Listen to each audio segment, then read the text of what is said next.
minutes to showtime. 3 minutes. Have you tweeted out the stream? Have you put it up on the Ashley forums? Come on, get after it. 4chan maybe?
Showtime.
You pumped? Yeah. It does kind of get you going, huh? Having a little music that for the last one stream. was good. Oh, dude, that was Punch Out. Where's that from? That is from Audio Sprite 87, man. Oh, right on. Yeah, me and him go way back, dude. He's if you guys hear, actually, you know what? I'm gonna link him, dude. We're like playing his music. Let's give him some credit. Yeah. So here, I'll spam this in chat. So Audio Sprite 87 is a really cool dude. His name's Richard Tolk. I've known him forever. And I mean, he goes back like 7+ years. I was using his music in my videos on YouTube. And he does remixes of like everything. Like really cool remixes, like video game music, stuff like Axel F and stuff, and Kenny Loggins stuff. He's remixed it. And he's awesome. He's absolutely awesome. So I started playing his music again lately. And people have been getting a kick out of it. So it's good stuff. Plus, all of his music is public domain, and he doesn't put it in content claiming system. So just give him some credit if he uses music and he's happy. The other cool thing I love about him is he does lots of charity drives where he basically sells like physical CDs that he masters, and all the proceeds from that go to charity. So nice. He's a really cool dude, man. He's the OG legit sauce, if you will. How's everybody doing this fabulous? Is Saturday? I think it's Saturday, right? Yeah, it's Saturday. Tech Talk's a Saturday kind of day. I hope you all are having a wonderful, fantastic weekend and kicking this off right with me and Mr. AuxxZillary. Unfortunately, the wonderful David Hewlett couldn't join us today because he's off with his wife doing things, you know, that are more important than just hanging out with two randos on the internet trying to clout chase off him, you know. So, but you know, he'll be back soon enough. He always comes back, man. Whatever. We don't need him. We don't need no Dr. Rodney McKay. Pfft. Like, who even knows that guy? Seriously. It does feel weird. It does feel weird now when he's gone though, because he joins us so much. Like it feels a little weird. Like whenever we do a stream and he's not here, just because he's not a guest, he's a fixture. Oh yeah. He's the third wheel. He can literally be here anytime. One of these shows, he totally is. One of these times, I'd love to get Wendell on here too. You know, Tech Wendell from Level 1 Tech. Oh, dude. Yeah, that'd be fun. I've been having some nerd outs with him over on Twitch, and I think he'd be a perfect guest sometimes to pop on here. Even one of these times when David's on here, because he is into everything. There is no like FPGAs, robotics, networking.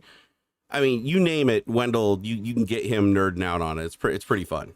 Yeah, that's cool. Yeah, Wendell actually reminds me of what I used to be before the Earth crushed me under its weight. Or actually, maybe it's the other way around. Maybe I crushed myself under my own weight. It's possible. Yeah. It's possible. You know, got to take a fat joke of yourself every once in a while. So let's see. I think I got everything set up right today. Can you guys hear us? Can you see us? Are the pixels wiggling?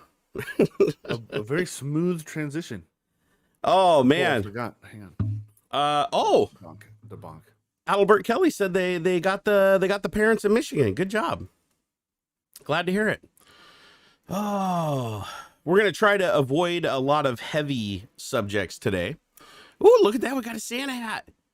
I was just explaining to people that today we're going to try to keep it lighthearted and not. I promise. Whoops, no, this is going to come. Oh, hold on here. This way. Hold on. Okay, yeah, hold on. Are those Bear Dynamic headphones? Oh, yeah. Only the best. Oh, I love Bear Dynamics. I got MMX 300 somewhere in the house. I haven't found them yet. DT 770s. Oh, dude, those are the hotness. That's like one of the really good sets. Yeah. Because it's the DC, and then wait, what's the one up from that? There's one up from that are like the super pro studio. Oh, yeah, fanciness. I don't know. I was like, look, I have this much. Talked to some of the decibel nerds at work, and I'm like, look, I got this much money. What's the best I can get for this much money? And they're like, dude, these ones. Yeah, you know, Bear Dynamic actually got really famous for making passive noise canceling headphones for like airliners and airplanes and stuff. Oh no shit, that's cool. Yeah, so I actually have a pair of their aviation headphones. I mean, they don't sound that great. They're like the old ones, and they're for aviation, so they're not designed for audio quality. They're designed for just killing all external noise. Okay. But oh yeah, that's the DT 990s. Those are the step up from the ones that you have. But no, the 770s sound amazing. Yeah, I've listened. Look, I don't care. Like they sound good. They're better than the Razer Kakariches that I had used before. By like leaps and bounds. The Kakariches back in the day, they may have changed. It's been a long time. Way too much bass, way heavy on the bass. It made everything muddy, footsteps, all kinds of. It was terrible. I do not, and they were wicked uncomfortable. Like they're over the ears, but their cups were so small. These are huge. I like that. I love bass. Like bass is something that I absolutely love. I'd consider myself a bass head. Like I had systems in all my cars and everything. But I can tell you what, I hate muddy bass. Oh man, and terrible. That's what you get like on cheap headphones. Is you can get some cheap headphones that just have like crazy amounts of bass, but it's muddy.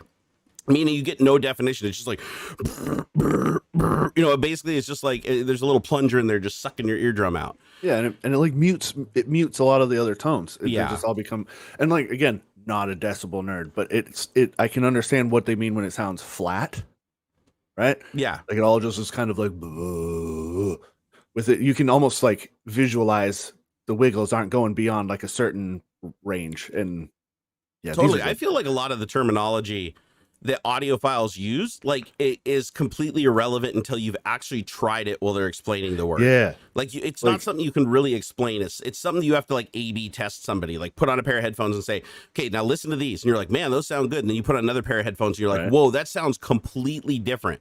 Same music, completely different experience. And then you can be like that, you that difference you're picking up on, that's this. And then grab some other headphones. Exactly. These sound tinny or brassy, and yeah, exactly. And a really good headphone, like, and a lot of people are like, oh man, but I love having that like deep bass curve on my headphones. Like, no, what you really want is a completely flat line. The closer to a flat line, the more expensive usually the headphones get, and depending on how much power they handle. But you want a flat line. You want flat frequency response through the whole thing, because what that does is gives you the most headroom to EQ it. So if you want a ton of bass, you can EQ in the ton of bass and, you know, stay within that realm. Whereas the real bass heavy stuff, when you pull it down too much, you lose a ton of the definition. So like flat is good. Like unless you're connecting to something that has no EQ. Like if you're just listening on like a device that has no ability to EQ and it's just sending a flat signal, then it's kind of nice to have headphones that color the sound. But if you got a good sound system, it's like, yeah, just use EQ it to your taste. It makes sense that like higher end headphones or like studio headphones would be as neutral as possible, because I imagine the assumption is that it's going to be plugged into a mixer or a soundboard, you know, something that has its own equalizer, and you're going to adjust your audio, whatever it is you're listening to, for the sound that you want from it. And so you don't want the headphones to mess with that. When I want to control that, I want to tweak my bass and my mids or whatever to whatever fidelity I can, right? Totally. That seems to be that's where I would come from. Yeah, and engineering, I suppose. Dude, I even get surprised when I try out like new headphones that like even stuff that I can't afford, right? There's a lot of headphones that oh, hell yeah, man. They're outrageous. Oh my God. Like have you heard of have you listened to any Adam's headphones? I don't think so. So next time you see Adam, ask him if you can try out, I think I can't remember what they're called, but he has this really weird pair of headphones. If you look at him, you're like, oh my God, those kind of look stupid. Like they're weird looking. But they're super high ohm. They're those ortho linear or whatever electrostatic headphones that are open and just have like a little cellophane thing that moves back and forth. They're like $5,000 or something like that. That's like outrageous. It's crazy money. But when he pairs them with this amp that he has, and it sounds exactly like real life. Like if you just close your eyes sitting in his house, you can hear every single thing, like perfect positional audio, 360 degrees, even over your head. Like you can hear in the audio, like where every band member is. Like you could throw a rock at them with your eyes closed, and it still has tons of bass, and everything's so separated out that if somebody's like just barely playing like a tambourine and you got this massive thump and bass, you still can hear every single thing that tambourine is doing.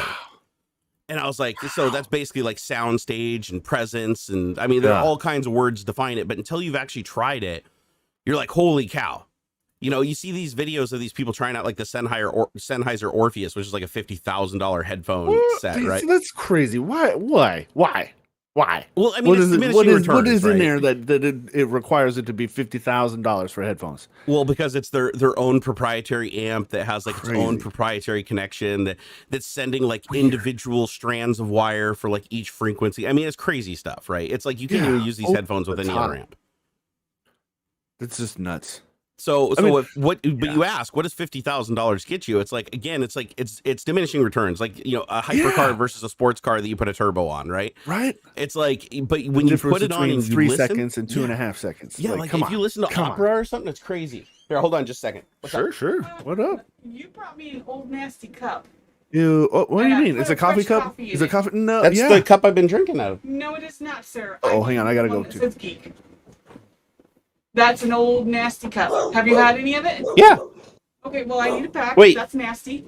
So, did I not bring my cup up from the... No, you did not. Uh-oh. I'm sorry. Could you make me another one? Yes. Yeah, that's kind of gross. I just went into the room and I'm like, what is this cup doing I thought there? I brought it up, but I finished it before I came up. No.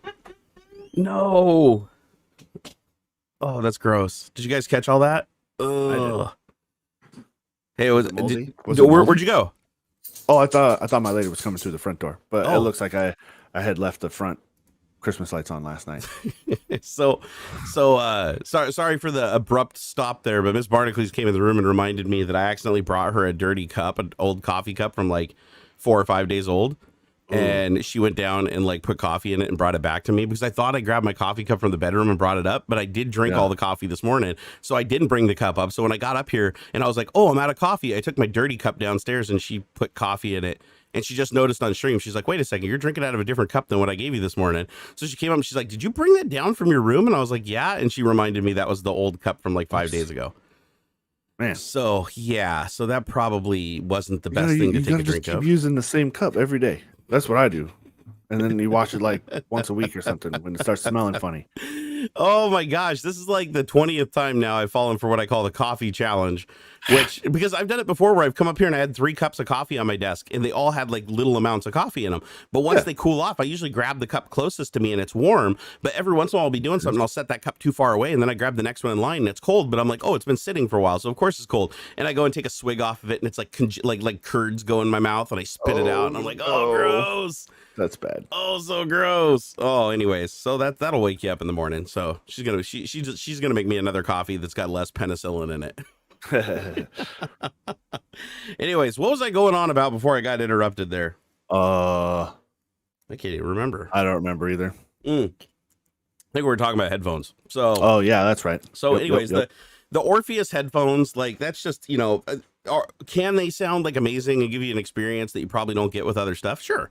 But it's also like insanely overpriced and targeted towards exclusively rich people that want like a crazy one-off experience, right? Yeah, I mean, look, every hobby has like those like extreme high end, right? Like it doesn't look at like it's blowing my mind. I follow a couple of people who do like custom keyboard stuff. Oh right? yeah, like I watch the a lot frames of that too. and the boards and all kinds of different keys and O-rings and all this stuff.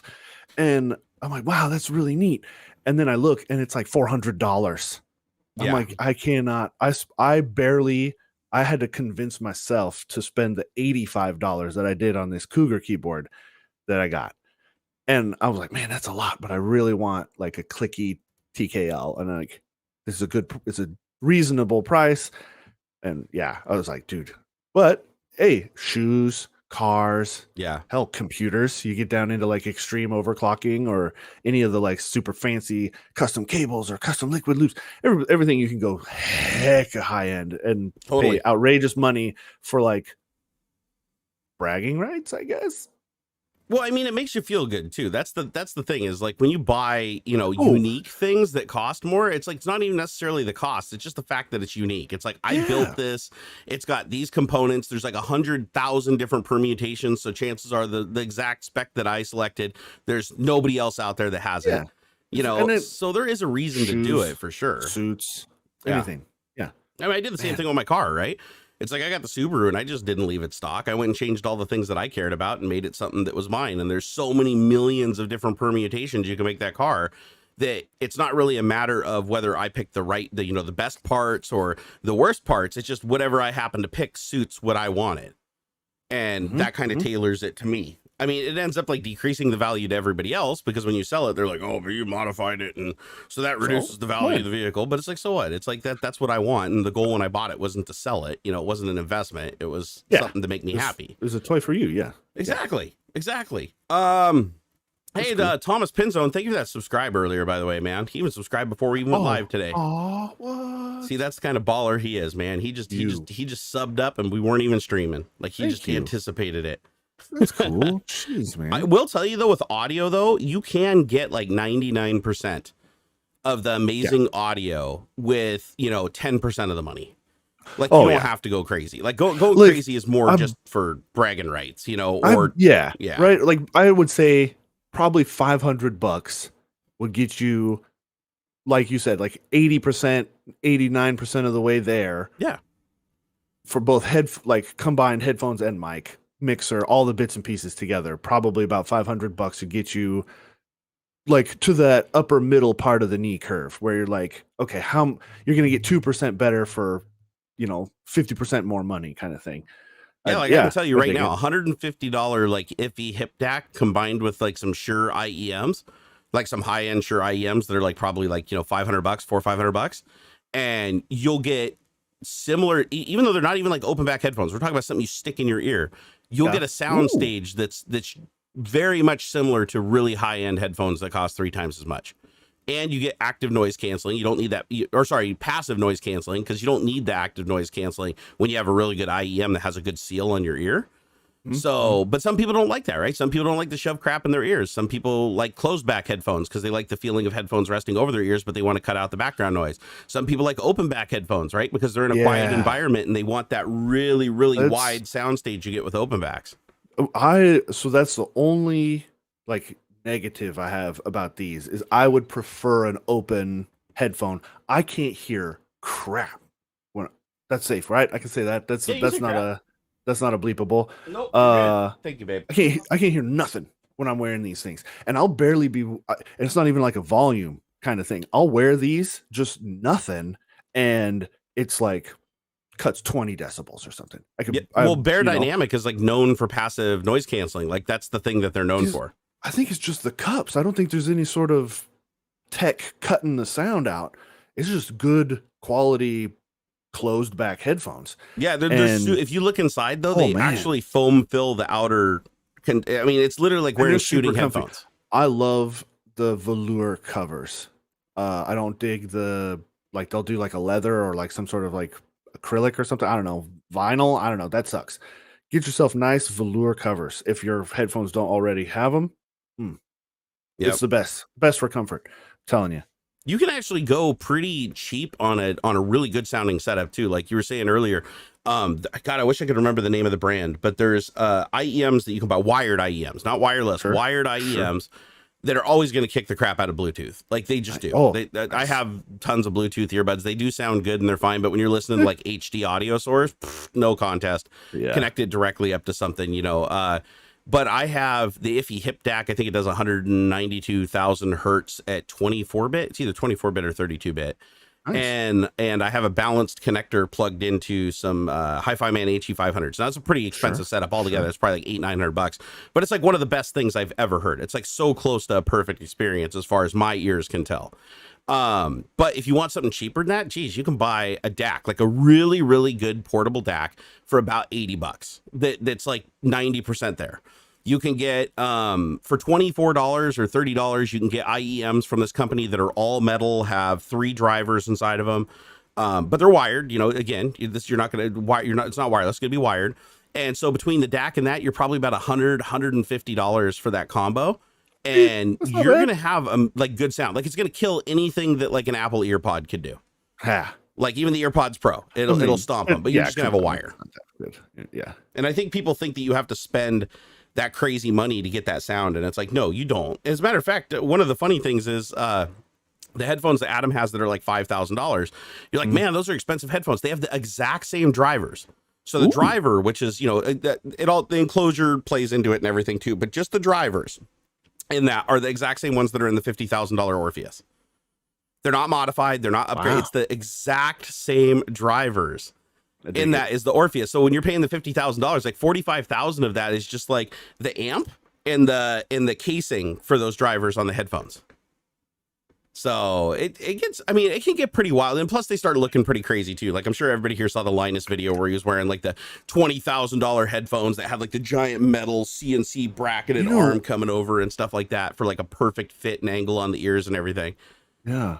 Years ago, I remember seeing on ThinkGeek this set of, they were headphones, kind of like in-ear headphones, but it was like still super open. The thing looked like basically like almost just a wire that kind of sat in your ear without plugging the whole thing up. I don't think I've ever seen those. That sounds kind of weird. It was like near invisible. Like you could hardly, like the gimmick was that like you could still hear like your music play. It'd be like as if your soundtrack was just like amongst the regular sounds of that you were hearing kind of thing. And I always wanted to try them out, but they were like $170. And so like, that's outrageous. I'm not going to do that. That's silly. Just for like a goof. That sounds a bit gimmicky. Like I can't imagine the sound quality is good because your ear sealing is what creates the chamber. That's why those itty bitty little armatures can create that sound. Is your ear? Yeah, I was always curious about it. That and they had like a cool like throat mic. You could like hook up to your cell phone and stuff. That was always fun, interesting. I was like, oh, I'll try that. That'd be super cool. Fun nerd fact, I used to have a throat mic, like Secret Service had. Yeah. Back in the day when I used to play airsoft because of all the noise on the field of all the people shooting the green gas guns and stuff like that. So we had these throat mics. I still have it somewhere. It's in a drawer. I keep running across it every couple of months. And it's one of those ones I bought it from Radio Shack. And it actually has an external pack with a 9-volt battery to power it. Because it's a powered mic. It's not a passive mic, it's powered. But it has it has a strap that goes around your neck. and Yeah, this and, spring-loaded the two thing little- that just pushes it into your throat right here. Yeah. And when you talk, it actually sounds like crystal clear, and there's no background noise at all. You could literally be in the middle of a concert, like standing in front of the concert stacks, and the person will only hear your voice clear. But they are uncomfortable. I feel sorry for anybody who has to wear those, because it's basically always pushing on your larynx. Yeah, like it's got to grab your throat a little bit. It's like a spring-loaded arm that pushes it into your throat, so that when you're talking, it's like moving up and down like a record stylus. Like It's I'm a just trip. like, yeah, I see how that could work, just like feeling your own throat. You know, you can.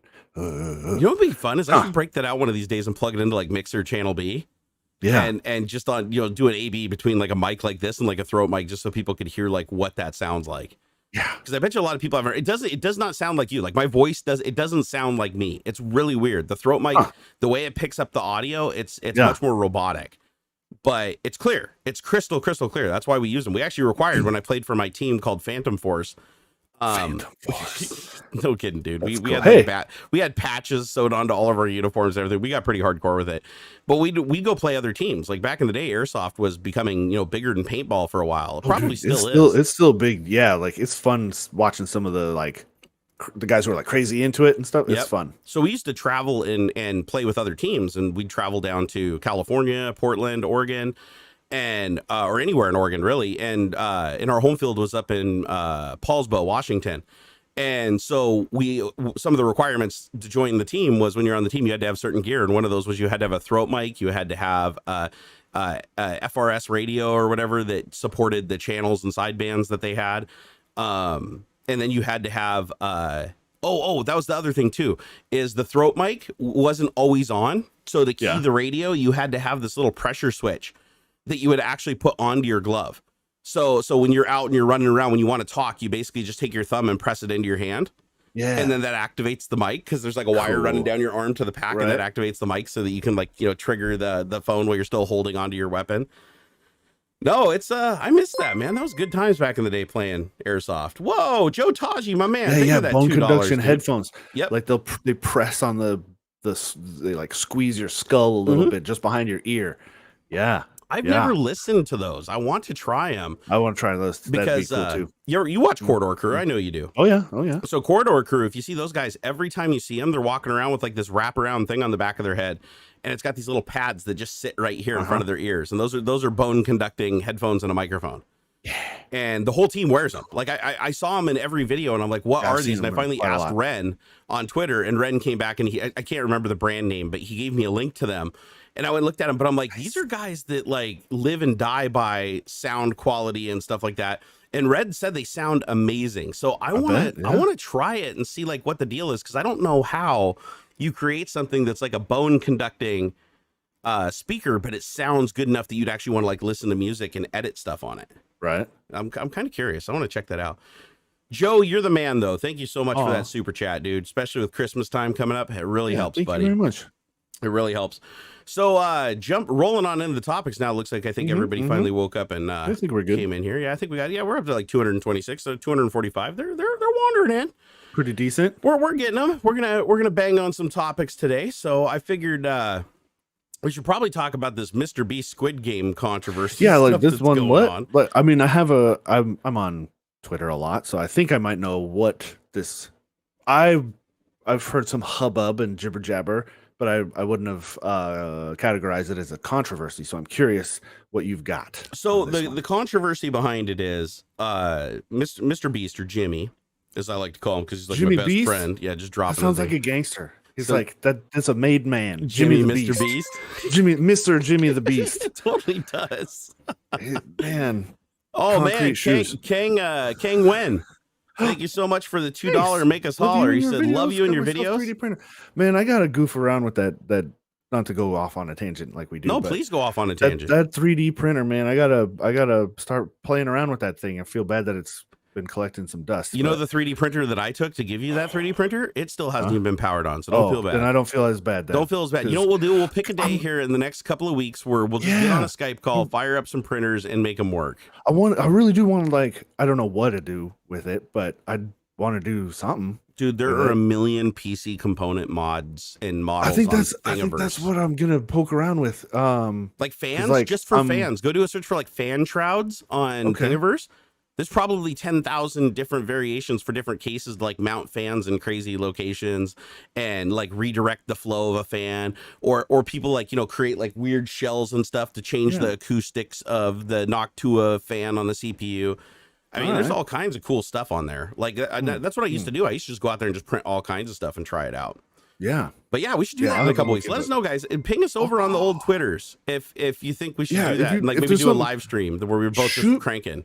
Just shoot me some stuff you think is interesting to print, or that's a good idea. You know, just like, hey, help me to use this filament, this generous, like 50 pounds. I don't know. It was a couple spools, but I got to do something with the thing. I feel bad that it's not doing something. So don't holy cow, look at this. Like Devlin 42. Oh man, he dropped 50 pounds? Man, that's amazing. Euro. These ones are euros. Euros, thank you. Also, a generous contribution, because still better than USD. Kang Wen said, thank you for saying my name right. You know what's funny? The only reason that I know that the Nguyen is Wen is because I used to work with a Wen. Yeah. And so I recognized the name and it popped into my head. So yeah, because I remember the first time I met the guy when I worked at him, I was like, oh, hey, what's up, Mr. Nguyen or whatever. He's like, what? He's like, dude, it's Wen. Like, I'm like, how the hell did you get Wen from that? Oh man. But I remembered. And that is half the battle. That's right. And I got us a $2 super chat. So rock on, man. Getting paid. Getting paid. So who here hasn't watched the Squid Game video from MrBeast on YouTube? Because you haven't really? I don't get time for that. That actually I know that it is. I know that it is a thing. Like, he spent gobs of money. Oh, excuse me, I had some burp. He built out the three stages, 3 big warehouses to replicate the Squid Game show, and then gathered up a bunch of other content creators. I believe it was a whole contest of other YouTubers and stuff. But yeah, I didn't. It was a live stream, as I recall. No, it wasn't a live stream. I thought he was live starting the thing. Well, either way, it's heavily edited. He hired an entire team to come in and do movie effects on it. So like it's got like better effects than the actual show. I highly recommend watching the show. It is really good. They have a dub version if you're not down on the subs.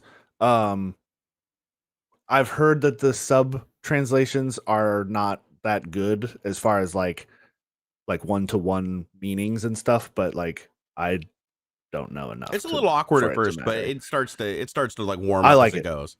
I liked it. I'm stoked for more. So MrBeast. Okay, so MrBeast and the controversy here. And first and foremost, I love MrBeast, one of the most genuine guys on the internet. The reason he's killing it at what he does is because he's not greedy. Like, the dude will reinvest every single bit he makes from a video into giving it away and making another video and making another video. And that's why nobody can catch him. Because he's willing to not be like, a third of everything I make I'm going to keep because I deserve it. He just wants to make better and better videos. Like he's like Brewster's Millions. He'd literally give up every penny that he has if that keeps him making awesome videos. Like, that's what he wants to do, and you can tell there's a passion for that. And it's a genuine passion because he's done it for so long and you can see it. I mean, the dude has literally created videos that would have made him millions of dollars and threw them in the garbage just because he didn't think that they were up to his stuff. Like, he'd go do all the editing, pay all the money, get them done, and then just put them on ice because he just did not think it was good enough, and he'd rather wait because he wants every video to be better than the next. And but what happened with the Squid Game thing was, and there's quite a bit of controversy in many different directions, and I want to debunk a lot of this controversy because I'm going to tell you right now, it's not good. It's not good controversy. These are people that are basically just trying to, like, eat his breadcrumbs, so to speak. Okay. And so the biggest one right now that I see going around is that he spent so much money creating this video that he could have just given to charity or given to Team Seas to, like, save the ocean. And it was a huge waste of resource because he literally spent more on this one YouTube video than they did per episode on the real show. So this is the first time in history that a YouTube, like, parody, or not even really a parody, a recreation, YouTube recreation cost more than the actual freaking movie cost to make, or the TV show cost to make. So people are, like, really mad and going, oh, he could have given that money away. It was a missed opportunity. But the thing is that people just always, like, ignore is that video got over 100 million views And it in would have been 4 days.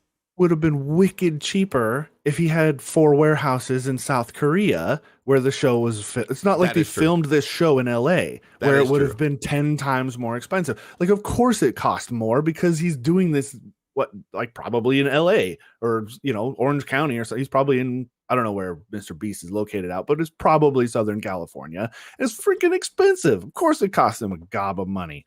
Fair point. He's not in fucking Mexico or something doing this on the cheap. So that's not fair comparison. Like, that's like, oh, the second Saw movie cost hella more. Well, yeah, because at the first one they had like $1,000 to rent a weird basement.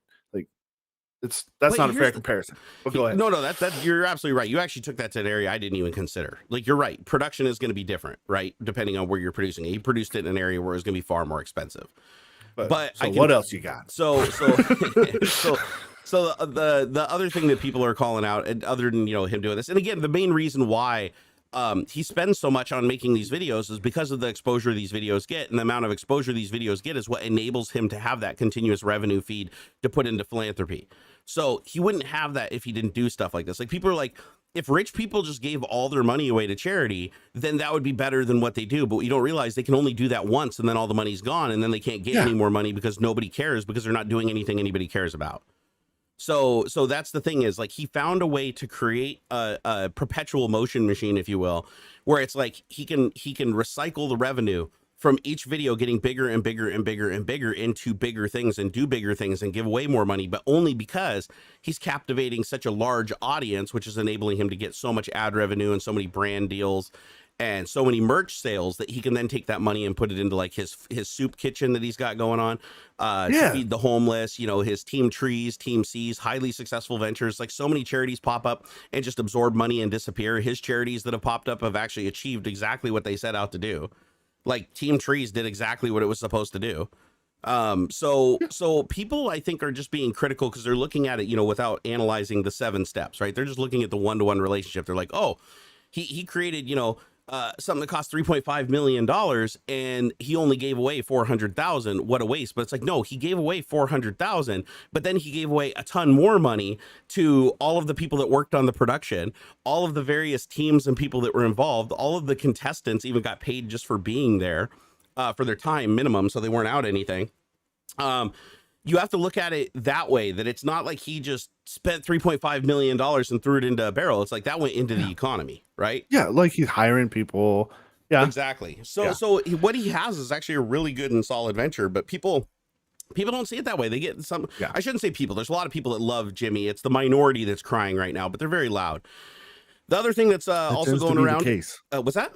I said that tends to be the case. The negativity is minor, or a small percentage, but very loud. Well, if you go to, this is the thing, and this pretty much explains it all. So if you go to YouTube and you just do a search for Squid Game, right? So if I do a search for Squid Game, the very first video that pops up is MrBeast. Wow, 147 million. It's almost at 150 million views in 9 days. So that's got to be a record. So the official Squid Game trailer 3 months ago got 43 million views. So he's already tripled the trailer for the real Squid Games.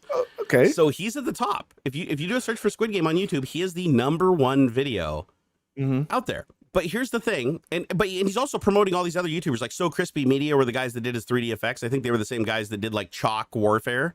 You remember that really cool video? Yeah. So they did all the editing on this video, and it actually worked out good. But if you start scrolling down through these videos on YouTube, you start to see everybody do the same thing that we're doing right now, where they're just like putting Squid Game in the title and trying to like free ride off of MrBeast, right? Sure. And so like we scroll down here, let me see. Oh man, earlier I was getting a people lot were more. doing the same when imagine people were doing the same when like the show was being talked about a lot, trending and being very popular. Review videos or what do I think about Squid Game or like whatever. First reaction, like that's the trending topic, and so it makes sense. But if you scroll through, so MrBeast makes this video that breaks the internet. It's the number one trending, #1 video. Like he's #1 everywhere. Sure. On YouTube. But now if I scroll down through the thing, you got 5 times people cheated in MrBeast videos from a channel that normally doesn't get very many views, and it got 234,000 views on that. So it obviously works. Then you got the entire history of MrBeast, I guess, has 1 million views. Yeah. Making of MrBeast Squid Game in 10 days from Crispy Media, because they're now they got 11 million views from that. Like just making a video of them helping MrBeast make a video. Yeah. And then you got Squid Game without CGI 2 weeks ago, 15 million views. MrBeast Squid Game review 8 days ago, 6.2 million views. So this is PewDiePie reviewing MrBeast Squid Game video. Yeah. So you have all these like view, and there's even some of these that are like 2 levels deep where it's like somebody reviewing MrBeast Squid Game, and they're all getting just insane amounts of views. So of course now the controversy comes, right? Because once people get all the positive stuff out of the way, the only way to get on anybody's radar is to do the negative thing. So now you see all the people popping up. It's like, why MrBeast's game is, his games are fake. Why MrBeast faked the Squid Games?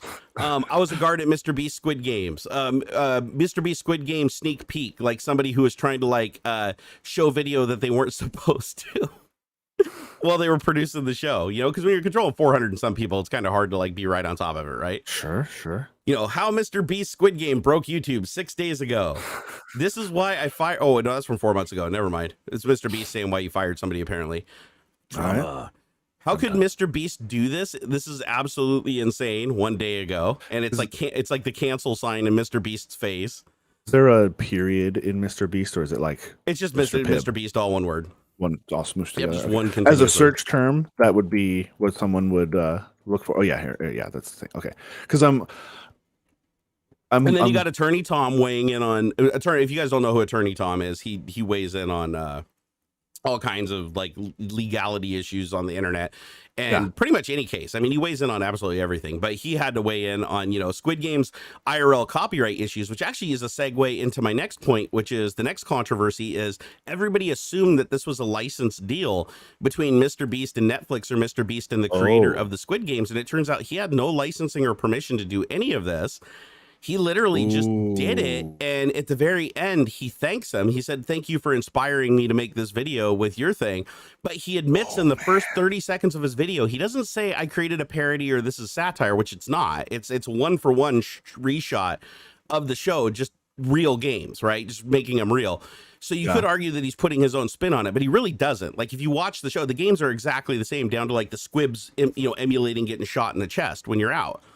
And so he even says he recreates the games. So if this ever went to court or got litigated, he would be screwed. Like there is no way he would go to court and they'd be able to argue that he didn't steal their IP.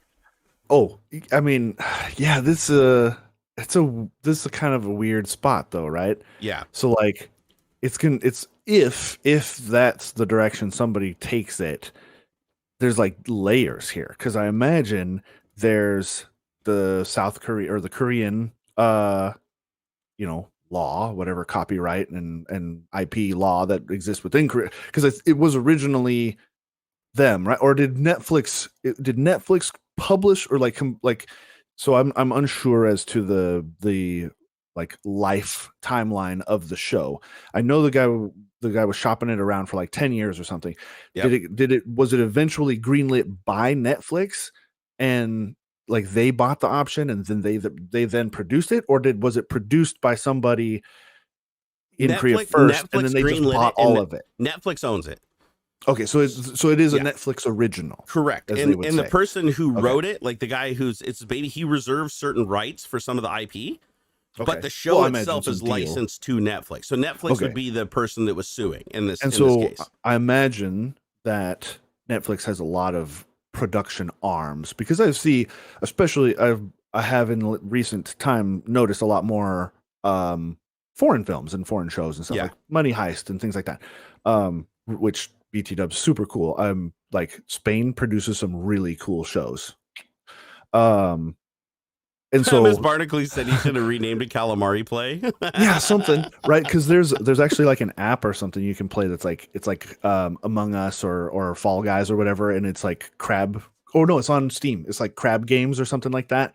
And it's basically it's a recreation of the show, but you can play. It's multiplayer, right? You got battle royale stuff.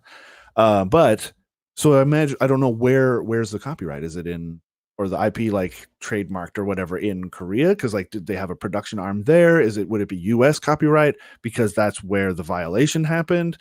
I'm curious where the jurisdiction is You know what? If it came to that, I don't even think we're going to find out, honestly. they'd probably just settle, if anything. But I imagine there's a line to cross, like Disney or Nintendo are super strict about their IPs, right? But other people are like, we'll let this slide a bit because it's good for us too. You know what I mean? Yeah. Like technically, I don't think he's going to get sued. All live streaming of video games is technically a violation. You are broadcasting copyrighted material to a public audience. You need a license for that. However, nobody's pursuing it because it's good for everybody. Well, technically, there's a whole branch of fair use that protects you as long as the gameplay that you're broadcasting, you're commentating on it. Sure. If you don't commentate on it for a period of like, I don't know, it could be minutes, seconds, or whatever, but then you're in breach. Yeah, I feel like it's a weird fuzziness that just nobody wants to poke at because they don't want an official decision because it would ruin everything. It's good for everybody right now. And so nobody wants to take it to court because it could go one way or the other and it could be bad.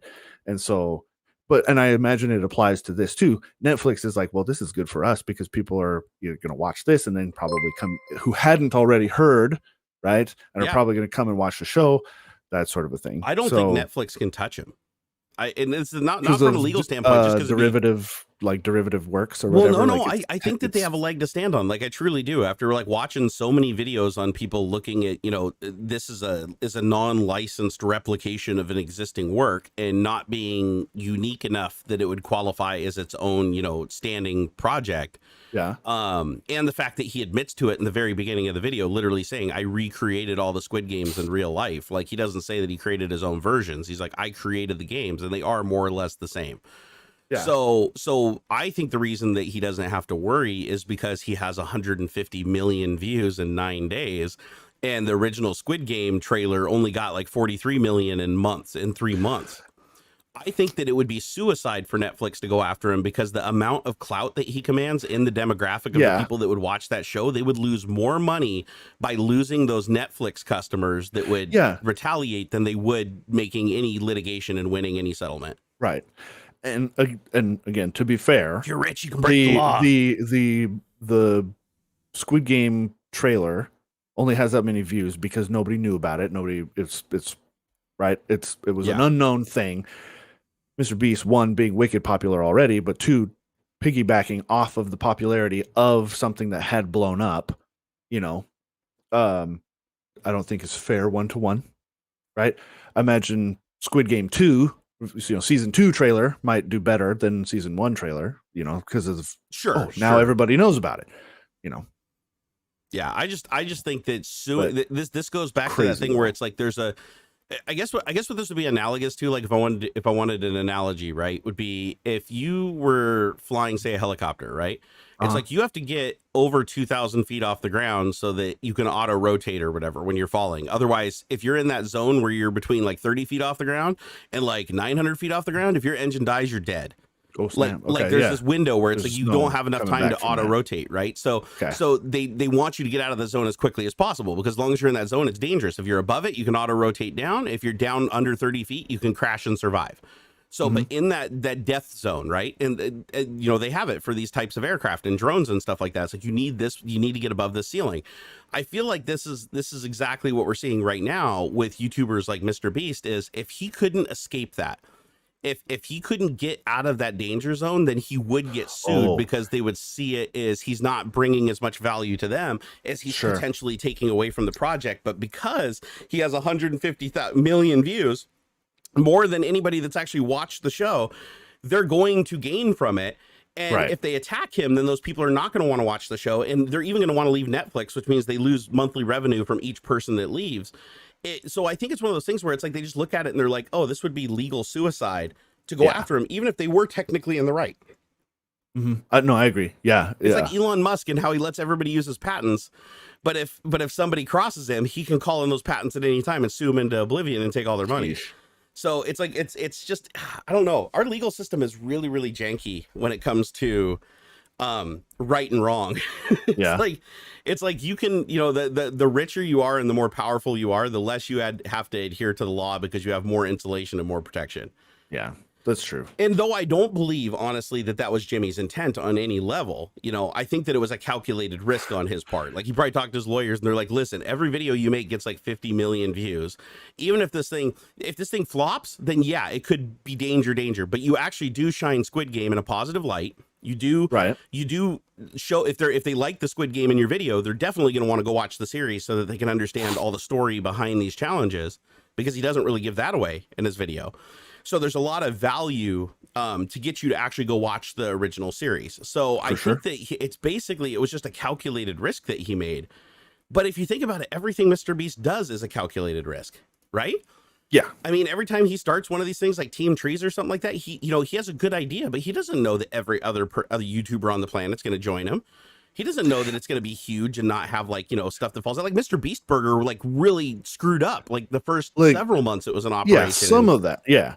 But it's business risk, right? And when it comes to videos, though, it's going to blow up. After being in business for so long, at least when it comes to videos, right? The guy must have a good projection. Like, okay, if I do this, I could do a video of something stupid, and I'm still going to get 1 million views, easy, no problem. Yeah. Like the video part probably comes in as a no brainer. Like it's going to make a bit of money back, no matter what. But like some of I lost my thought kind of. I'm sorry. Well, MrBeast loses money on videos all the time. Like I bet. He's even made videos where he's talked about it, where it's like he'll shoot a video and he won't even publish it. So the entire investment of that video is down the toilet.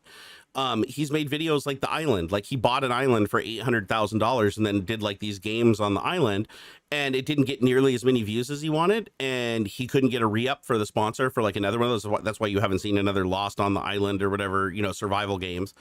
But he ended up, eating the cost of that video because it didn't make enough in ad revenue and merch sales to justify the $800,000 for the island and whatever he was paying to get all the contestants there and the logistics and the building of the sets and all that stuff. So he's probably out over $1 million and he didn't make it back. And he said that that's actually fairly common. Like when they make a video, they're not all winners. Like he does lose money.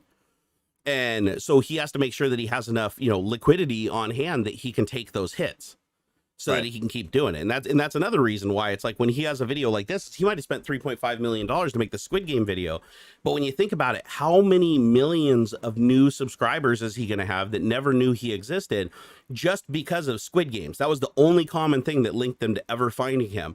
Now they're going to go back through his, if they enjoyed that, because Squid Games is very close to what he's already doing in his other content, which is challenges and giving people money for challenges. If they like the Squid Game, there's a good chance that those people are going to go back through his library and start watching his older content.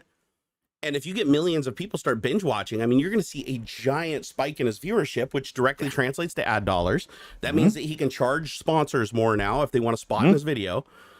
And so it is like, a calculated risk, but it's not nearly as much risk as people would think, just because he has the liquidity to survive so many failures. Now, if he had like 5 flops in a row and he couldn't figure out how to get the formula to work again, then things would start getting tight and he'd have to start making some crazy decisions. But honestly, you get to a point where you can test. You can test like, every third video we're just going to try something new and different, and we'll see what works. If something blows up, like behind the scenes, you get to a point where you have to start doing that sort of like A/B testing. Like we can't survive forever on, prank videos. Like we got to do something more. Like now that we have the attention, people are looking at us. What can we do to something different? Because we're going to get bored.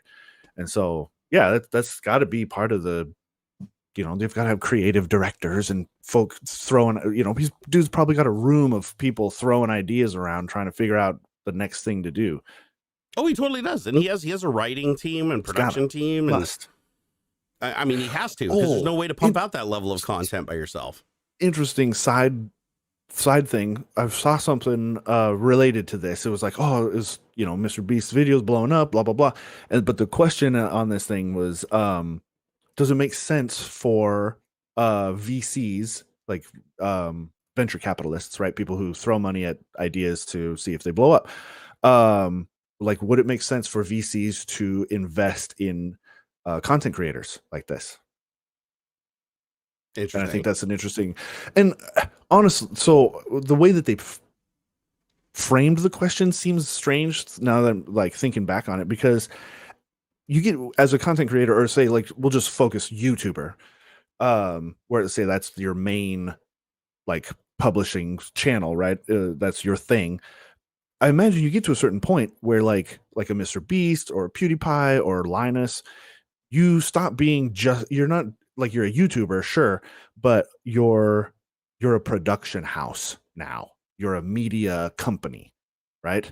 Like in the big boy sort of way, like you're playing in the same ballpark as NBC eventually, right? Like, and so at a certain point, like why wouldn't you?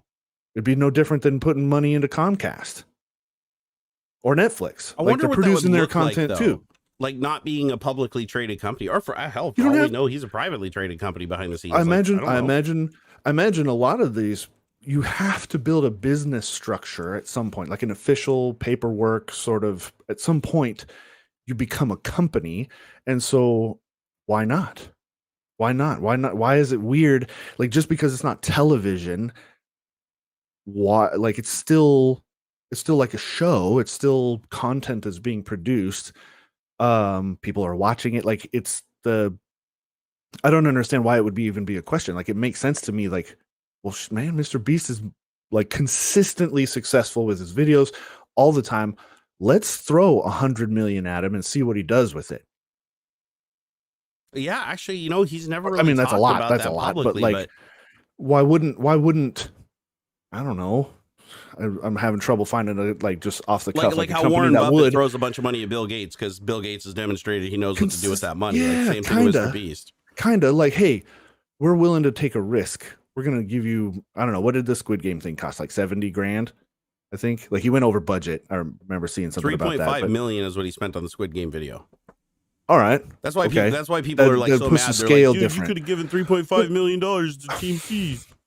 And Universal could have given $185 million to charity too, instead of making another. Yeah, sequel don't make movie. movies like the Avenger franchise. They could have just the given all that same money to kinda- charity and it's never made the same movies. kind of concept, right? But Yeah. how many hundreds of thousands of people were hired and made money to make?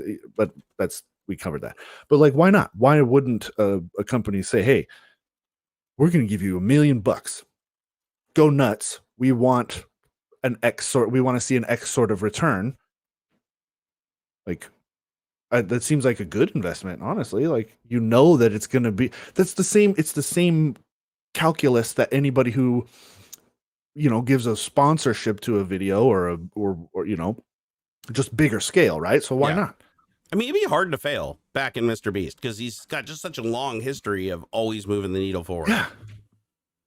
And he doesn't seem like he ever gets bored with it. That's the other thing too, is everybody else you see burn out, he doesn't seem to burn out. He seems like he genuinely, this is like his woo-saw thing. Like this is the thing that he discovered. That's why he surrounds himself with his friends and pays his friends and just like, plays games with them and creates stuff. It just seems like he wanted to make videos and hang out with his friends, and he found a way to just monetize the ever-living shit out of it. Yeah. So, hey, Eric, my man, thank you for that $5 super chat. Oh, shit, thank you. Said, hey, guys, just dropping by to say hi. I hope everything's good. I'm getting ready to start driving. Wanted to show some support before hitting the road. All right, well, drive safe, Thank man. you. Don't run anybody Thank you over very with much. that giant semi of yours. Yeah, stay in your lane. And Fabio Cornelia, thank you for the subscribe to the channel. Appreciate it.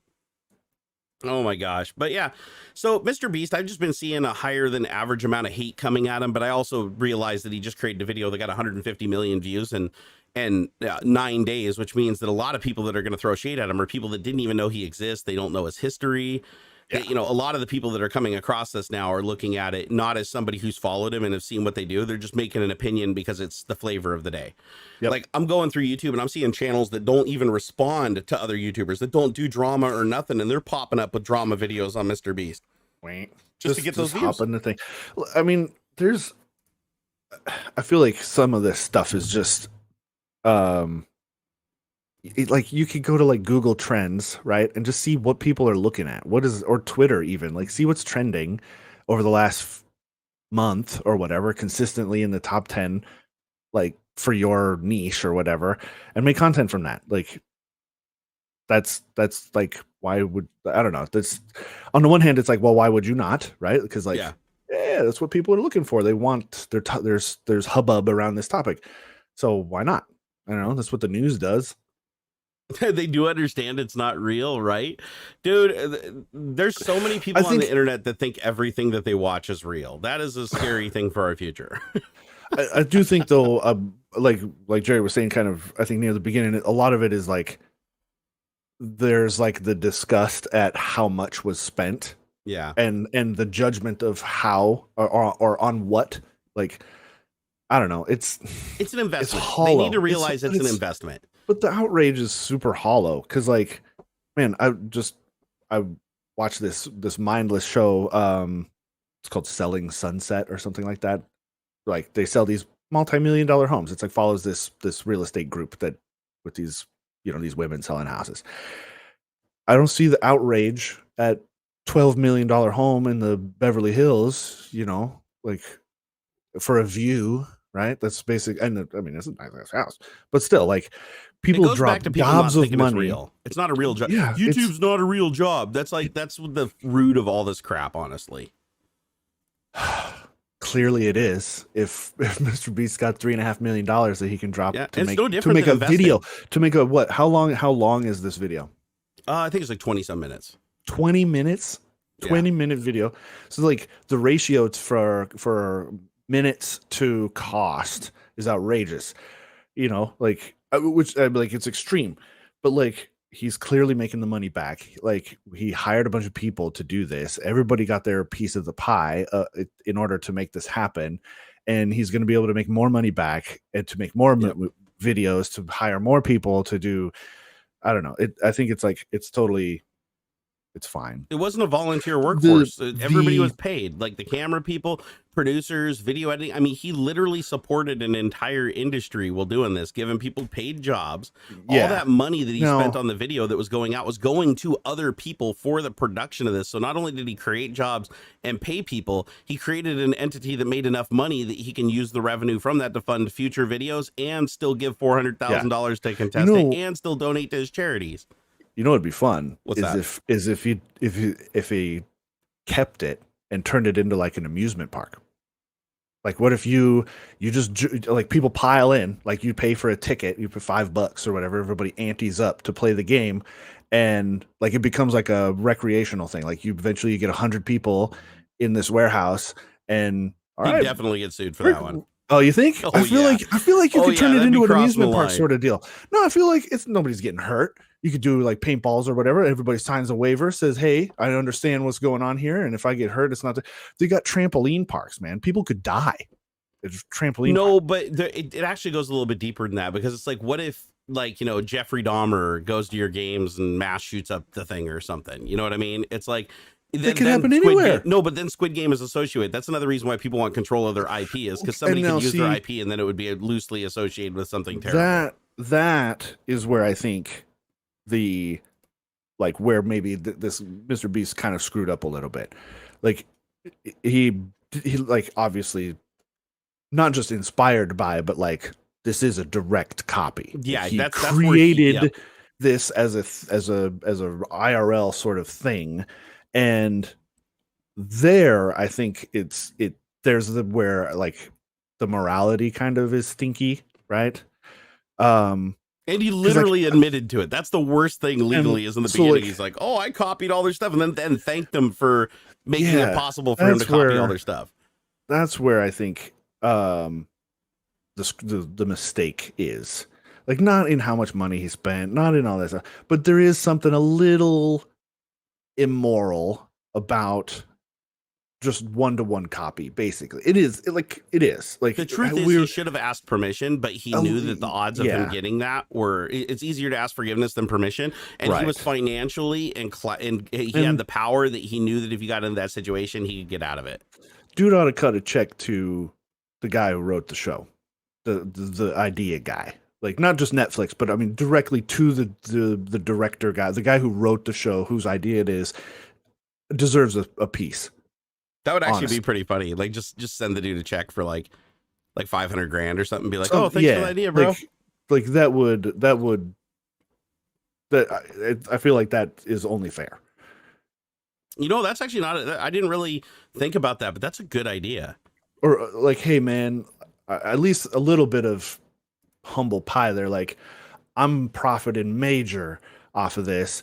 At least I would imagine close to what the guy makes from Netflix. Like, this is huge. I don't know what YouTube's cut for MrBeast is and ad revenues and blah blah blah.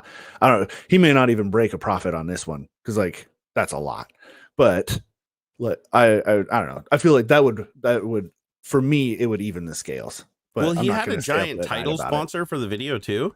Oh, It was like Brawl Stars or something like that. I have no idea what it is. It looked like a little man, shady, that's but weird. But that That's- can, yeah, that because makes now it a little more I know weird it too. does. That was the other thing I wanted to talk about. Is it's like he is Some copying- third party corporation Yeah. helped to pay for this. a third party corporation that has no affiliation with Netflix or the Squid Games, and I don't know. Here, let's see. What was it? Was it Brawl Stars? Because I want to look this up. I want to see if there's any controversy around this company, because my guess is he tried to find a sponsor that would put down crazy money, and usually the more crazy money that they put down, the more corrupt they are.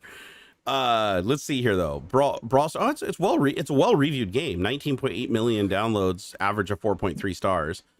Let's see here. Is it a pay to win game? Guarantee you it is. All right, is Brawl Stars pay to win?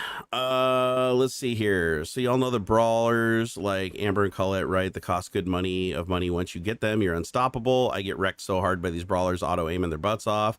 Okay, so you can't actually just buy really good characters that steamroll everybody else. Okay, so it is just a pay to win. It's basically Raid Shadow Legends. So that's a little stupid. Oh, and it's also just an asset pack game too. Oh, really? Hold on here.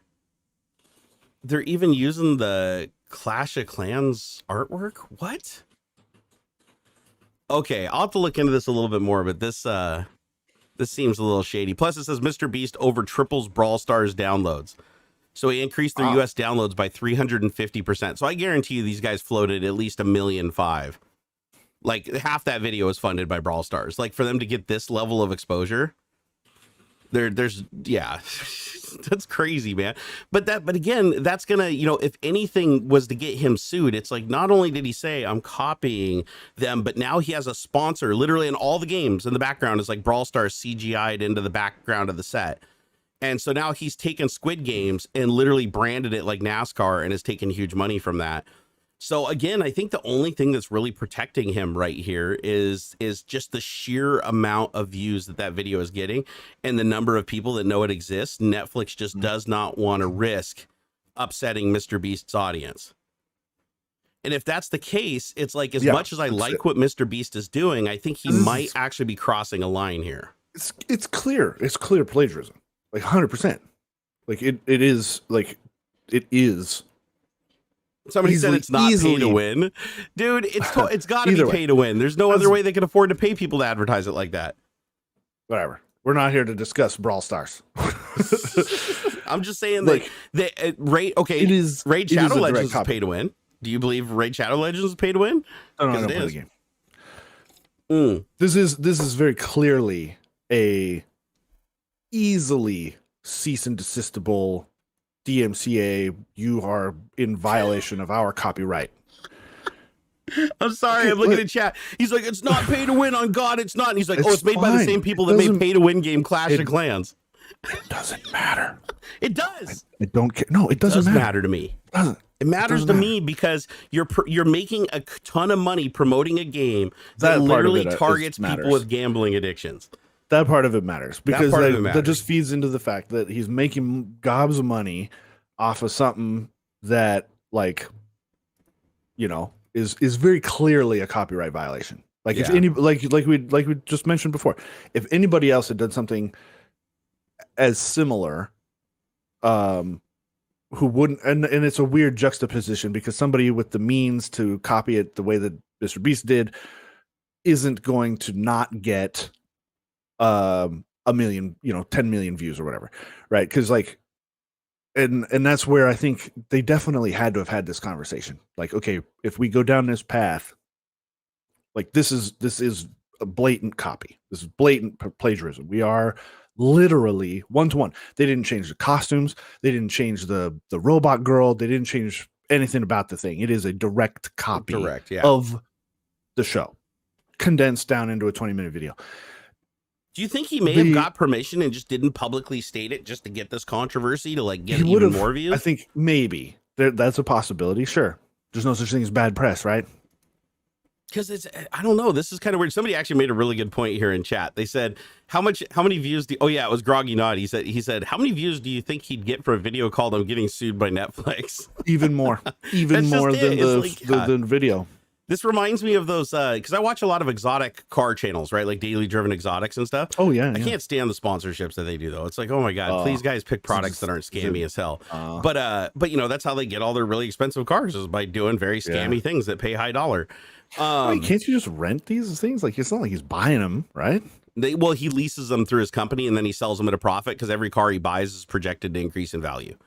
So they basically buy them, drive the crap out of them, and sell them for more than what they paid for them. Is the model. It's the same model that like Shmee 150 follows and Stradman follows. They all do it. It's like you start out with one car and then you flip it like a house, and then you get two other cars that are appreciate in value, and then you sell one of those and keep one, and you just keep doing that until you have a whole garage. Yeah, and if you're leasing it, you're only putting down a percent of the total value, and somebody would probably come along and either take over the lease or buy it out, kind of a thing. Yeah, the thing is though, with like those daily driven exotics, and then I watch another one called like Savage Garage down in Florida. Apparently they hate each other, but anyways, they just drive around in cars and basically break speed laws and race up and down the street and do burnouts and Brodies in the middle of intersections. They're just hooligans, right? And it's fun to watch. The content is fun to watch, but it gets so many views and it makes so much money that they literally go out and hunt for cops to pull them over. Like they'll go find a cop and just do a burnout next to him, so the cop will pull him over and write him a ticket. They record the whole encounter. They make a thumbnail that's like, oh, the police wrote us a ticket for having fun or something like that. And then that video blows up and gets like 11 million views because it's controversial. It shows like cop lights on and him holding his camera out the window. He's like, I'm going to jail's like the title of the video. And it's like clickbaity as shit. And every single time you got to click on it because you're like, oh man, I bet you they got arrested finally. And it's the same thing. They just get written a ticket and they take it from the officer. And it's like, oh, they ask them some questions. The officer's like, oh, you know, do it in court. And they hand it off to their guy who goes to court and fights it for him for a couple of $100. And then their video makes like, you know, 100,000. And then they take the money from that video and go buy another car and pay their legal expenses and just rinse and repeat. So they just get pulled over, and literally like every other video, they get pulled over and they're getting tickets, but they make more money on the videos that they get the tickets than the videos that they don't get the tickets. So like if they don't get pulled over for a while, they really go out and hunt for cops to pull them over because they have to get those views. That's how they get the money. So it just goes to show that it's like a ticket is supposed to be a punishment to make you not speed again for a while or make you think about your driving. But in their case, the ticket is a golden ticket that ensures that they make even more money, which makes them, you know, more successful. And so now they want to break the law, you know, right? It's profitable. And they just fixed it up in Canada. Like up in Canada, they have a law now in one of the areas that says that if you're over the speed limit by like 15 miles an hour, or no, what is it? 20 miles an hour over the speed limit, they can impound your car for 7 days. Dang. And so that happened to daily driven exotics. Now that happened, and I think they've had 2 cars now impounded for 7 days. And because that's expensive, they can't shoot videos with those cars for 7 days when they're impounded. When they're impounded, they're getting scratched up and banged up and dinged. When they get them back, they always have damage. Yeah. So they finally made the decision of, oh, we're not going to speed around here anymore because the punishment now is good enough that it doesn't justify the money we make from the videos.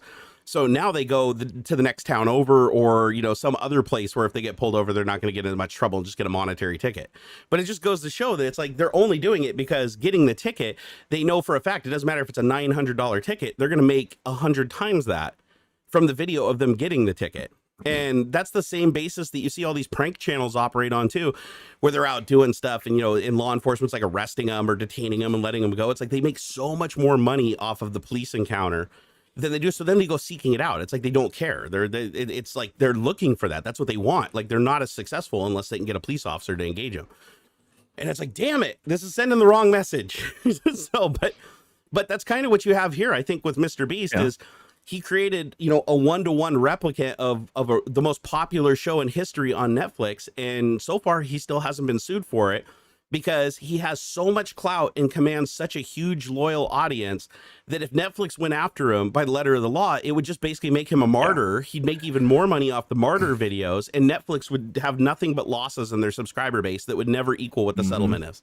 I wonder too, though, I imagine either before or after it blew up, probably more after, that there's some backdoor, closed door talks like, hey, you know, this is really uncool, you know, We Yeah. expect some sort of kickback from this. We don't want to have to, because honestly, Netflix would survive it. Like, yeah, they'd catch some backlash and stuff, and MrBeast would take, but in a few months it would disappear. Nobody would care. Yeah. And yeah, they'd take a hit to their subscribers for a little bit until whatever next show comes out, and then everybody comes back. Like, they could, and yeah, it would suck for a while, but it would. Both of them would recover. You know. Yeah, there's a lot of But background is it worth deals I think going on Is it worth it? that we don't see because it would ruin the illusion, right? It's just like when you Yes. watch reality TV. If you knew that it was all scripted and you knew when you were watching Gold Rush that they're literally being fed sentences and like pulled in and lighting rigs set up and stuff like that, you wouldn't get as much joy out of the show. It's thinking this is some organic thing where the cameraman just always happens to be in the right spot at the right time, right?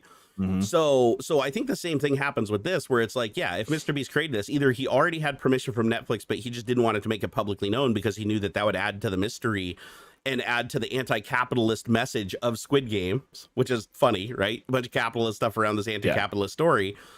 And so that could be one of the factors. The other factor could be too, is like you said, if they're settling behind closed doors, it makes sense for them to do that because Netflix doesn't want to lose all their subs, and MrBeast doesn't want to have some legal thing on his record or public, or having his entire audience like going and attacking people and creating more drama and controversy.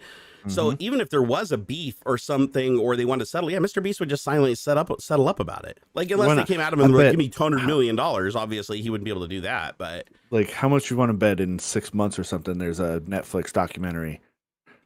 Yeah, totally. Something like that. Like that, that either talks all about MrBeast or just the Squid Game thing, or like Groggy Nod was talking about, make it a game show. Like that's kind of where my head was at. It was like, it's there. Why waste it? Like, there's more content. You can make so much more content, and why not? Like, it would. I think it would be brilliant, and I would totally watch a Squid Game show. You know what's going to happen with now, regular too, people? is like Netflix Great. They'll do season 2 of Squid Game, and season 2, because season 1 was so popular, season 2 is going to pop off, like even more than season 1, like you said, by like a huge factor. When it does, how much you want to bet the next Squid Games 2 video that MrBeast comes out with is now a $10 million budget, and his title sponsor is Netflix? Yeah, because they've like seen that, it, for right? sure. It's like he's already paraded in front of him how successful he can be with something like this. So they wouldn't be nearly as successful if they tried to create their own real version of the Squid Games or whatever, right? It just wouldn't be. So let MrBeast do it and then just pay him. And so in a way, this might even just be like an audition for that, So I don't know. It's weird. But the ones that bug me, the controversy that bugs me the most, because the legal thing actually does have some merit. Like, if they wanted to sue him, they have the right to do it if he's not licensing that content. Very, like, definitely immoral to have just copied the game, making gobs of money, not cutting a kickback to Netflix or the director guy. Super uncool. But getting off on how much he spent, whatever. That's dumb. Yeah, I think the thing that really buried him too is, one, admitting that it's a 1-to-1 copy, like in the beginning of the video, thanking the creator for inspiring him copying the video at the end, and having Brawl stars like plastered all over everything, meaning that anybody that watches that video now is going to associate Squid Game with Brawl stars, and that's going to create probably a negative PR nightmare. Because, like I said, it's the same. It's made by the same company, makes Clash of Clans, which is also another pay-to-win game. That I have a friend who spent over $10,000 on this mobile game. Because all you do is the more money you spend, the more better chance you have of killing your rival. And then they have to spend money to kill you back because they can't catch up once you've started spending money and buying gems. Yeah. So it's like the game is basically positioned so that you bring your friends into the game, and then you compete, and then you spend $1 and then they spend $5 and then you spend $10. The next thing you know, you guys are blowing $500 a week, buying gems to attack each other to try to stay higher in the leaderboard. It's literally just like, I mean, it's a great business model, but it just preys on addiction. Like that's the problem that I have with these games, is that the games themselves are not complex in any way, shape, or form. They're just kit bashed games that are put together, very, very generic games, but they just add a money component to push you. It's like, it reminds me of Farmville. Remember Farmville back in the day? Sure. Like, you'd play Farmville every day and you get so many resources and everything, and then it starts saying, oh, here's your friends and your neighbors and your other Facebook friends that are next to you. And then you're like, man, why are they getting so far ahead of me? So you'd start playing longer, and then you play for like 8 hours and keep getting more free turns and coming back every 5 minutes, but they'd still be kicking your butt. And then you're like, Oh, pops up. Oh, we noticed your friend is kicking your butt. Would you like to buy a tractor upgrade for like 99 cents? And then you'd be like, nah, I don't want to do that. And then it'd be like, for the next 30 seconds, we're going to give it to you for 15 cents or 20 cents. And you're like, oh, heck yeah, I want to do that. And then they slowly acclimate you by bringing the prices up a little bit more and a little bit more, and then upping the values and then having them down to what they were. It's just it's such a it is. No, it's manipulation. It's 100% game theory. Look, it's the same reason World of Warcraft blew up the way that it did. Is there wasn't anything like uniquely awesome about World of Warcraft. Okay. Yeah. They took all of the successful bits, or a bunch of successful bits, from games that had been around longer and had noticed like quality of life improvement. Like if you play the original EverQuest, Project 1999 ish, so not totally original, but only a few years in, and compare it to what it is today, or to new MMOs, to quality of life improvements, all this stuff. They distilled it down to its base core, like, you know, shiny bits and stuff. Everything in World of Warcraft, hang on, is designed to keep you playing. It's easy to level, so you get all those dings and chings and blah blah blah blah blah. Like it all feeds into your brain to like, yeah, oh, that was cool. Ooh, yeah, it's that dopamine cycle like we've talked about. You get addicted to the anticipation of the next shiny thing, the next biggest number. Even the gameplay loop doesn't change as you level up. Raids and stuff we can talk about. That's a little separate. Yeah. But the main gameplay loop does not change. You fight monsters to get more money, which to raise this number, which is going to raise that number so that you can throw bigger numbers at other monsters. Like that's it. Right? Yeah, I mean, yeah, that's the model, right? But the thing about World of Warcraft, though, is it sells you on a subscription model, but I don't think they sell you anything that boosts the game, right? Not really. No, I mean there are now not boosting the game, but the again the core like loop is to keep you wanting the next ching ching ching ching, the next bright bubble, the next little thing, and then it ties to, oh well, you can get the next little shiny thing for $5. Hey, yeah, they want to make sure that you never hit the end and somebody's always stronger than you, so that you keep subscribing and keep aspiring to be the best. And then the other side of that is of course the FOMO, like, oh, your friend is doing better, or your gang needs help, blah blah blah, whatever.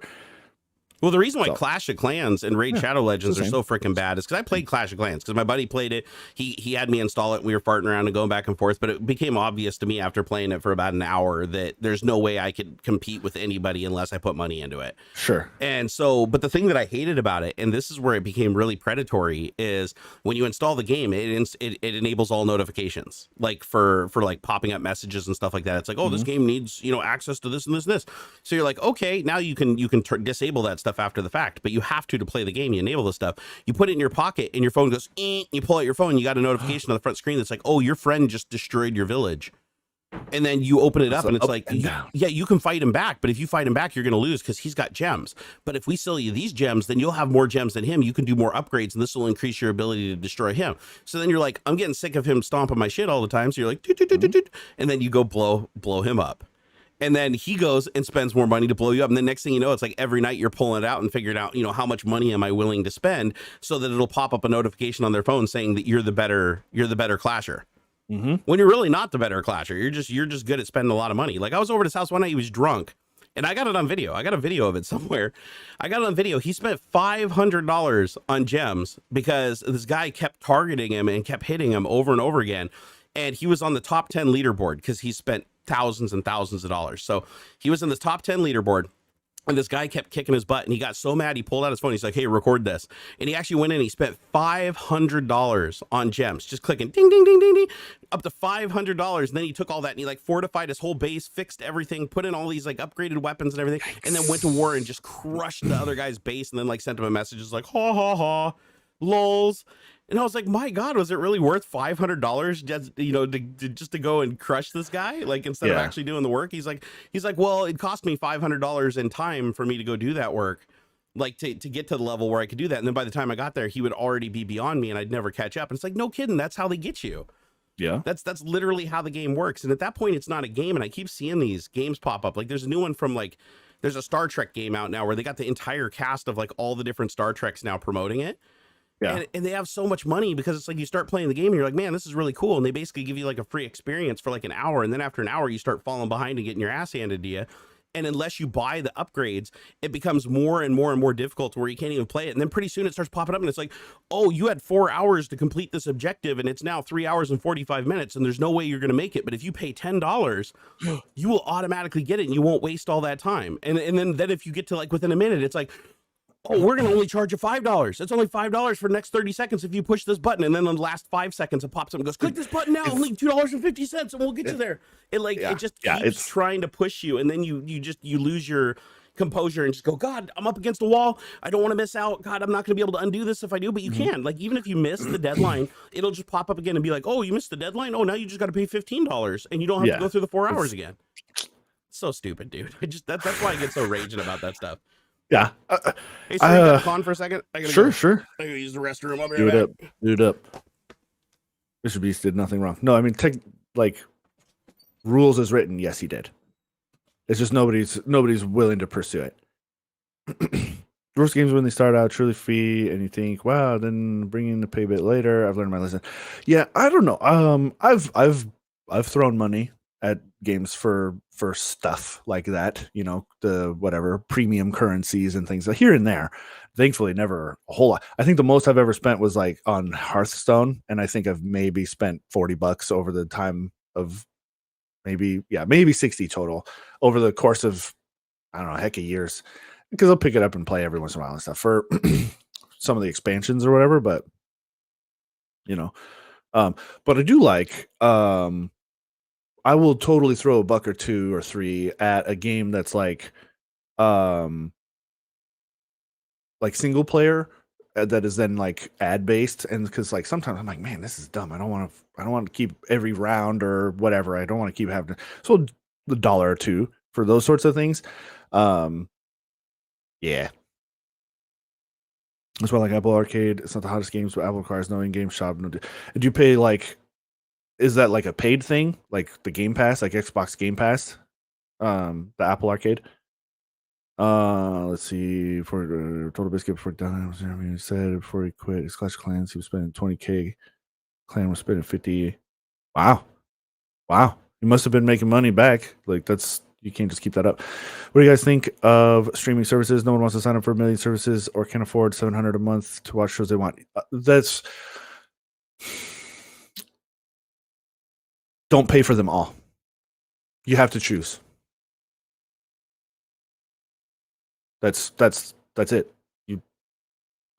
You don't watch them all. Like there are some things. I know there's a couple shows on like Apple TV, their Apple Plus whatever service for shows and stuff that look cool. I see ads for them or whatever, and I'm interested, but I'm not interested enough to pay $15 a month for it or whatever. You know.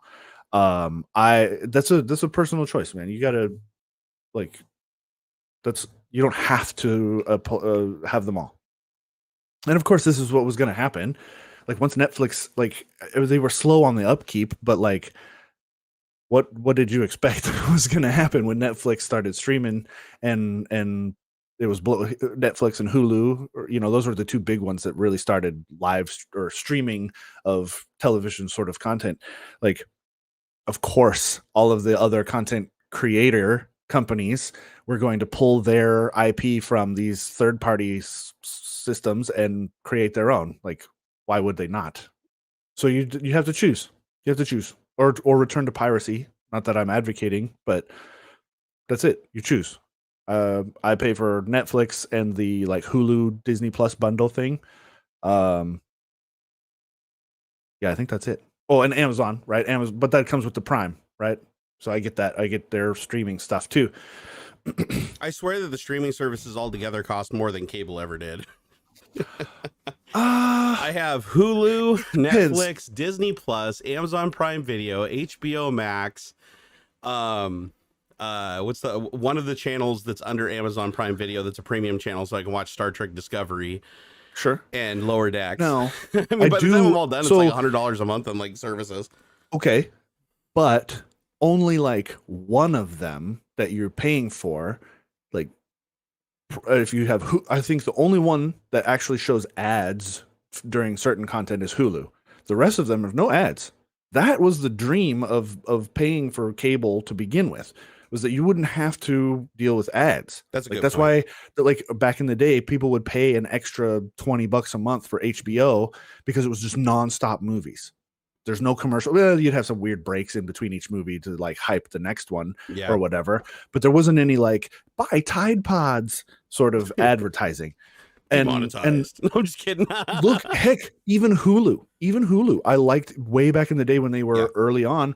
It was a value for me to pay $8 a month and only have a minute and a half ad break, because on TV it was 10 minutes or 5-7 minutes of ads. I'd rather watch 1 or 2 long form ads.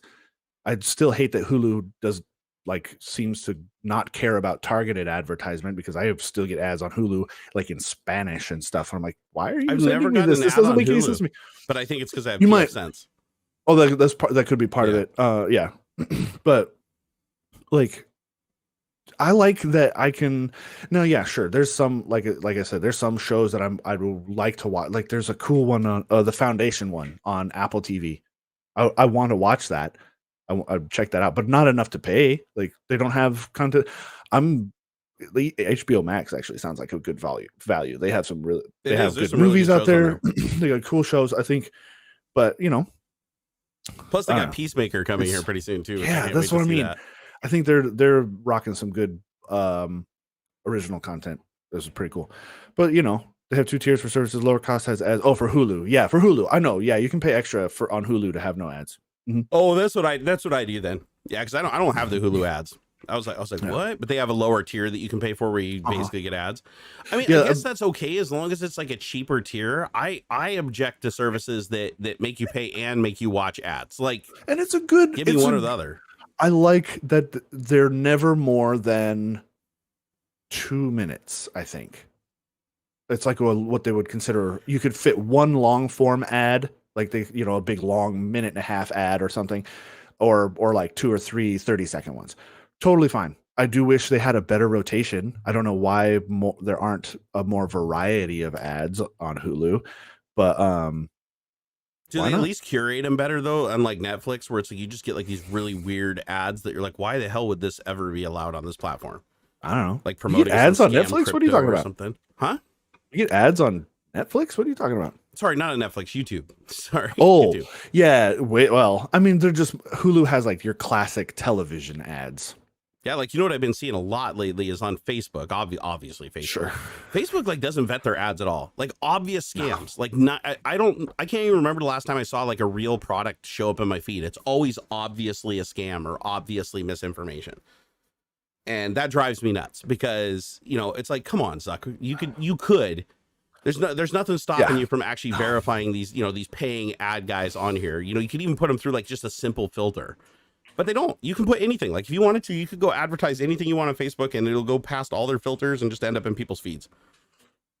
Drives me nuts. And when I report it, it hides it for me, but it doesn't hide it for anybody else. It's like everybody has to individually report it to hide it. And I'm like, man, but it's because they sell so much stuff. They get so much money from those ads because people get duped by them. And then they're not mad at they're never mad at Facebook for putting it in front of them. They're always mad at like this company that like pops up and goes away, and then a new company pops up and goes away. You'll see the same product sold by like 5,000 companies because every time they get caught and it gets shut down for fraud, they just create another thing selling the same product, same text, and it goes right through and gets approved immediately and goes out to tens of thousands more people. Yeah. Oh, can't stand it. Yeah, I bet Peter Popoff has Facebook ads. I can't believe he's the one that was selling the water, right? He was selling holy water stuff. He sends you the holy water, but then to prove it'll only work if you send him a seed. So basically he sends you the holy water, and then there's a thing that's like, you must show God that you deserve this water, and this water won't work unless you show your faith by sending $19.93. It's always some weird random number to make it seem like it's divine. And what's crazy? That guy made $27 million a year at his peak, just from people sending envelopes full of cash. Okay. That's no digital transactions. That's $27 million and him just hiring people to open envelopes and dump cash into bins and take it to the bank. Cards Against Humanity made gobs of money on selling actual poop. Yeah, but at least you got what you paid for. To dig a hole. They took a bunch of money to dig a hole. Like, we're gonna keep digging as long as you all keep giving us money. I saw that. That was actually Like, pretty funny. Like, that's pretty freaking cool. But the thing about that is, it's like, I'm okay with that because that's a joke, right? Everybody knows that's a joke. You're getting exactly what you paid for. You're either getting poop or a whole dug that you can watch it's on like, a camera. like it's brutal like, honesty. Like, yeah, with Peter Popoff, he's like literally promising you like eternal wealth and that God is going to save you and salvate you if you give him $20. And it's like, he doesn't, wait, he controls God? That doesn't make any sense. It's just silly. It's absolutely silly that he's allowed to do that. Like that with all the laws we have and the FTC and all this stuff. And you know, you have to announce when you are reviewing something and, you know, all these things that make it so you have to stay honest. There's this whole other group over here that's tax exempt that can literally say and do anything they want because you'd be violating their freedom by saying that they're not allowed to say those things. Like, oh my God. It's just annoying. I think it's annoying because so many people get taken, and it's usually, and the people that get taken the most disproportionately are the people that can't afford to be taken advantage of because they're desperate. Yeah. Makes me sad, dude. Makes me sad. Let's see here. QA Library said UK, there are strictly enforced laws about how many and minutes per hour you can have adverts in normal TV, but it does not cover when the same show is on internet services. Yeah. Oh, you're talking about like over air. We have the same thing here. Like our FCC like regulates so many things, like things you can say in commercials, how long a commercial can be, like all that stuff is heavily regulated here also. But the question is, who does over the air anymore? It's like everything's digital. Yeah, I imagine it's a similar. It's just like a package thing, you know. I mean, they must like, because people still have cable and broadcast television and such. Well, in the UK, they figured out how to monetize broadcast television. They haven't figured out how to do that here. Like here in the United States, all broadcast television just comes to your TV. And in the UK, they literally have vans that drive around that triangulate, and they can detect if your TV is pulling a signal out of the air, and they'll literally fine you. It's the silliest thing I've ever seen. That's crazy. Yeah, ask anybody that lives in the UK. They'll tell you. It's like what's the name of the company over there? Is it the BBC or whatever, the one that manages all the over-the-air broadcasts? And like, if you have an aerial coming off your house and you don't pay your monthly fee or whatever, they'll literally come and make you take it down and then fine you. So, but people still steal TV like crazy. But they do have equipment. They have really complicated equipment that can determine if people are picking up signals that they're not paying for. Huh. It's like, we don't do that here. like wouldn't that be weird? You go and put like an antenna up on your house? I mean, I haven't. No, I mean. I don't think I've actually physically done it. I've hooked them up, but you know, yeah. No, it's for real. It might not just be it might be one of the TV stations or something. But I live in the UK, BBC BS TV vans. I guess that maybe that's what he's talking about. Oh, are you saying that you don't? Oh, you're saying BS like you hate the vans, like the vans are stupid. Okay, I thought you were saying the vans don't exist because I was like, I literally watched an entire show on it. Huh. Oh, the BBC says they can detect it, but it's a total scam. Yeah, I was like, you're saying they're lying about being able to detect it. It's a I'm like, how would you be able to? I don't understand the physics of radio broadcast well enough, but I don't. How would you know who's receiving a transmission if you have an antenna? If you have an antenna on your house, it's assumed. Oh, I guess. Okay, yeah, sure, that makes sense. Yeah, and then like you look up their address or something, and they're like, "Oh, these guys haven't paid their sticker price," and they get them. I don't know. All right, so here I'll pull up the antennas article are so nowadays. I'm not talking. You could have that stuff hiding on your window or something. Like HD antennas could be inside your home. All right, so all the people that are saying it's false, here you go. Here's one article. There's several others. Court jailed 107 people for not paying the BBC TV license fees. The BBC has come under fire after officials figured about 107 people had been jailed for just over 2 years for not paying their TV fines for their TV license. The Ministry of Justice revealed a number of people have been jailed from January 2011 to 2013 for defaulting on fines or not paying a TV license after Freedom of Information request by the Huffington Post UK. Critics expressed fury over the officials hounding television viewers to pay $145 for a TV license, as people who fail to pay their TV license can face a court appearance, prosecutions, and fines up to £1,000.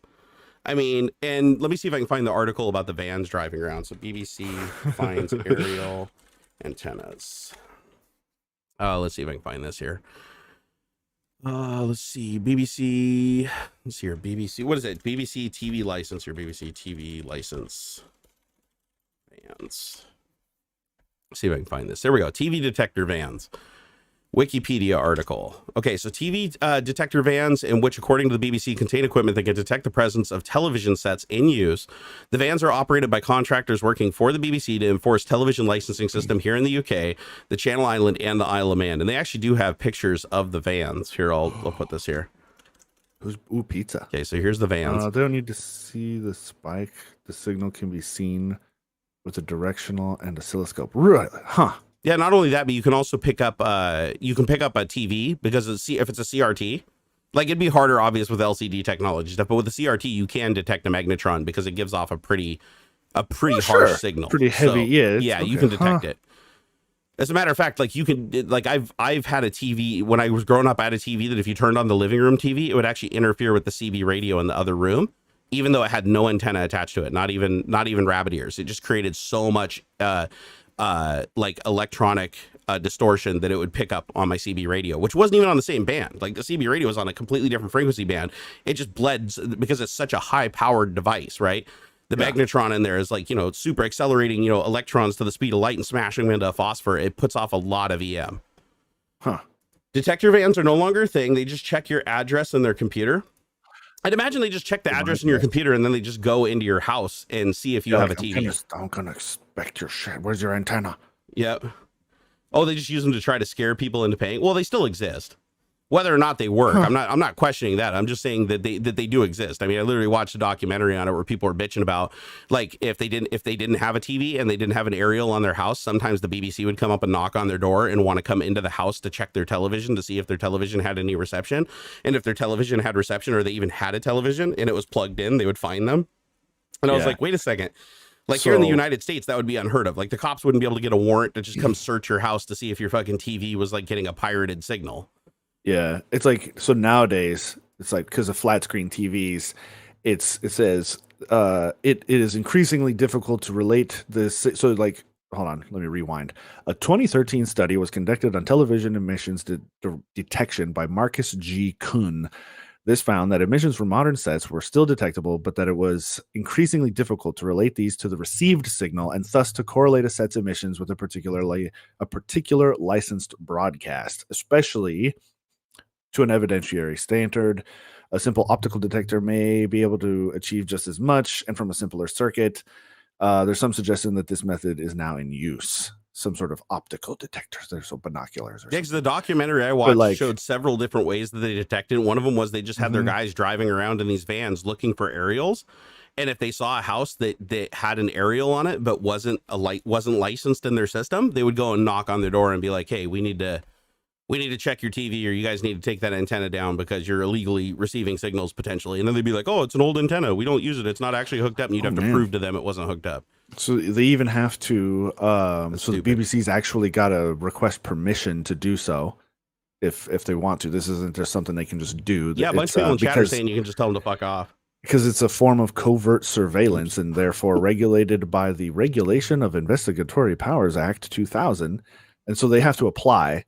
And it's like you can know about it because it's like public information, and there's like documents about how the process and blah blah blah, and then they have to show that it is necessary and proportionate, and sometimes they get rejected, and then once approved, they tend to have authorization for about 8 weeks, I guess. So like, do they do this? Yeah, but how often? It makes me wonder, though, like, how many people are still paying for a license to receive an aerial signal? Like, is the infrastructure over there really so bad that you can't get, like, cable internet or CCTV user makes a good distinction. It's not the aerial, it's what you're watching. And that backs up some of what's been talked about in this article, or this Wikipedia article, the detector van thing. It's about what they're really looking for, what they have been looking for is if you were stealing pay-per-view. Like that's kind of what it's not. They have to actually catch not just having the aerial; it's what you're watching that they're trying to catch. Okay. So they're basically just trying to strong arm you into incriminating yourself, basically. Yeah. They come up to, we noticed you got an aerial. You watching that BBC? And then they're like, but if you turned it to BBC, would it be clear or would it be fuzzy? Like, trying to get you to just self-incriminate. Or like, you're trying to watch Mariah Carey's Christmas special without paying for it. That kind of thing. That is so weird. Like, it's just crazy that like they still have Like, are the aerial signals still analog over there too, or did they move to digital like we did with like HD TV, like the I imagine over there broadcast? They must have. They must have at this around the same time we did. Yeah, because then you could somewhat regulate it that way, because you have to have a digital decoder, which means that you could just have your own encryption layer and sell receivers that decode it, and then you would control who had the receivers and who was leasing them and renting them and everything. It says Stephen Webb said you have to pay it even if you have satellite online stream TV or any form of TV. Really? Oh, so even if you have satellite, you still have to pay them for it. You pay like broadcast licensing fees and stuff as a part of, like, I think it's like if you pay for cable here, there you are, so you help subsidize like the public broadcast system, right? Because you can grab certain channels just clean right out of the air, boop, with an antenna, no pay. But there are ways that you're paying for that, like in different taxes and things. And there is a part of it that's in your regular cable bill, if you're getting like basic cable or that sort of thing. Well, this is I imagine it's partly built into your house payment or something too. Yeah, they did say it's all digital over there now, so that's cool. They said they phased out analog in 2011, just like we did. That makes sense. So that makes sense. And I know, like with basic cable, like with my cable provider, the basic cable comes with the local channels for free. So like you're paying for the basic cable package, which has the extended channels, but you always get your local channels for free. And I think that's like something they have to agree to in the jurisdiction, is to send those channels to your house for free as a part of like their infrastructure agreement. Right. Hey, I'm Walsher. Thank you for the subscribe. We appreciate that. Thank you for the support. Let's see here. Albert Kelly said, after looking it up, some of the UK does not have broadband still. So based on that, aerials are for people who cannot get net at all. Well, I imagine too, like, dude, Europe, or especially England, the UK's got wicked old buildings. Like, some probably just aren't retrofitted with like coax. You have to have an aerial because, like, what are you going to do? Drill holes into this 1,000-year-old wall? That kind of thing. Yeah, Stymie said PBS also begs for money in exchange for a stupid mug. Yeah, but PBS is different because you can watch PBS without giving them a dime. They just beg for money all the time. Sure. Like that's different, right? They let everybody can watch it, everybody can watch the shows, but they beg for money. Small price to pay. Yep. Honest for and it's not even like all the time. Like, you can still catch most of their best stuff outside of the times that they are, like, they'll just run those specials and stuff, like, oh, we're gonna run every Red Dwarf episode for 3 weeks. And I was just gonna say that's where I watched Red Dwarf back in the day, man. PBS was awesome for that. And then every third episode or something, we're gonna cut in and say, hey, buy this thing so you can have a bag. Give us $50 for this $10 bag.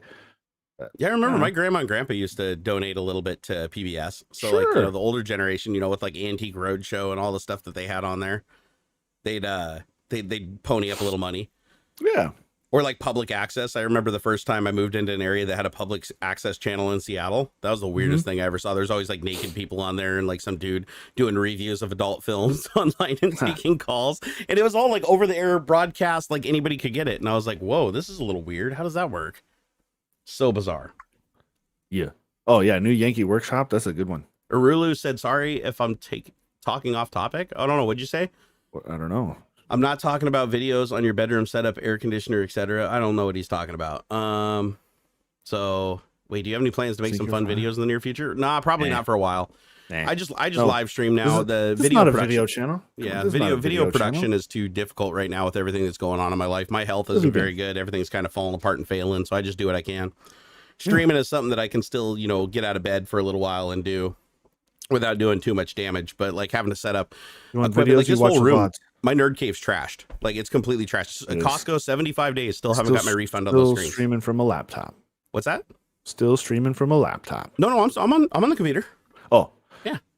No, computer and one screen. The other two screens are out in the hallway because my back hurts too bad to get them in here and mounted back up. Because remember, I sent the old screens back to Costco. That's right. 75 days, still no refund. And the other day we called the 5th time in 70 days, and they said 2 days we'll 100% return. This is the 5th time we've called them. Oh, we figured it out this time for sure. 100%, 2 days, and through now we're on day 3, still no refund. So it's just I don't think we're ever going to get the money back from them, which means that the Nerd Cave's never going to be finished again, which sucks. Yeah, it's pretty stressful. This is going to be probably one of the worst Christmases ever for me. But, at least I'm alive, so I'm happy for that. That helps. What's Goes a going on long with way. this FTC suing Nvidia thing? Well, so I mean, this was coming. Like, of course, this was. I don't know where anybody thought this. Because they're Because trying to corner the ARM, UK right? blocked it, or were blocking it a little bit too. But yeah. So, geez, this whole year, or a little bit more than this whole year, Nvidia wants to buy ARM. ARM is the company that has the designs for most, like, basically any mobile chip. Qualcomm, the Snapdragon stuff, the Apple stuff, Apple's ARM M1 stuff, that all licenses ARM, right? And it is the alternative to our current like x86, x whatever 64, I think whatever it is that we're on now. CPU architecture, blah blah blah. I don't get into the engineering. It's different kinds of CPUs than what you use in your normal desktop, in your mobile stuff, which actually is, with Apple's push, is now becoming more desktop related and such. It's a big deal because it would put Nvidia in a position to basically dominate the mobile market and the upcoming, like, this. There will be a shift in your desktop home operating stuff. Like, this is a shift. Apple's really making it a real thing soon. So most, like, it's going to be a little while, but your desktop processing will eventually move over to ARM at some point. So is this just mobile fact. ARM, or is this all ARM? No, it's all of it. ARM licenses its designs and technology to Apple, Qualcomm, Sony, Samsung. See, and that sucks because ARM is the future, right? I mean, ARM is going to Yes. be the predecessor to replace x64 and x86. So if they Yeah. controlled that exclusively, that's game over for any competitor. And that's why, especially, and I think Apple is probably a little bit behind this, because Apple and Nvidia don't like each other right now, and probably won't ever like each other. And so if Nvidia ends up owning the rights to who licenses ARM, Apple has to make their own M1 chips. And they're probably, if it does go through, it would probably end up being where, like, Nvidia has to honor like prior contracts or whatever, and so Apple probably has some deal with ARM now that they have like some sort of perpetual license to a certain part of the ARM thing, and so that they can create their own chips, because Apple is manufacturing these chips themselves. Like, it's their, or they've probably working with Samsung, honestly, to make these chips. But the idea is that, like, there's a license to the architecture, which is true for x86, I think, too, right? Like, IBM is the x86, x64 license holder. Like, everybody I think Intel is. I think Intel's the license holder, and AMD has to license it from them. Okay, although AMD is the license holder for x64, so Intel has to license that from them. So I think they just mutually cancel each other out. Yeah, and so and that's the problem they're trying to avoid here, is if Nvidia is the one who now determines who gets the licenses to ARM, that's going to throw a lot of things into out of whack. Like, cell phones, tablets, all kinds of smart devices use ARM processors. Like, your microwave, your washing machine, there's a little ARM chip in there. And so, I mean, it makes sense. Having Nvidia hold that, though, would be hugely negative for the industry as a whole. Yeah. Because that's anti-competitive as hell. Way strong. They ought to make sure that ARM stays independent. And it's good. It is. There's not a whole lot. I don't think FTC would lose that lawsuit.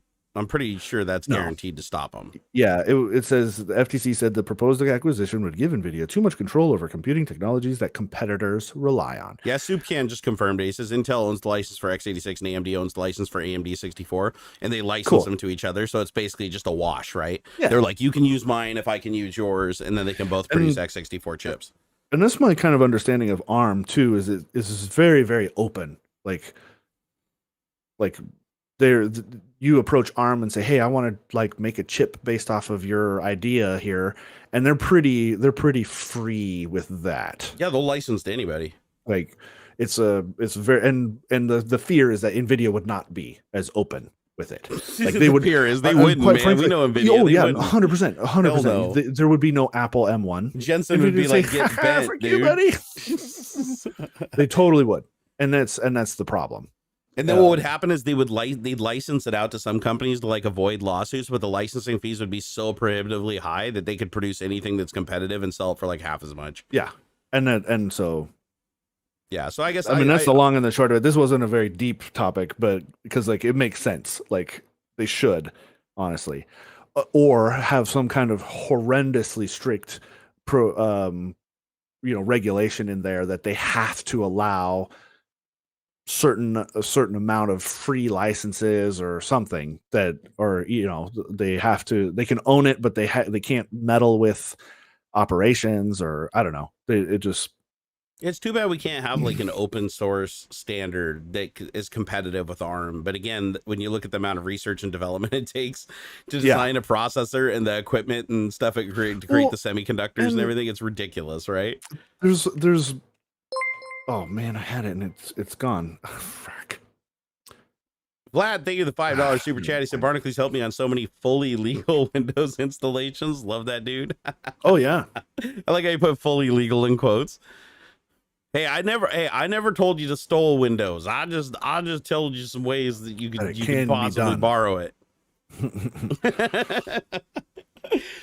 Oh my God. Well, everybody in China steals it, so it's only fair that we get it also. Yeah, see, it says in this article, Nvidia had promised to maintain ARM's open licensing model, retain the brand, keep the company based in the UK, and hire more staff. Yeah, right. I say we just like Comcast said they would invest in their infrastructure if the government gave them $1 billion. Let's see how that worked out. Let's all go FPGA. Who owns FPGA? Like, is that a technology that has to be licensed, or is that open source? The field programmable gate array or whatever. That feels like something that would be free. The processor that can be any other processor. I mean, not very quickly, but but it'd be neat to have software processors, and that's what an FPGA is. You could actually, as a matter of fact, FPGAs are usually used to develop new processors and new concepts because you can create the architecture in software, and it's not very fast, but it allows you to like proof it out. FPGA is used in emulation a lot too. So like these new emulator systems that you see coming out that don't just they're not just software emulators like MAME. They actually emulate the hardware of the original arcade cabinet down to like emulating the resistors and everything. Cool. Yeah. So, but they're really expensive. They're cheaper now. They're coming down in price, but that's why FPGA they call them supercomputers because they're incredibly fast if you program them. Like if you give them very few instructions for one thing. Yeah, they're not quite as fast as ASICs, but like it's like a middle ground. It's like you can use them to test to design and test an ASIC before you go and build that circuit that can only do the one thing. But they're completely programmable. You can do anything with them. Yeah. And but they were super expensive. Like my Dexter ARM has an FPGA on it, and it's a $350 FPGA for the board with the chip. Snap. So nice. they're not very fast. And honestly, for like most situations, if you're doing like processing, if you wanted to emulate ARM or x86, they're ungodly slow. Like there's no performance comparison, at least not with the current generation. But the thing that I do like about the FPGA is that you can actually like you're not just emulating the software, the game that you're playing, or the thing you're emulating the actual hardware, like the way the CPU and the memory bus and everything acts is exactly like it would in its hardware form. That way you get visually like physical VM. Yep. That's what it is. Almost. It's literally like a hardware virtual machine. Yeah, it totally is. That's cool. I have to use the restroom too, so get after it, man. Do it. I got you. Hey, thanks again, Vlad, for the support. We appreciate that. Christmas time. Me and AuxxZillary split all the super chats. If you guys have a question, let us know. Let's see here. Network switches use FPGAs? They can. I mean, a lot of network switches use Raspberry Pis and all kinds of different things. I've seen an Arduino powered switch before. But FPGAs have come down a little bit in price, which is kind of surprising considering the global chip shortage. But that's why I've been seeing them pop up in a lot more emulation platforms. But they're usually in the more expensive emulation platforms. Like, I mean, something that you could get, that would run at the equivalent speed of, say, like a Raspberry Pi 4 that would cost you like $40 or $50. You're paying, $150, $200. So it's more expensive, but you end up getting something that's way more accurate and true to what it really is. What is an FPGA? It's field programmable gate array. It's just a fancy word for a processor that is software controlled. So think of like an x86 chip. It has instructions, or they all do. ARM, x86, x64. You have instructions that you can give. You have gates. You have so you have the instructions. You have the gates. You have the mathematical operators or the operations. And all this stuff is like, each time you do something, it goes through a bunch of transistors on the CPU that emulates the little matrix that does all the matrix math and everything. With an FPGA, you program that. So instead of having a processor where you program something to run on the processor, you have a processor where you program the processor to be whatever processor you want, and then you run the software on top of it after you program it. So imagine having a CPU that could be x86, x64, or ARM. You can just tell it which one you want, and on boot you program it. You basically flash that FPGA, and then it has all the characteristics and acts just like that processor. So everything on top of it thinks it's running on that physical chip. Yeah, so what Jerry said. Pretty damn cool stuff. Very expensive though. Very expensive for the performance you get. Although, I bet. They're really good for hardware design, though. The thing where you see most FPGAs used, outside of like network switches and really expensive stuff, is just in development of hardware. Because in FPGA, you can basically flesh something out before you go and create it in hardware. And so before you go spend millions of dollars creating a die and creating a chip, you can take an FPGA and make it basically emulate that chip, but hardware emulation, not software emulation. You're basically telling that chip to have these registers, have these memory spaces, and wire them up and have the logic work just as if it was physical components on a board. I don't know, it's cool shit. It's really hard to program though, man. I looked at some FPGA code and it was like, and I used to program assembly back in the day. Vlad, thank you for another $5 super chat. That is hella nice of you. So we're gonna go ahead and get through your question. He said, whoa, I'd never imply that I do something so barbaric as to steal Windows. I was just saying you helped my experience much more, sir. Thank you, sir. Thank you. I do plan on moving on to Windows 11 at some point, but right now is not the time for that. Let's hear. Sot and Mush, thank you for the $13.50. He said, nothing to say other than I hope all making and watching this video have a happy and peaceful Christmas. Man, that is a nice thing to say. Yeah, you too. You are a nice dude, and we love you long time. Oh yeah, an FPGA can also be a GPU. I mean, it can literally be anything. There's nothing an FPGA can't be. An FPGA can even be an FPGA.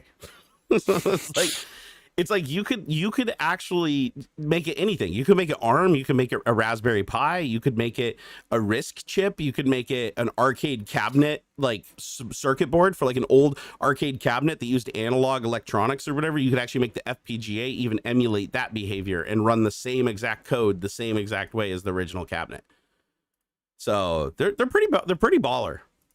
The problem is they're just really difficult to program for. Like, that's the one thing I hear from the programming community is the FPGA programming is some of the hardest programming you could do, because everything has to be accounted for. The timing on things, the conditions, all the stuff that makes the processor act the exact same way as the real thing has to be accounted for in code. Yes, Dexter ARM does have an FPGA, the Unity Tech. Whoa. Even their new ones do too, but their new one even has a better one. And it's a really fast FPGA too. They didn't skimp. It's like $350 of the ARM. Their cost is the FPGA. Miniatures. What's that? Oh, just Nell Shamrell, $5 says, thanks for keeping me company as I paint miniatures. Always appreciate your insights. Oh, nice. Thank you, Nell. What are you painting, dude? Cool. What miniatures are you painting, brother? D&D? Yeah. We appreciate that support. Christmas coming up. Bush. Oh, Mush. Bush. Southampton greeting. Sotan Mush. Oh, Sotan Mush? Wait, Sotan Mush? Sotan Mush. Mush, like bush. Oh, so I messed it up. Damn it. I had one job. It can also be all the chips at the same time in an SNES. No, I know. And that's why they love them for doing emulations of old consoles, because it can emulate the entire hardware matrix of the console all the way up to like PlayStation 1 or something like that. So I saw one where it was like they literally took a PlayStation 1 CD, they took the FPGA, programmed it, they installed like this Linux kernel thing on it or whatever, and then they booted off of that, activated the FPGA, which was on a daughter board, and started PlayStation games on it. And it ran on it. It's just direct on the chip. No emulation layer, no emulating programs, nothing. They just loaded the ROM right into the FPGA and it just played. And I was like, dude, this is awesome.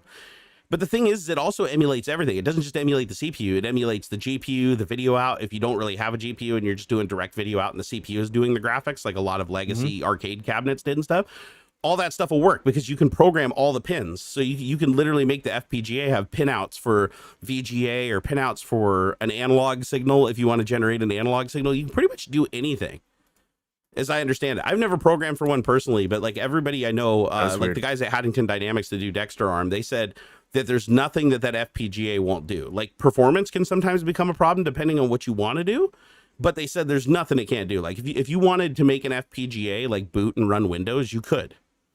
It would just be slow as hell.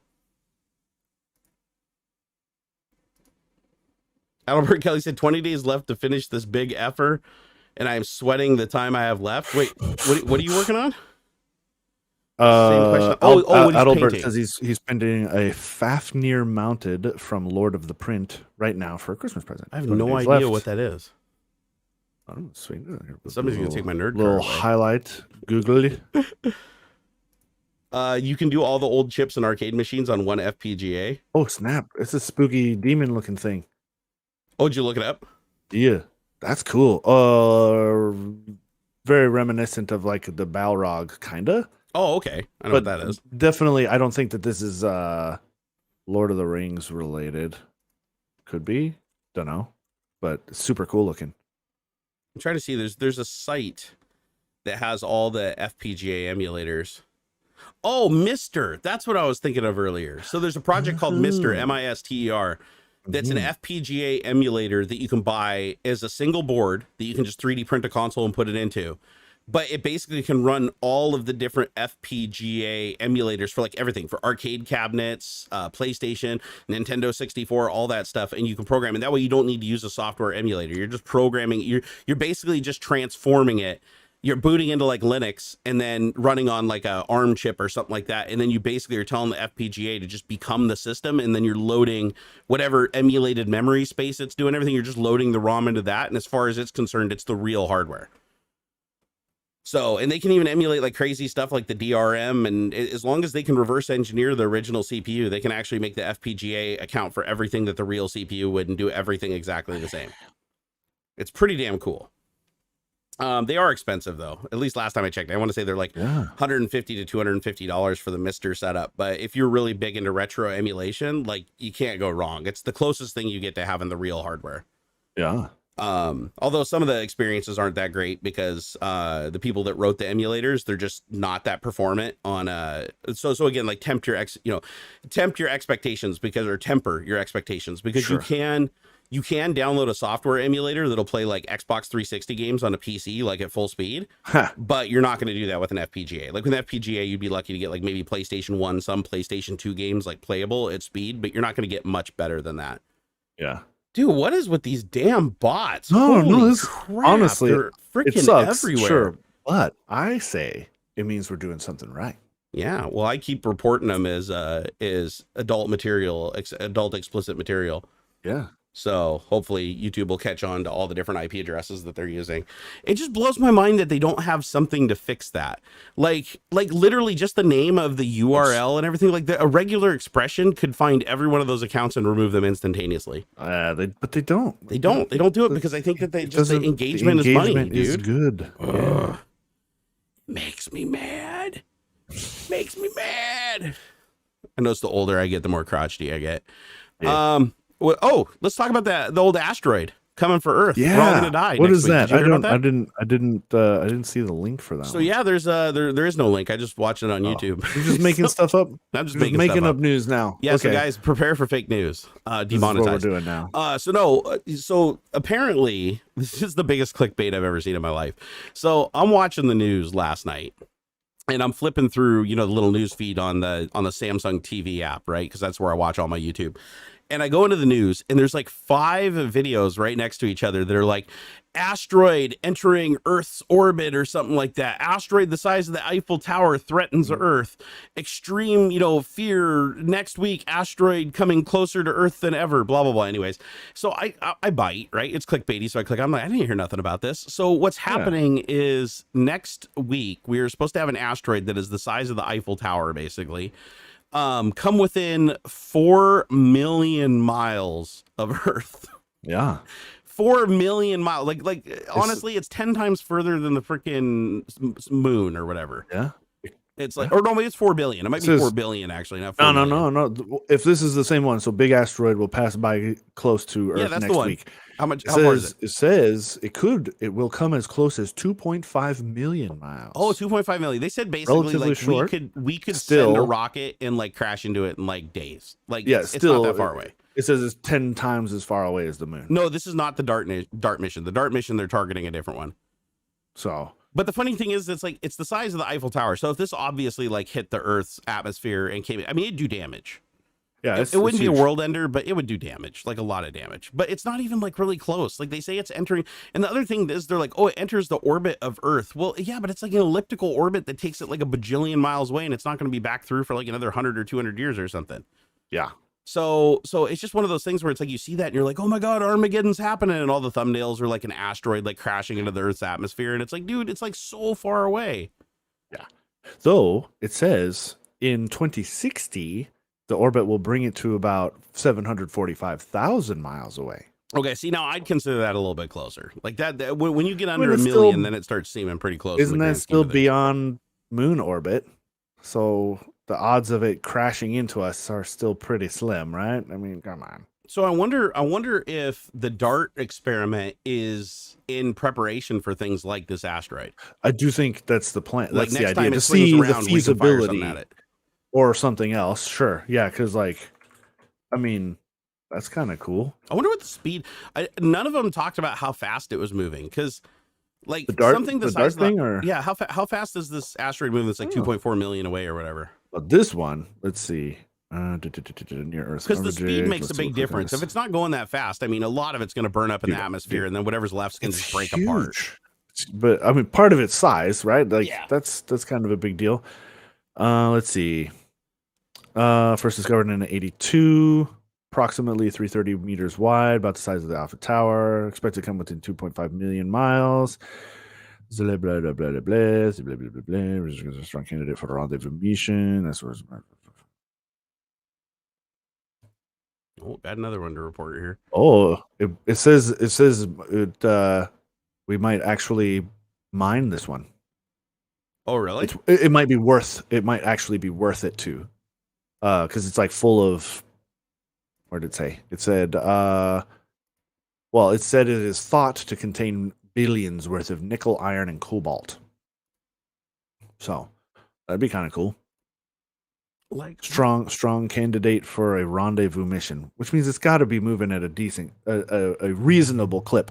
So let's see here: absolute magnitude, optical albedo, diameter, rotation period, light curve amplitude. Okay, so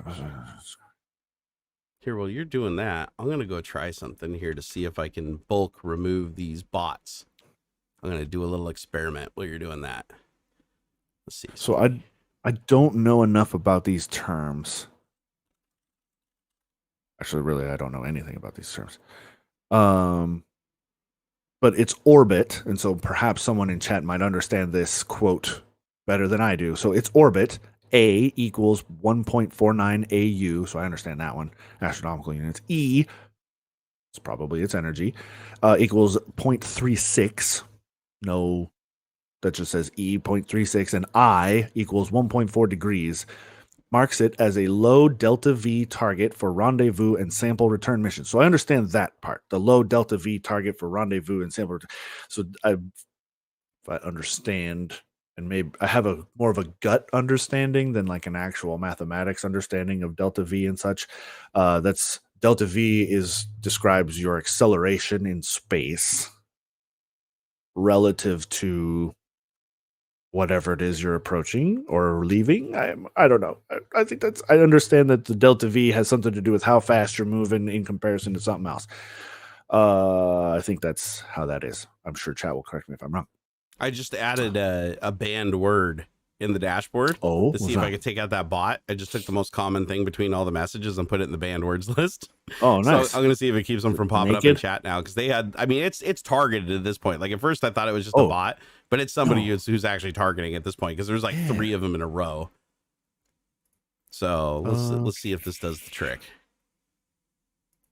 Oh, so we almost for the near mission, the near Earth asteroid rendezvous mission, this was a top contender for that mission, but they went to Eros instead. Did they say why? It gives a link to like the abstract or whatever. I'm sure somewhere there's an explanation, but not in this write-up. Radar, E-class. Dude, it's crazy. Man, I'm looking. There's a lot. I'm looking at my channel comments and mentions list. Where it just aggregates it together for everything. Oh yeah, and it's crazy how many of the messages are like, "This guy on Instagram. Oh my god, they fixed my phone and got my phone back." Yeah, well, we did that on like, purpose, right? Yeah, dude. It's like totally working. There's like 300 or 400 comments that are just on these like first like 5 pages that are all 100% those guys. Like we literally tricked them. And most of them are still leaving comments on an old video I did that says crash any iOS device, how to remotely crash and hack iOS based devices. So yeah, by changing the title, you really do get these guys to come at you. So man, I need to do something. Because I have some really good ideas for like browser plugins for shared ban lists for these guys to just bulk report them. It'd be cool to get just thousands of people running that so that it could just immediately respond to these and shut their networks down. That would be awesome. I miss doing stuff like that. That's a link. I put the link to this paper about this asteroid. If anybody who's like, and this is some high level like science stuff, physics. I was gonna say that doesn't look like anything I'll understand.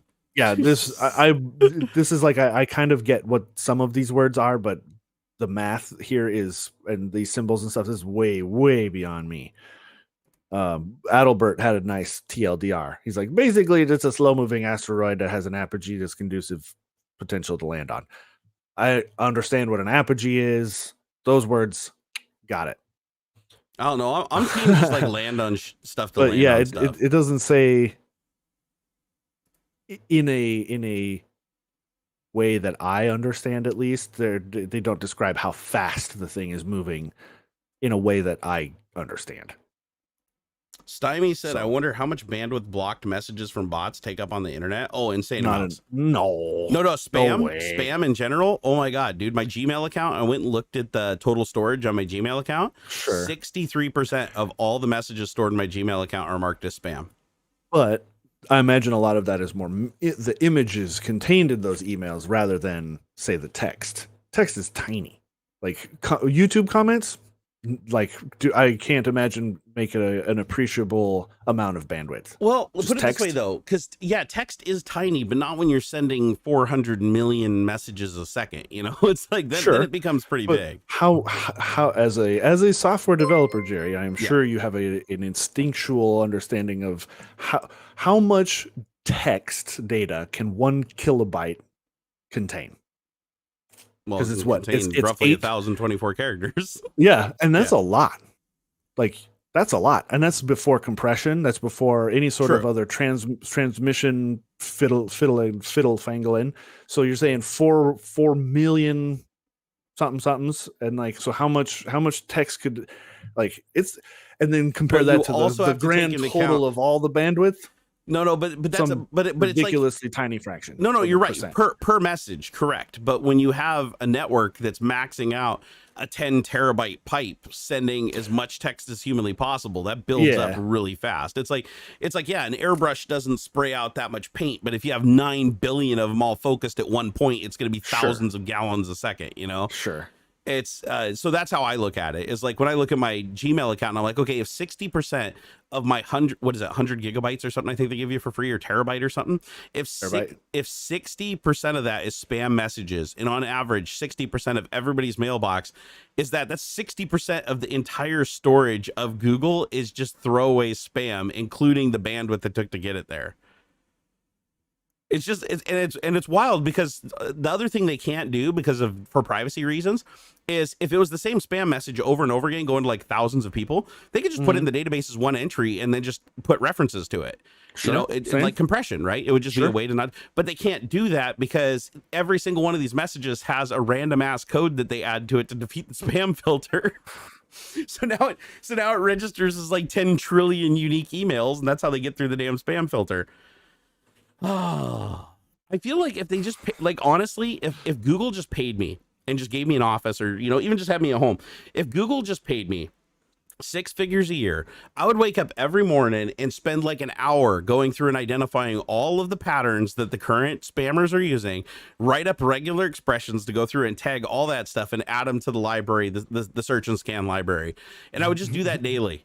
And then I would go through and I'd pull the old stuff out when it was no longer getting any hits and just round robin that stuff. One person could manage that and literally save the internet like freaking billions and billions of terabytes of storage just by paying one dude to sit there and knock it down, which makes me think, like, why the hell don't they do that? And I think the real reason they don't do that is because it's just the more bandwidth they use and the more stored messages they have, the more it boosts their analytics and makes them attractive to advertisers and stuff. That's what it comes down to. It's like on YouTube. It's like 5 million comments on a video and they're all like, go to Instagram. My buddy got back your phone. And it's all scam stuff. It's all easily matched with a regular expression. I mean, hell, what's his name? God damn it. I'm no good with names right now. But another guy who does tech videos just wrote a browser plugin that does this. That goes through and identifies these. Was it? For the comments. Yeah, to go through the comments, and it tags them, and you can bulk delete the spam comments. And it's like a very simple thing. And I even DM'd him and went back and forth with him and told him how to use regular expressions to achieve something that was like more broad. Sure. And he was like, no way. And so he's going to integrate that into his next version of the plugin, because I was like, I'm not going to go do it and one up him. Instead, I'd just tell him how to do it so he can make his tool better. But it'll be super effective. When he created it, it's like, why doesn't Google do that? Because the reason is, one, they have to pay somebody to do that, right? But more importantly, because that doesn't matter, it's like they have unlimited money. But the big reason why they don't do it is because it falsely inflates their analytics, which makes them look better. It's the same reason why Microsoft was like, oh, Internet Explorer is the best browser in the world 10 years running. And it's like, no, it's because every time somebody reinstalls your operating system, the very first thing it does is open up Internet Explorer and go to Microsoft.com. That's why Microsoft.com was like Alexa #1 for like 12 years running. It wasn't because everybody loved going to Microsoft.com. It's because it was the landing page for the browser that opened automatically every time you booted your freaking computer for the longest time. Yep. So that's one thing that I learned working at Microsoft. As far as a little rant is, they don't care. The data doesn't have to be representative of what they want it to be. All it has to do is show something good in their favor. That's all they care. If they can spin it that way, then they will. It's the same thing with the Watson database. This used to drive me nuts. So if you guys don't know what the Watson database is, it's basically the crash repository. Every time your computer crashes and it pops up the box, says, oh, this program has stopped responding. Would you like to terminate it? And then it says, oh, would you like to send this report to Microsoft? That's the Watson database, or now they call it online OACR, online crash analysis. Cool. So this database stores every single dump file of every crash that ever happens in the world, no matter how small. As long as it can cache it and get internet connection at some point, it uploads that to Microsoft. And by default, it sends something called a mini dump file, which contains the memory, all the variables that you had in memory. Like if you were looking at a picture of your wife in a compromising position and the image app crashed, well, that is now stored in Microsoft's database in the dump file in a variable. And it can be easily recovered and looked at. I'm not going to tell you any more than that, but yes, it can be. Here's the problem, though, is Microsoft would internally to the company, they would say, oh my gosh, we have quadrupled our crash data or something into the analysis database by adding like these new trends and these new things and blah, blah, blah, blah. And you'd be like, okay, cool. So you just said how cool it is that more computers are crashing, basically, but they tried to spin it as a good thing. They're like, oh, our crash database is filling up so much faster than ever. That means that it's working really well and we can fix that. So then we went through and found out we didn't have enough information to fix most of the bugs. Like 99% of the bugs, there's not enough information to reproduce the bug. So we dumped those out of the database as won't fix. Well, instead of Microsoft coming forward in the next company meeting and going, oh, we failed to fix 99% of all the bugs reported, and that was wasted bandwidth and wasted customer time, and that data now is just going to take up space for the next 30 years in our data center. They spun it as, oh my God, we have a record 90% close rate on all bugs. But you didn't fix them. You just closed them because you couldn't fix them. How are you spinning that as a good thing? It's just that's one thing that really annoys me about big businesses. Like whenever you see a statistic, they can spin bad data to look good data to look bad. It's like, look at the raw data yourself and draw your own conclusion, because they will always try to shine in the light that best suits them and their investors every time. Hey, Camaro, thank you for the $11.55 super chat. You are the best. He said, Austria have to pay 240 euros for having TV or radio. God, that sounds expensive. Is that a year or a month? unless you have no GIS TV without a TV tuner, imagine coming home, opening the door, some guy try and squeeze in the door to take a look inside to get you fined. That would, okay, I don't.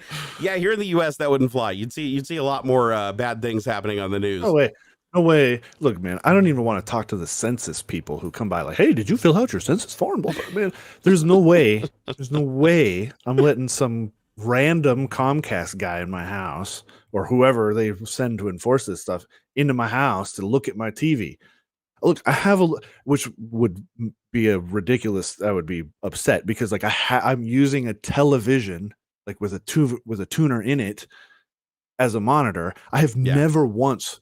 Not one time has this thing been plugged into a cable box or any sort of actual television source it has always been a computer, my laptop or my PC, whatever. I'd be pissed if they came in and said, hey, oh, you got to pay money because you got a television here. Yeah. Well, one thing that's should be universal knowledge, but unfortunately it isn't because, again, people just don't really educate each other on stuff or take a second.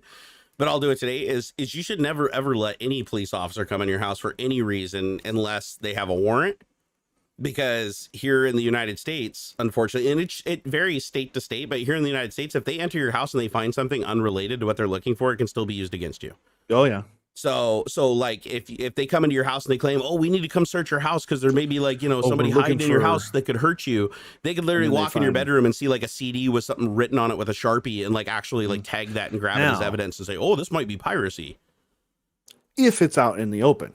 If it's in the open, they're not allowed to dig. Yeah. If they have a warrant that says we're here to check a crate in your garage and you have cocaine in a drawer in your workbench. Yeah. They're not allowed to open the drawer. They have to stay within the framework of the search warrant technically, but I'm sure they don't have, But if they don't have a search warrant and you authorize them to come into your house, you've authorized them to do anything. Yep. They can go through your freaking underwear drawer if they want to. Yeah. And so unfortunately, that happened to a friend of mine, and they, back in the day before, weed was legalized here, they found some in his house when they came to his house to search for, and it wasn't nothing to do with him. It was his neighbor called and said that they had a breaking and entry. And so the cops were going and trying to search the other houses to see if this person was hiding, who was like, ducking in their backyards or under their cars or snuck into their house and hid somewhere. So my friend, he just answered the door. Cops were like, oh yeah, we're looking for a guy from next door. And they like walked in the house and they looked around for a little while. Dude walks out and has like one of his little baggies that had something in it. He's like, yeah, sir, are you aware that this is illegal? Put your hands behind your back. And they arrested him in his house when they were literally there just looking for a guy. And I was like, holy crap. He ended up getting it thrown out. Thank goodness. Like when it finally went to court, the judge was like, okay, this is just ridiculous. Like this, the burden of evidence here isn't going to look good for us. We'll just cut you loose. But he still had to pay his legal fees. He still had to spend a night in jail. It's just so stupid. So yeah, generally speaking, any lawyer that you talk to will say, don't ever grant access to your house. If they have a warrant and they come into your house, then, keep an eye on them if you can. But usually what they're going to do if they have a warrant is they're going to pull you away from the house and they're going to detain you while they search the house. So that you can't see what they're doing. So you're kind of screwed in that case. But if they don't have a warrant, don't volunteer your house. And I think that that's pretty solid advice from everything that I've seen. It's just don't volunteer it. The thing that they'll do though is they'll try to be your friend. That's the thing that you got to watch out for is like, and I'm gullible like that. Like they walk up like, oh man, hey, would it be okay if we come inside? Because there's like, there's a kid missing. Maybe he snuck in your window or something like that. Like your mom's really worried about it. Can we come in and take a look around? You're like, yeah, sure. No, I care about the neighbor's kid or whatever. And then they come in. It's like not really what they're searching for. They're literally just like, somebody wanted to call in and get you in trouble or somebody planted something. It's like you gotta be careful about stuff like that because they'll always try to be your friend. Like I watch a lot of these audit the audit channels, where it's like police audit. Yeah, I love those things. It's crazy how much corruption there is. But one of the most common ones that they cover on there is where a guy gets pulled over for like speeding or not stopping at a stop sign long enough. And the cop will walk up and he'll shine his flashlight in the windows and he doesn't see anything. But then he'll be like, hey, you're acting kind of suspicious. And the guy will be like, yeah, no, I'm not. He's like, here's my license, registration. I just like to go on my way. And the officer's like, yeah, you wanted to go on your way. Why are you in such a hurry? And he's like, well, because I'm going somewhere. I need to be there. Oh, why? Okay, step out of the car, sir. And then they step out of the car and then they'll go over there and they'll be like, well, I didn't see anything when I was going, they'll be talking to their police chief or whatever, like, I didn't see anything, but the guy's kind of acting weird, even though he's not. He just wants to go on his way and stop, being harassed. He's, oh, you got to look for something. And then they'll just like tear the whole dude's car apart. It's just like right there on the side of the road. They'll open up the back, rip everything out, take everything out of the glove compartment. And they're just laying the entire thing out on the side of the road. And then when they don't find anything at the very end, they'll look at the driver and be like, yeah, but you were acting suspicious. I just want you to know how lucky you are, that you're walking free and everything, so that hopefully he won't raise a complaint with the police officer and be like, oh, good thing I got away with this. But it's like, no, that whole thing, like when he pulled you over, his intent was never to just pull you over and write you a ticket. It's because he was prejudiced and he wanted to go dig through your crap and try to find something. It's like, no, just say no. Say no, because the thing is, as soon as you tell them that it's okay, or you're like, I have nothing to hide, go right ahead. You're literally giving them a license to find literally every little thing. Like if they want to come after you for a modified exhaust, at that point they will. So it's angry. So you just say no, because then if they search your stuff and they don't find anything, then that becomes a pretty sticky situation for them. So usually if you do that, they're not even interested. But of course they're going to search something if you give them permission. Yeah.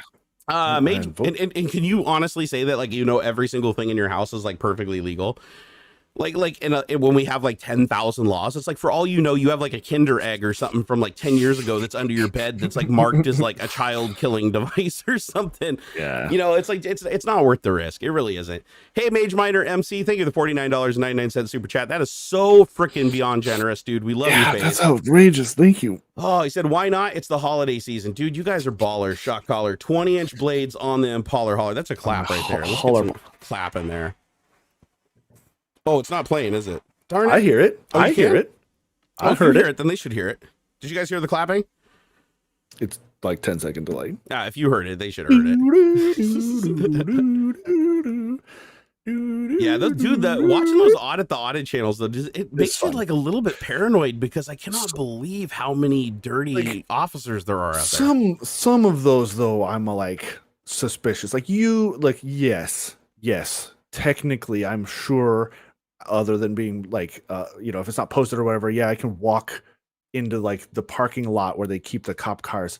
But like, oh, you mean the ones where they're pushing their buttons on purpose? Yeah, like, I'm not a big fan of those. Yeah, like come on, there's a certain level of like implied, restriction. There's a gate.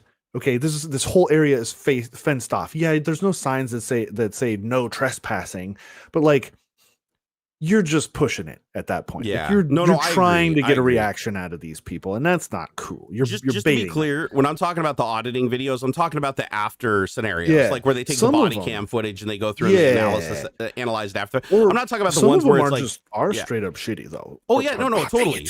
But I don't like watching the ones where it's like the dude just like walks into a police building and like walks up to the desk and points a camera at like some random person behind the counter, like, hey, can I help you? And he's like, it's my right to be here and record you, slot SMRP 30. It's like, dude, okay, at that point you're literally you're fishing for a viral video. Yeah. You're not actually like your time would be better spent literally just like standing outside and doing something that like a normal person that would do, that the cops might come and harass you for if they're dirty. But why aren't you recording a protest or something, like legit, something legit under First Amendment rights kind of thing, Audit the Audit is one of the best, though. Like Audit the Audit, the reason I love his is because he doesn't take a side. And Audit the Audit, he does several videos where he actually gives the police officers an A+ and gives the person that was stopped or whatever like an F. Yeah. So he goes both ways. If I wanted to share, so like this is completely off topic. Like we're about to take a 90 degree on this guy. If I wanted to accept Bitcoins or as like gifts, like if someone, because this is a good question. Why don't you put a crypto wallet for tips instead of giving YouTube 30% on super chats? So part of that is the super chats actually like show up on the stream. People like seeing that.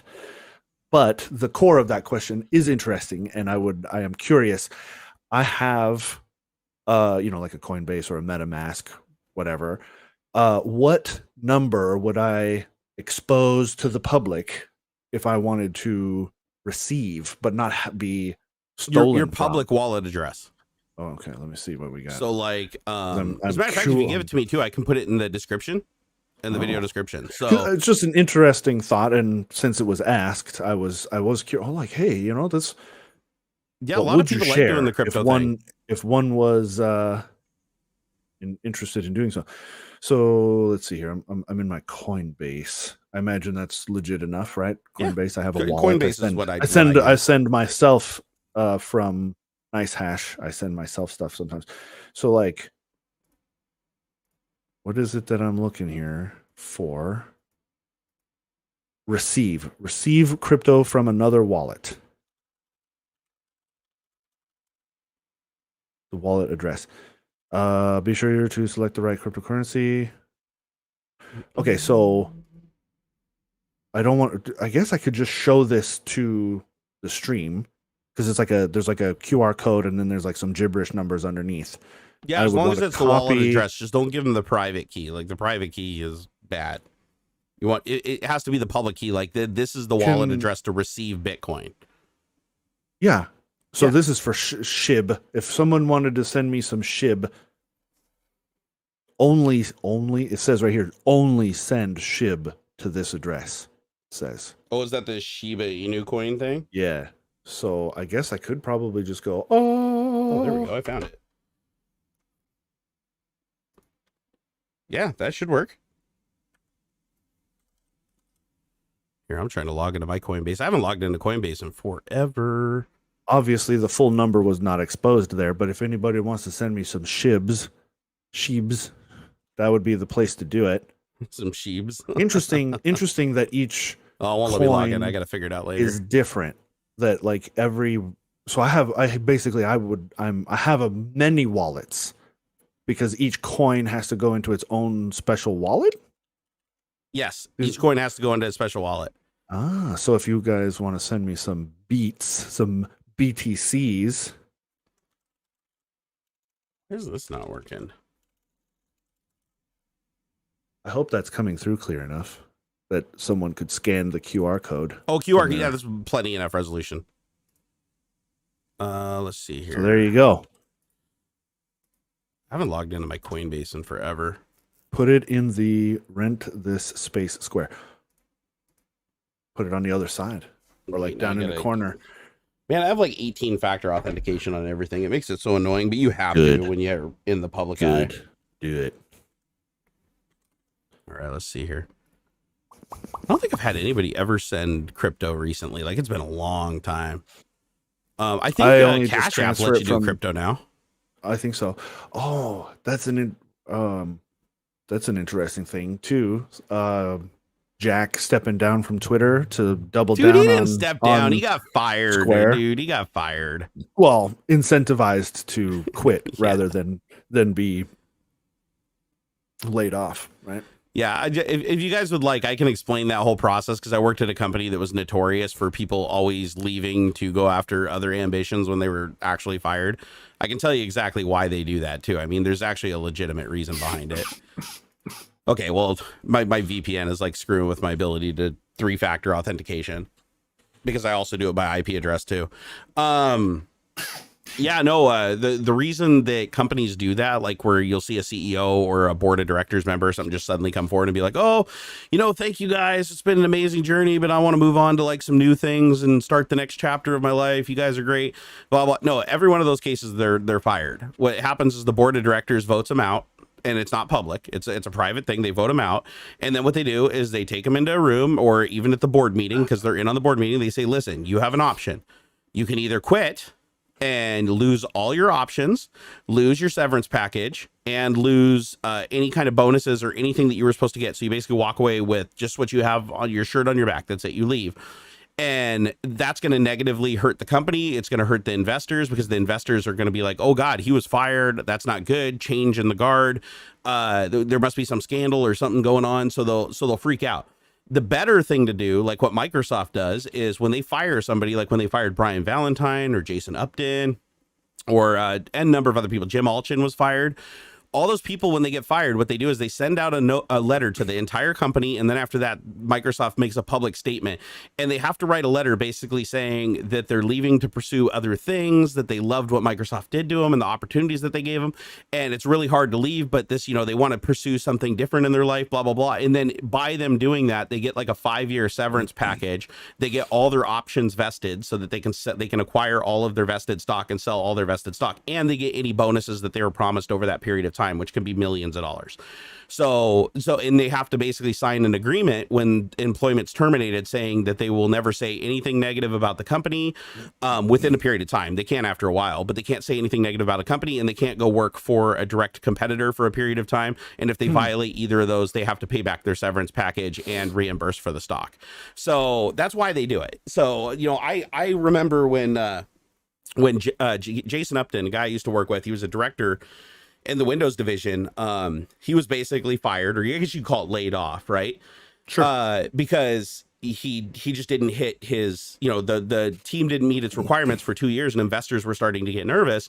So investors wanted somebody else in to come in and take over because it was stagnant. They need a fall guy. Anytime something's going down, you have to replace or change something. Otherwise, the investors think it'll just keep snowballing, even if they don't know why it is. Yeah. So what happens in that case is, and Jason was furious. He did not want to leave. Like, I know Jason personally. He's a friend of mine. He's like, nope, I don't want to leave. And, but they basically gave him the ultimatum. They said, if you send out a letter to the teams or whatever saying that you're leaving to pursue some other goals or some other things that you wanted to do, you will get to keep your stock, you will get to keep your bonuses, and we'll give you like a 5-year severance package. So he'll basically get paid as if he was there for 5 years at his current level, just with no promotions. And which is millions of dollars. I mean, that's literally probably tens of millions of dollars, right, over that period of time. So of course he sent out the letter, but the cool thing is they started wising up and figuring out how to put little clues in the letters that are like internal jokes that people would get, while not making the investors nervous, because these letters also usually get modified and sent externally, so the news can pick it up and be like, oh, Jack decided to go do other stuff that's more important to him. No, it's always the same thing. It's like they're forced to do that. Yeah. But the funny thing is that there's usually secret messages in there, and I didn't see Jack's like, you know, I'm leaving letter yet. But I know at Microsoft they got really good at putting clues in there. Like one of my favorite ones was Jason Upton at the very end. He's like, oh, thank you for the opportunity. And he was like way overly glowing, right? That was the first sign. He's like, oh my God, Microsoft, I don't know how I would have got through life without you. You guys are amazing. And you turned my life. You're just the greatest company ever. Nobody could ever possibly compete. And then he kind of poked him for like some of the shit in the media. Like there's no way what they say about that is true. And we're a great team and we all work together. And he mocked us for like, we got like a shitty ship reward when Windows XP shipped because we had, or not, sorry, not XP, Windows Vista, because we had to cancel and restart the project. So he made a joke about that, and then he ended it with one sentence. He literally, like, his last sentence before he said goodbye, he said goodbye and thanks for all the fish. And if you remember, goodbye and thanks for all the fish is from Hitchhiker's Guide to the Galaxy, and it's what the whales say when they abandon the planet, leaving humanity to die. Thanks for all the fish. So, but nobody caught it. Nobody caught it, and it actually went out, and that was the letter. And we were all laughing so hard because he got a severance package and everything, while still basically nodding to everybody inside of the company saying I was forced out. Yeah. And Brian Valentine had to do a similar thing.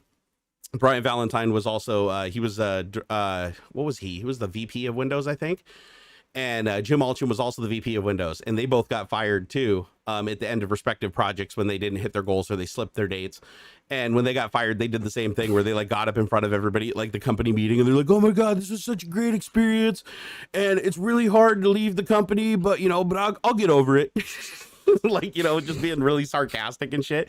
And the same thing, their messages had like all kinds of hidden meetings, like poking fun at like some of the shit they were doing and how fucked up the company is and how they're a fall guy, but they do it in a way that the investors won't be, you know, privy to, so they can keep their money. But yeah, no, they're fired. They're always fired. Nobody just says, oh, I'm going to leave and do something else, you know, when they have that much invested and that much money in the company and they're that much power. They don't just like walk away. That's unheard of. Unless they're like 90 years old or something like that, and they're physically not capable, and then they push him out of the company still for their own good. But no, this is one of those cases where he was fired, dude. He was 100% fired. And then you know what they do? They hold an ace in the hole. And Microsoft's done this too, where they basically are like, oh, thank you, we had the best. And then if like some scandal comes out or something breaks, or they work for a competing company, or they do something that pisses off the investors, they're like, oh, you know, we have evidence that we fired that person. They acted like they left of their own accord, but no, we really fired them, you know, and they basically hold that ace in the hole if they need it down the road. So it's basically just having their cake and eat it too. So all I'm saying is just don't believe any of that shit when you see it. Like if somebody's leaving the company when they're like the CEO and running the show, and it's because they're not hitting, you know, projected stuff, and they don't talk about their projections being the reason for them leaving, it's completely forced. 100%. What do we think about DDR5? I don't know. I know very little about it, although I do know that it affects the performance and benchmarks on Alder Lake by dramatic amounts. Sure. And it's going to across the board. Like I'm sure there are gaming benchmarks that show the same thing. I mean, these are awkward questions. Honestly, because like, what is there to say? It's the next evolution of memory. It's better than the previous one. It's way too early. There's like 4 sticks available. Like it's the next step. Like I guess it comes down to what makes it better though. Like is it a It's little faster. upgrade or a big upgrade? it's big. It's big. Yeah. It's big. Because I can cite precedent with what I have on my desk. You remember this stuff? Just sure. Oh, dude, is that Rambus? That's Rambus. Don't even ask. Dude, I looked on eBay. It's like Why? I could literally crush this up and $3. sell it to some kid for less than it's worth or more than it's worth. Now, if you find somebody who needs that, like, but If see, you that need would've- this, that you, was you a should cool. sell your CNC and get a That's phone or something. Yeah, that's true. But you're speaking spot. DDR5 is laggy and costs too much. It's brand new. It's brand new.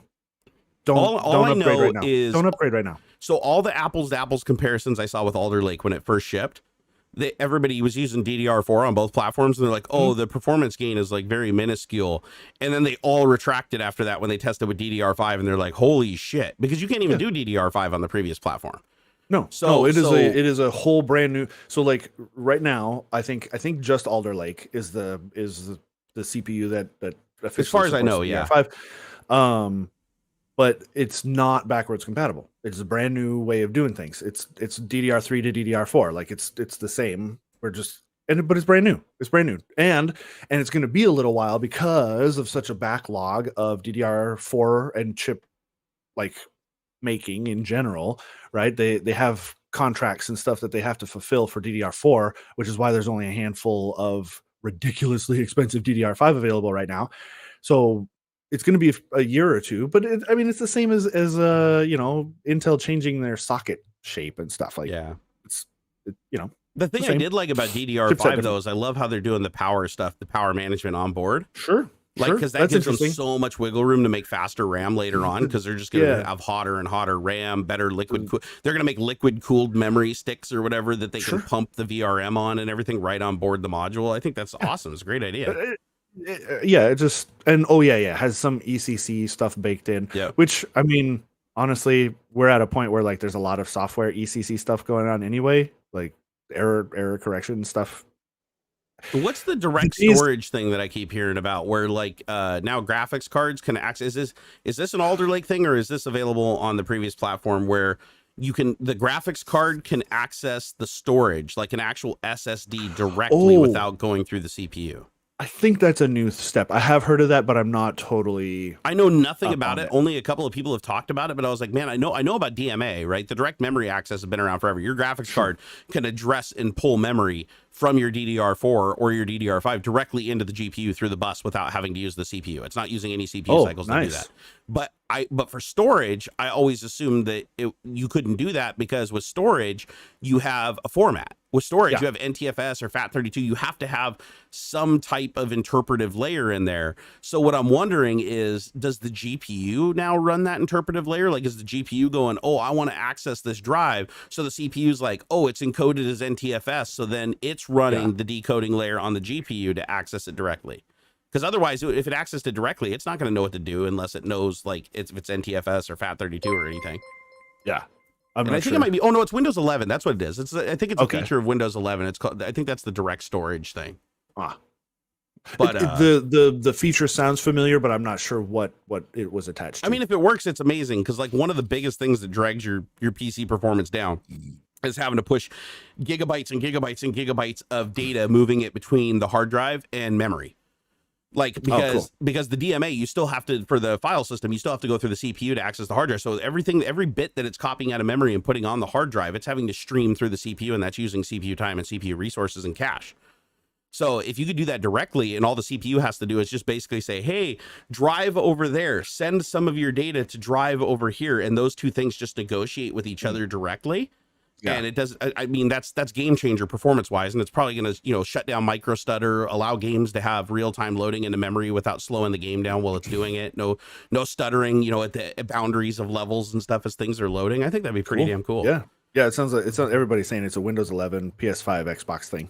Apparently, it has to be supported by the software though, so I'm guessing that probably has something to do with this. The software has to take over the making the GPU do the thing, or making whatever peripheral do the thing. It's the same as like the AMD performance issues with Windows 11. They had to rejigger the whatever task scheduling or whatever. And now that there's like a huge divergence in architecture between AMD and Intel now, it's the way they're handling, chiplets versus big little cores and performance and efficiency, blah blah blah, all this stuff. It's going to be a little bit Windows 11 and all these. There's huge platform and architecture changes happening all at the same time. This is a really weird and buggy time to be in for software and hardware. I like how Alder Lake just ripped off Apple though. Like, I mean, not that it's ARM, but it's like the whole performance cores versus the lower efficiency cores. Yeah. It's like, come on, don't even act like that wasn't like some corporate espionage shit. Like, come on. Why would it be? Intel, the AMD or Apple were probably more inspired by Intel. Intel was probably working with Apple on a chip on this Alder Lake stuff. And then Apple was like, you know what? Nope, I'm out of here. We're going to go ARM instead. Well, that is true because the M1 also has its x86 roots.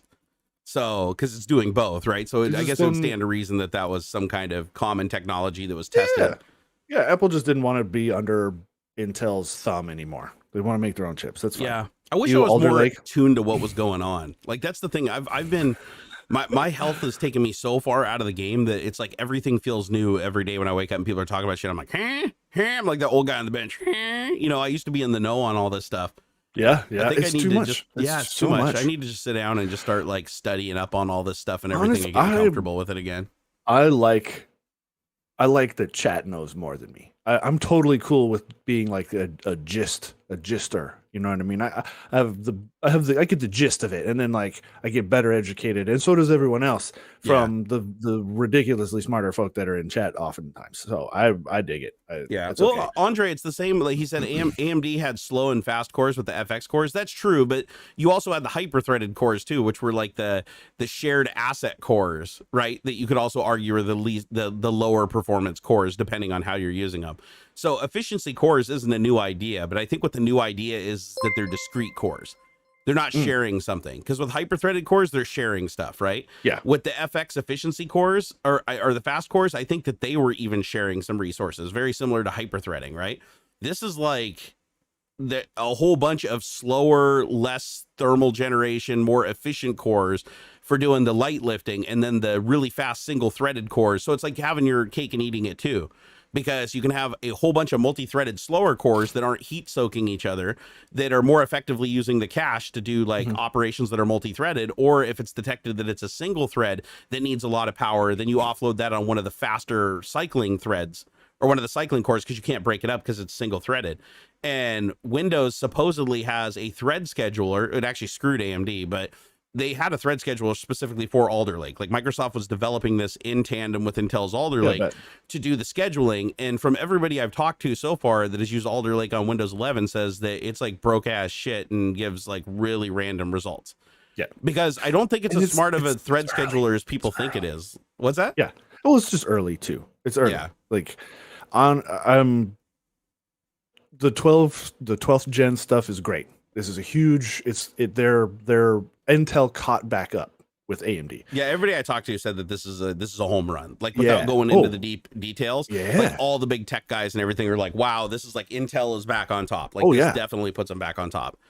But it'll be interesting to see what AMD does for their 6,000. I mean, well, they went from 3 to 5, so maybe they'll do 7. I don't know. Whatever their next model numbers, their next generation model number.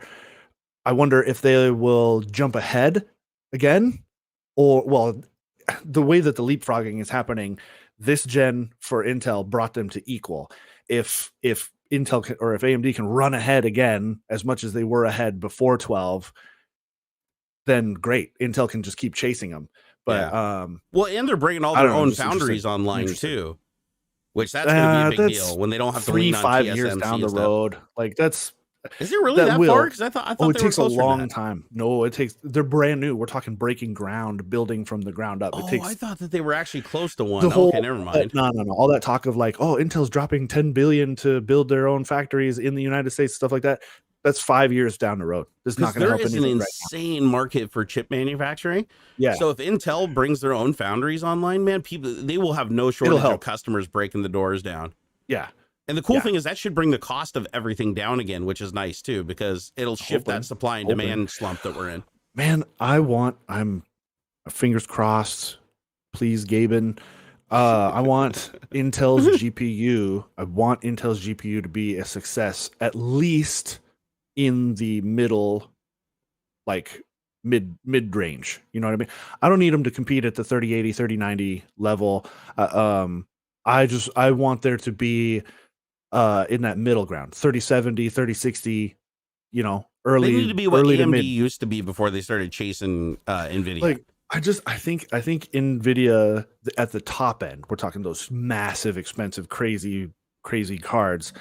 There's no beating them because everybody relies on CUDA at that level. Everybody relies on CUDA, but with Intel's backing of OpenCL for their graphics cards, and because Intel has a pretty deep fingers into like the AI and machine learning side of things with their one API. I think that can help them to get a little bit closer to NVIDIA. The reason NVIDIA kills it in GPUs is because they dump so much money into machine learning and GPU accelerated side stuff. All their gaming cards is to fund the science. It really is. NVIDIA has so deep into the scientific computing space. That's why CUDA is all that there is, that most scientific computing is being used on, is because they dump so much money into it.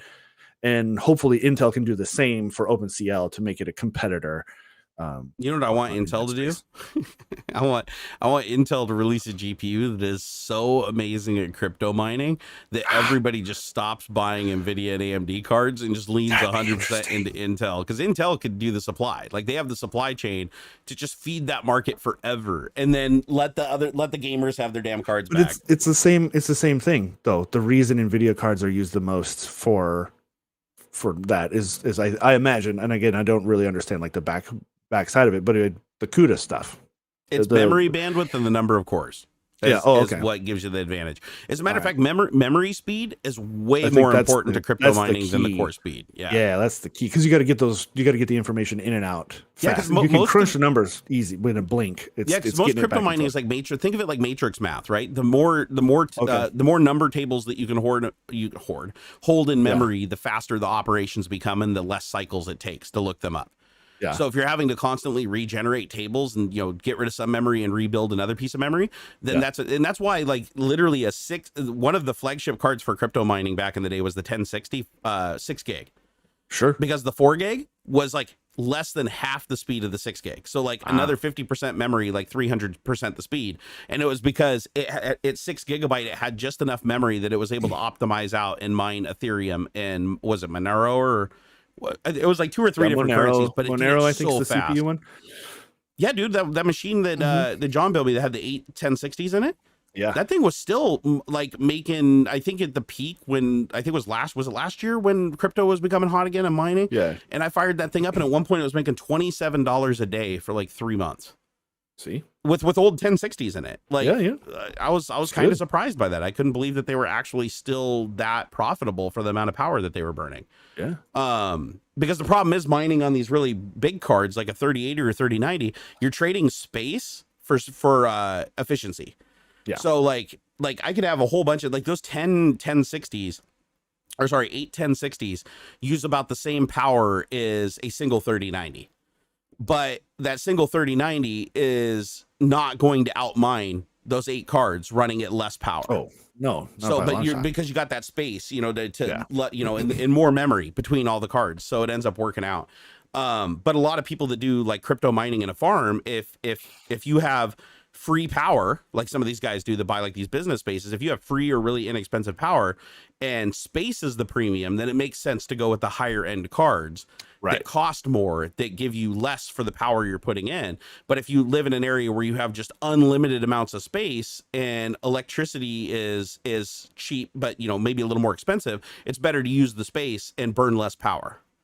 And less thermal, because less power also means less thermal, so less HVAC and all that stuff. So, there's a lot of really... you're right. It's not Monero. Monero's CPU. It was Ethereum, and I can't remember. What was the one that they were mining like crazy? Because I wasn't mining Ethereum.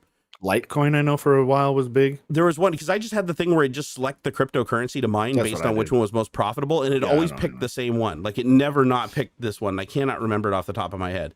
But what it would do is it'd mine on it all day, and then at the end of the day, it would convert it via an exchange into Ethereum. What was it called? Not Monero.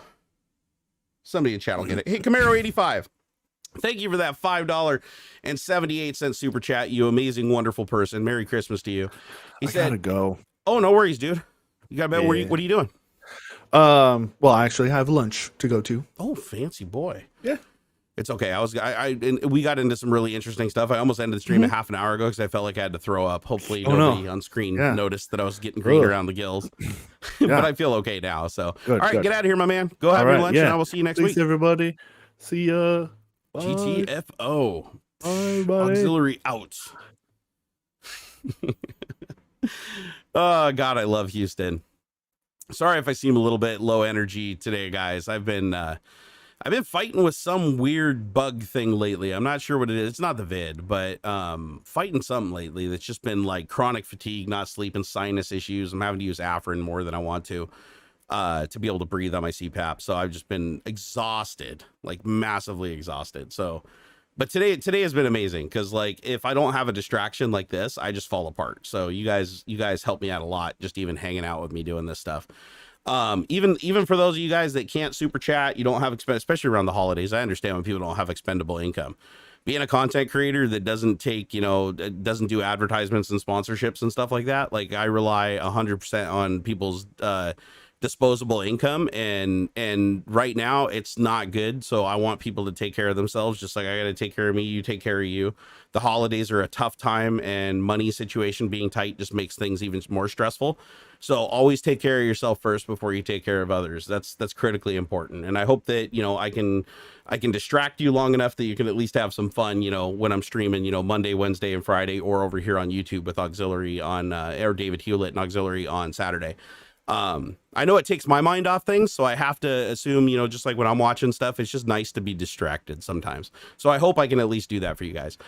Hey, Camaro85, thank you so much for that super chat. He said, hey, Jerry and Ox, just wanted to remind you to check out Remix Bros YouTube channel. Best politicians and Casey Copeland song remixes ever? Politician. Oh, Kenneth Copeland. Okay, got it. Okay. Remix Bros, huh? I might pull that up and go watch that right after the stream. Here, let me go put that in. Okay, search channels. Nope. Hold on. I want to put this in here so I don't forget. Let me open it up here and type it in. Damn it. Remix Bros. You ever notice the clip? I swear they broke the clipboard. Oh no, I've seen these guys. Right. Let me subscribe. Okay.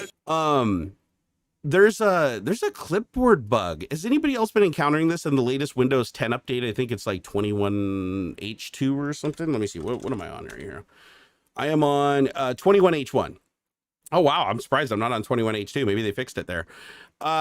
It's a bug with the clipboard where if you control C things sometimes, it doesn't move it to the top of the list when you have the multi-clipboard enabled.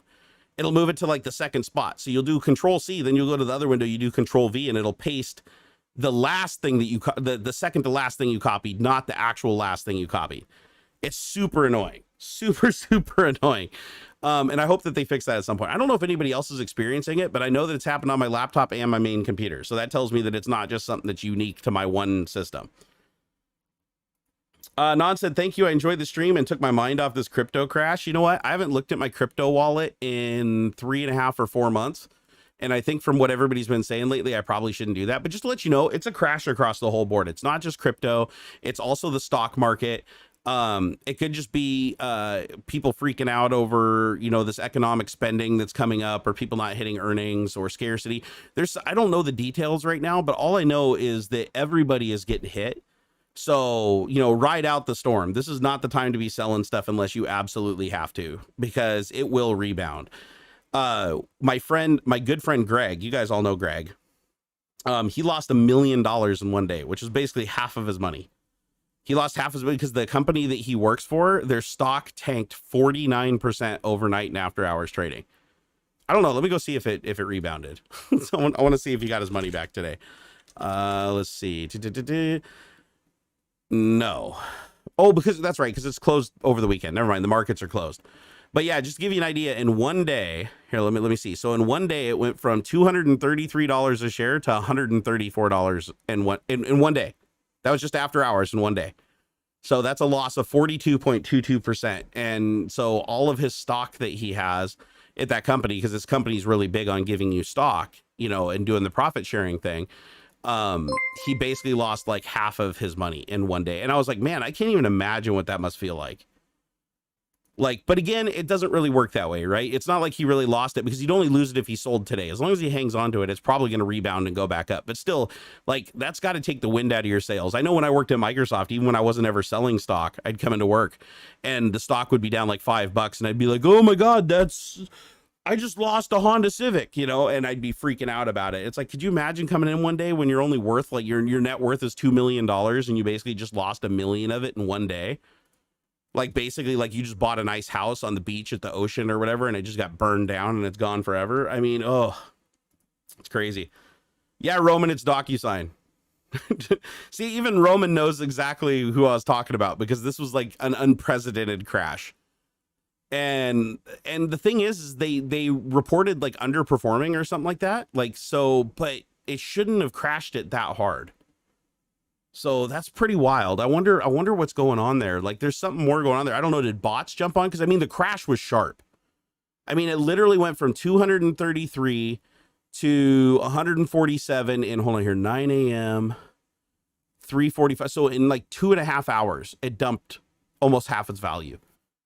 So all I can think of is that bots saw this really stable stock that's always been on the rise consistently, started crashing, and I think the bots just raced it to the bottom because it happened like way too fast. I think that's insane. Yeah, Easy Spark said, I can't imagine having 100,000, let alone 1 million. Well, hey, if it, you know what, I can tell you an even worse percentage loss when Microsoft laid me off and gave me my severance package or whatever, and I went home. I was so pissed off at them. I had 100% of my stock invested in Microsoft when I left, because not all my stock, but my Microsoft stock that I had that was vested, I never moved it out of Microsoft. I just kept it in Microsoft because I was a company man back then. And so when I left, I had $139,000 in stock. And I was like, you know what? They're laying everybody off. Satch's like destroying the Windows test team. I'm like, dude, he's going to run this damn company into the ground. I was convinced of it. But again, this is why you don't do things when you're emotional. I was really broken up and I was really upset. So I dumped that stock. I sold it all. It was like, I think it was $32 a share. And I sold it all. If I had, and I didn't need the money at that point, right? Like, I had my severance package. I was still being paid for a year. So, so I didn't really, but I was mad. I was just mad. So I went and sold it. And the stock actually did go down a little bit, like after the layoffs and everything. I think it dropped down to $15. It was a lot. Like, it's a good thing I sold it. But what I should have done is bought back in at $15, because I didn't buy back in. And within, like, I want to say it was like 7 months or something like that, it was over $100. And then fast forward like 5 years and it was like $300.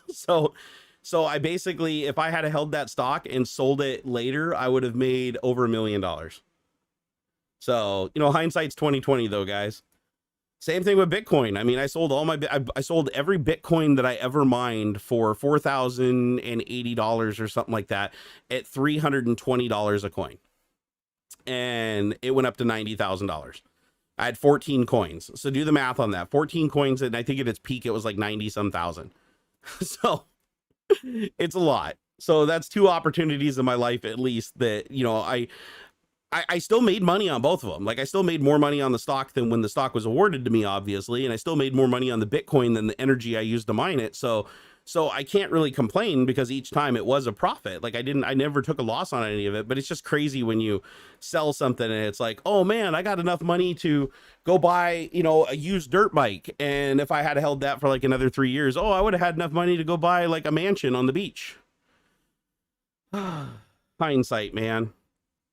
And now the sad thing is, like, that was all back when I didn't need the money. And now today I need money, because things are not looking good for me and my financial future, unfortunately. And a lot of it has to do with my health. So we're even entertaining some options as far as me going back into a contracting position, working for a company part-time from home.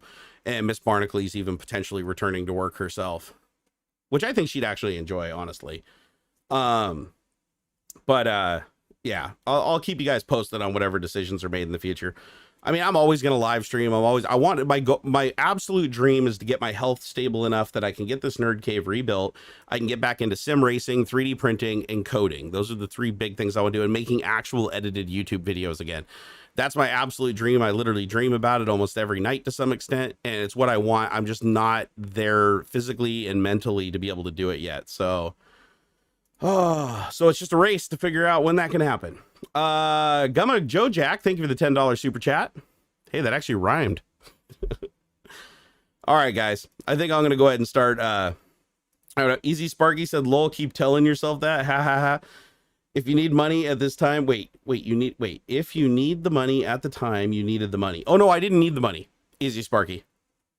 No, I actually didn't. I need the money now, but I didn't need the money back then. I sold it because I was pissed off at Microsoft. Krill64 says, all those saw the stream yesterday all know what you're talking about. Yeah, if you guys watch me over on my Twitch, I definitely talk about stuff in much more detail. It's a lot more personal over on my Twitch stream than I get here on Tech Talk. Oh, I know you guys miss that stuff. I miss it too. Guys, I miss it more than you ever would know. Like, it's like the 3D printing stuff used to bring me so much joy. The racing simulator stuff brought me so much joy. Just having a room that was put together that I could come to that was super inspirational, that I could do projects and just go crazy on, was amazing. But now it's like, you know, I struggle to even walk now, unfortunately. And it's, you know, and I've been in therapy now for like 2 years, you know, trying to work through the problems. Because you can imagine, I mean, when you start having problems and you start slowing down and you can't do the things that you used to do, and you start kind of, and it's outside of your control or outside of your power, you know, you tend to see a sharp increase in people trying to get you to commit self-harm and trying to get you to end yourself, because, you know, it's like they feel marginalized and they have their own problems too, and it makes them feel better about themselves if they can get somebody else that, you know, to do something bad to themselves. And so you see a sharp increase in that. And then of course that doesn't help with mental health and stuff like that. So it's a constant struggle, but I highly recommend therapy, especially around the holidays. If you guys are having dark thoughts, or you feel alone, or you feel like you're backed into a corner or something like that, please, you know, call a suicide hotline or get in touch with a therapist. And sometimes you can even get state aid and stuff like that if you don't have insurance, to help subsidize it. It does actually help. You got to find a good therapist that's compatible with you, who can earn your trust. But when you do, it's a pretty amazing thing. CBT doesn't do anything for me. It's complete placebo with me, unfortunately. It actually has some bad side effects, but I'm glad it helps a lot of people. I was really hopeful it would help me, because that would have solved a lot of problems. Andre Williams said, how you need time to code? You're sitting on your butt, just code. It's not that simple, Andre. It's not that simple. I can't sit here for any more time than I do live stream, and then the next day I'm pretty much down. So, because my back is hurting too bad. The other thing is, yeah, I could pull out my laptop and set up a dev environment and like do some coding. But you have to be in the right mind state. And when you're really, really exhausted and you're really frustrated and you can't remember things, coding is like the most like frustrating experience you can ever do when your brain just isn't operating right. But I would love to code again, though. That's the thing. Like I did that for most of my life. I really enjoy it, but I just got to get to a point. The biggest thing is I just got to figure out how to fix the fatigue. I need to be able to get enough restful sleep that I don't have this chronic fatigue just beating me up. And it always gets worse around the holidays. So that's what I got to work on. My biggest thing that I'm working on with therapy and everything right now is to get myself to a state where I can try and get some sleep, and I can try and get over some of this fatigue without relying on so many stimulants. So yeah, you do have to be in the right headspace to code. It's like doing art. You're never going to do good art if you're just frustrated and upset and angry the whole time. Actually, that's not entirely true, because some people like art that's like, you know, done in anger. But, you know, even though coding is an art, you don't want like, you know, crazy broken spaghetti code because you're angry. Hey, Vlad, thank you for the super chat, man. I appreciate it. He said, you guys are the best. I appreciate you, man. I appreciate you. We all appreciate all of you guys. Adelbert Kelly, thank you for the super chat. He said, thank you for advocating for mental health and vaccinations, buddy. You bet, man. Get vaccinated and get your noodles shrunk. The thing is cognitive. Okay, sorry. Cognitive behavioral therapy. That I don't even know if I've tried, Roman Lubers. I'll have to look that up and see specifically what it is. I do something called talk therapy. And talk therapy is really good. It's basically where you just talk to somebody that you trust, that you trust really well, that you can literally say anything in front of. There's no embarrassment. There's nothing. You say anything. And what they have a tendency to do is they basically just read you and keep an eye on you as you're talking and try to keep you on topic or steer you off on topics that you're subconsciously trying to avoid. And it's a really good way to get you to talk about things that subconsciously your brain won't let you, or just discounts as not being the problem. But then after a while, you start to realize that, no, wait a second, there's a reason that I'm avoiding that. And it's actually really, really helpful. It's really good stuff. But, you know, everybody has hard times. This isn't the first time in my life that I've had hard times. It's like, this is definitely the most physically, you know, crippled that I've ever been. But no, I've had struggles throughout my entire life with depression, and, you know, even struggled with things like suicide and stuff like that. And so therapy is hugely important, and having a very supportive family is hugely important. And I have the tools that I need to, you know, get through the day. But what I have to do is get my passion back. And the only way to get my passion back is to get my mind clear and to get myself moving again, and to get myself into some kind of state where I don't feel backed into a corner and I don't feel like, you know, I'm heading off a cliff. You know what I mean? So, but it's always worse around the holidays. You know, fun fact about me, you know, back when I worked at Microsoft, every year, 10 of the 15 years I worked there, I always took December off.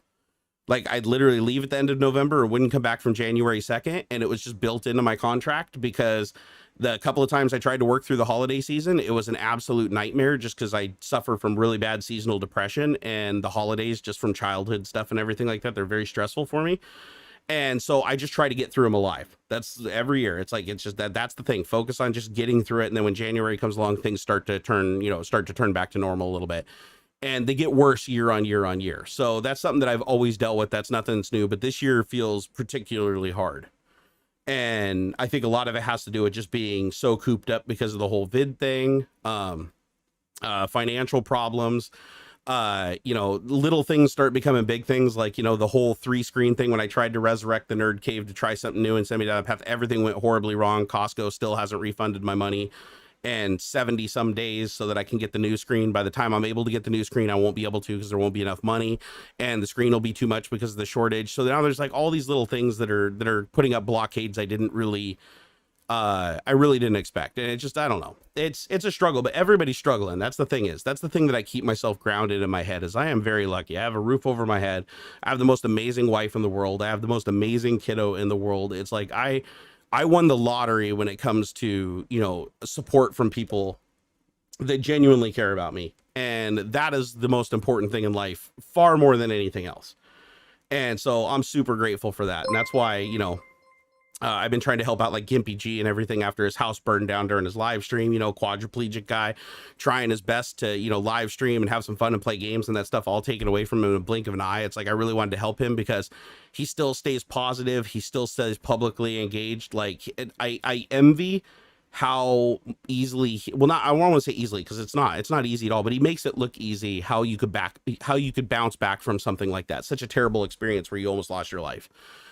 And you lost everything else, and the people that care for you and everything lost all the tools and everything they need to take care of you. So it's like, to me, that entire thing and watching him go through that experience was very humbling to me. And it was something that I really needed to see. And I'm actually grateful to have observed how he handled that, given how the deck is so heavily stacked against him, because it reminded me that things can be a lot worse. Hey, Jordan, thank you for the super chat, man. I appreciate that. Jordan Kapler. He said, how can you be sad? Your son is awesome and your wife is a smoke show. She is. She's the most beautiful eyes ever. Seriously, though, I want nothing but the best for you. Send him positive vibes. You know, this is the difference between depression and chronic depression. And I've talked to my therapist at lengths about this. Like, why am I depressed when everything, like, I used to do this too. When I worked at Microsoft, we'd finish a project, everything's going good, meets expectations, exceeds expectations. And I start beating myself and getting really like closed off and really agitated and really angry and frustrated with myself. And I'm like, why? It doesn't make sense. But that's the difference, right? That's where it's like, it's normal to be depressed when you have something to be depressed about. It's not normal to be depressed when more things are going your way than not going your way. Chronic depression is definitely an illness. Like when you are just depressed existing, that is a problem. That is something that requires attention. And so, and the thing is, like, I used to be, I don't know how you'd even really describe it. Almost like two personalities, where I was like a Jack Russell Terrier during the day, and then at night I would just crash into a deep depression and rinse and repeat, and they kind of balanced each other out. Right. But now I just feel like from the moment I wake up, the moment I go to sleep, I'm just struggling to try to exist. Sometimes I'm even struggling just to breathe. And it's stupid. I don't, it's like, I'm not focusing on the right things. I just get perpetually hung up on little things like Costco, you know, holding my stuff for 70 days, not being able to build the nerd cave and it progressively getting messier and not knowing where everything is to put it back together again and not being able to get under the desk to hook stuff up. You know, it's like all these little things are like mountains out of molehills. But if I could just step back and like look at it a little bit more objectively, it's like, no, I can pick away at this little stuff. Stuff will happen. It's just frustrating. You know, I need to learn to deal better with frustration. But again, like I said, that's why I'm in therapy. If I thought I could do it alone, then I'd do it. Let's see here. Vlad, thank you so much, man. He said, you're the man out here helping people with no incentive. You're the man, brother. Oh, there's always an incentive, Vlad. That's one thing I talk about a lot over on my Twitch stream, so I won't go to it at length here because we go into much deeper topics over there because, you know, I don't have to worry about a lot of stuff. Twitch lets me just be myself. But what I really go into deep is that there's no such thing as a selfless act. It doesn't exist. Even though you may think it's selfless, it's not. It's not in my case either. Sharing my experience with other people and helping people when they're in need or picking my point. I can't help everybody, obviously, but when I do and when I engage and I help somebody, it makes me feel good. And it makes me feel like I'm doing something good and I'm not a bad person. And so that's the selfishness, right? It may not be money, but there is a benefit for me. There is an incentive. And that is the feeling that you get when you do something right and when you do something nice for another human being. It's a warm, fuzzy feeling. You know, it could be buying the person in front of you at Starbucks a coffee or paying for their coffee while you're behind them. It could be something as simple as helping an old lady across the street. It could be something as simple as, you know, like one of the most emotionally important things that has happened to me in the last couple of years was a really interesting encounter that happened at LTX, at Linus Tech Tips Expo. The last one I was able to attend. I remember when the event wrapped after 3 hard days, I was dead. My back was dead. I couldn't even stand. I was having to sit down afterwards. Everybody was wrapping up and leaving. And I saw a young man who was just bawling his eyes out. He was just sitting in a chair, bawling his eyes out. And everybody was just ignoring him and walking past him. And just like he wasn't even there. And everybody cleared out of the hall. The only people left were like the content creators, and Linus was running around and talking to people. But nobody, this guy was just sitting here. And he was just bawling his eyes out, and it was bugging me. Like it was hurting my heart to watch this. So I got up and went over and talked to him. He didn't know who I was. He didn't, you know, I wasn't a person that he watched or anything like that. He had no idea who I was, but I walked over to him and I put my hand on his shoulder and I said, "Hey bud, are you going to be okay?" And he looked up at me and he's like, "I don't know what to do." And I was like, "I have no context of what's going on." So, I just sat down next to him and I just talked to him for like a half an hour, and he explained to me that he had no way to get his stuff home, that like his ride that was supposed to come and pick up his stuff couldn't get him. And when the event closed down, the event coordinators say they have no way to hold anything for you to come pick it up later. So it has to just go in the garbage. Like there's nothing they can do about it. So if he can't find a way to get all this computer equipment like strapped onto his back and like hitchhike home because he had no money or anything. And so he was lost. And I know what that feels like. I know what it feels like where you're trapped in a corner and you feel like, and it was such a good experience. He loved every minute of it, but just everything fell apart at the last moment. And he had no friends there. He was just attending by himself, and everything fell apart. And I just stood him up and gave him the biggest hug ever. And Miss Barnacules was there too.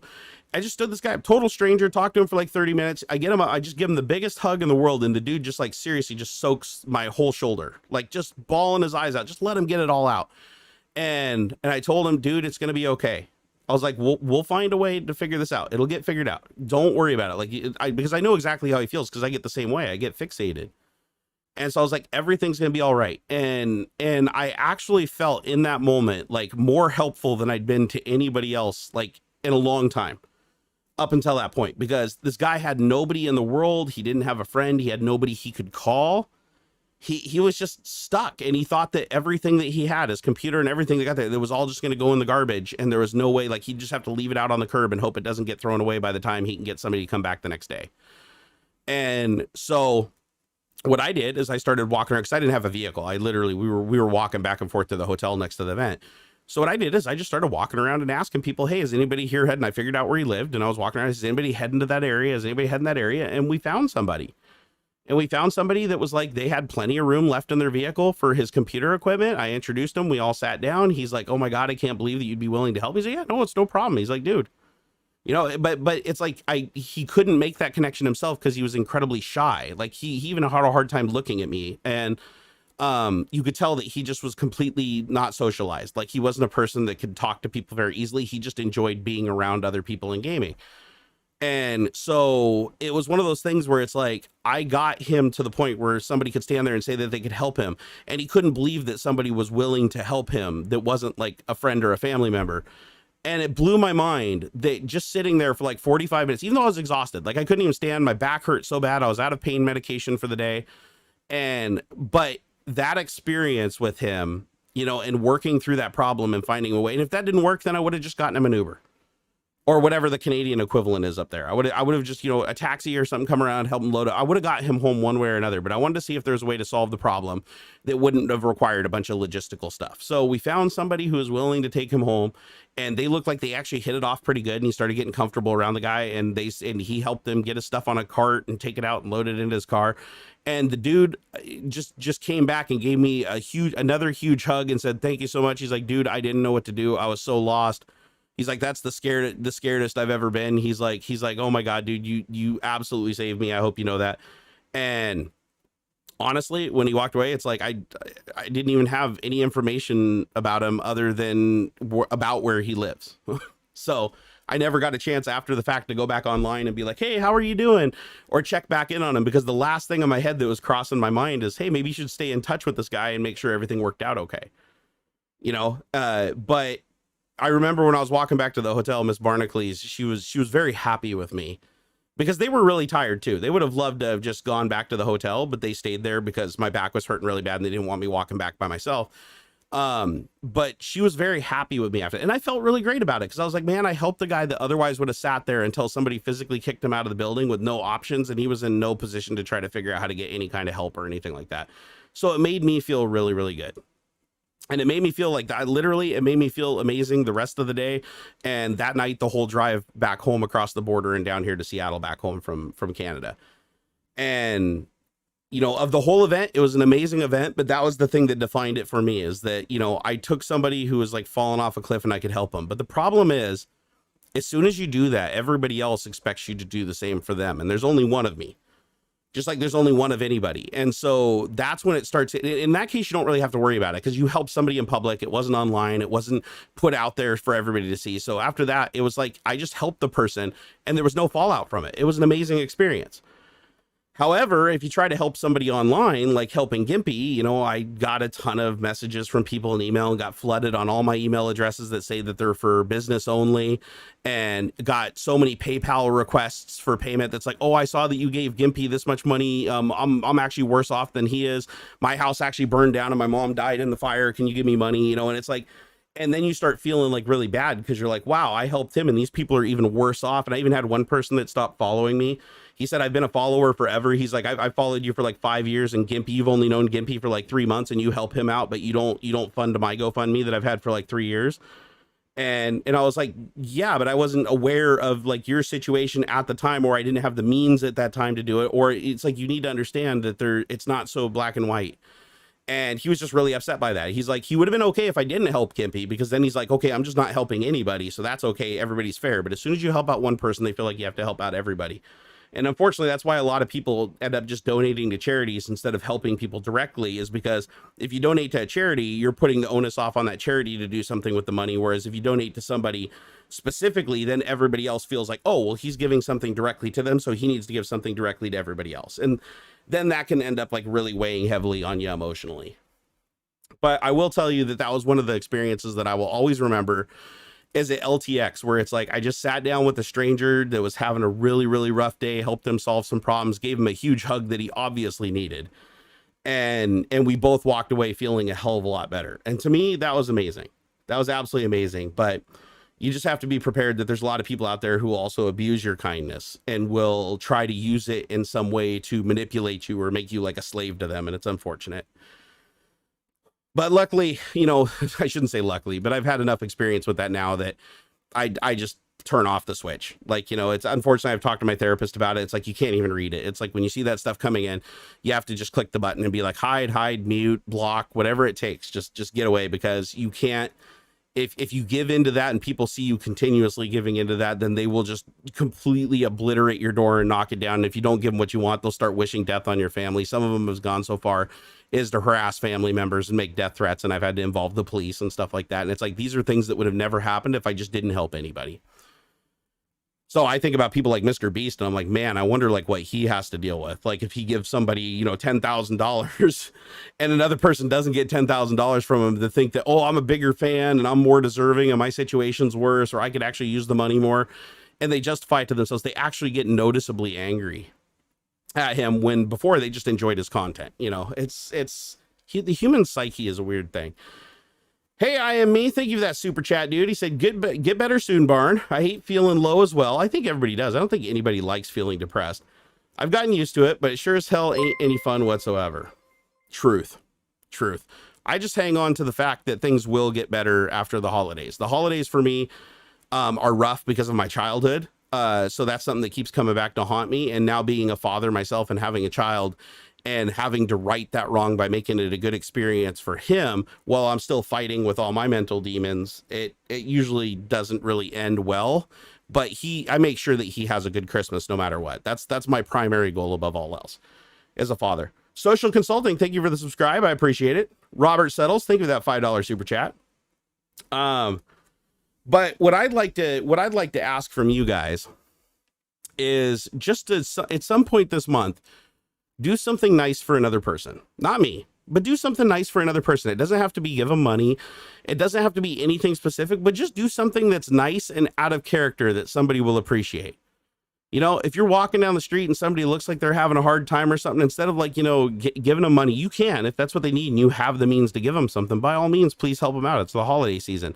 But if you don't have money, hell, go talk to them. Ask them to tell you their story. Sit down for 15 minutes, you know, buy them a coffee. Like it doesn't even have to be a homeless person. It can be somebody who just looks like they're down on their luck or they're struggling. You would be surprised how much it can change somebody's entire day just by saying a nice thing to them. That's the biggest thing that I've noticed. Like even when I'm out in public, man, like the biggest thing that always made me feel good is like, even when I went to like PAX and expos and maker fairs and everything, the thing that always made me feel the best is like somebody would just walk by and be like, oh my God, I love your content. Hey, what's up, Barnacules? Hey, or they knew my name. Hey, what's up, Jerry? How's it going, dude, man? You are killing it. Oh, dude, that's awesome what you did. Hey, man, I got a 3D printer because of you. Hey, every single time I heard that, I got this little dopamine squirt in my brain that's like, this is amazing. Like, I cannot believe that there's people out there that feel like their life was improved because I exist. And to whatever extent that might be was irrelevant. It just made me feel amazing that I could do something like that. And what's even more rewarding is when somebody has no freaking clue who you are and you just say something nice. Like, have you ever had somebody just like walk up to you and say, hey, nice car? Like me, I drive a beat up old Subaru, but Subaru guys like beat up old Subarus, right? So I'll just drive someplace and park it and pull up and turn off the exhaust. The guy will stop and be like, hey, dude, that is a really sick Subaru. Hey, dude, that's an awesome car. And I'm just buzzing for like an hour after that. I'm like, that is so nice. So I do it to other people. Whenever I go someplace, if I see a car that's cool, I don't care. Even like a Honda Civic EX, you know, that's lowered a little bit. Like, it doesn't have to be crazy stuff. Like, Zod, just anything where you can tell that the person has pride in their vehicle. And I take a second to stop and just roll down the window and be like, dude, that is a sick car. And you just watch them, they smile ear to ear, and you just change their entire day. They're no longer thinking about the thing that was driving them nuts. They're thinking, man, that, you know, today's day just got a lot better. And now they're looking through that lens you just gave them, and everything else is a little brighter that day. You know, and I think that that's pretty damn cool and pretty powerful. And I wish more people would do stuff like that. Just like selfless act of kindness. But I think a lot of people don't do it because we're like legit afraid of each other. You know? Oh, it's scary. It's scary that we've become so antisocial and that we ignore each other unless it's online, because online is so impersonal.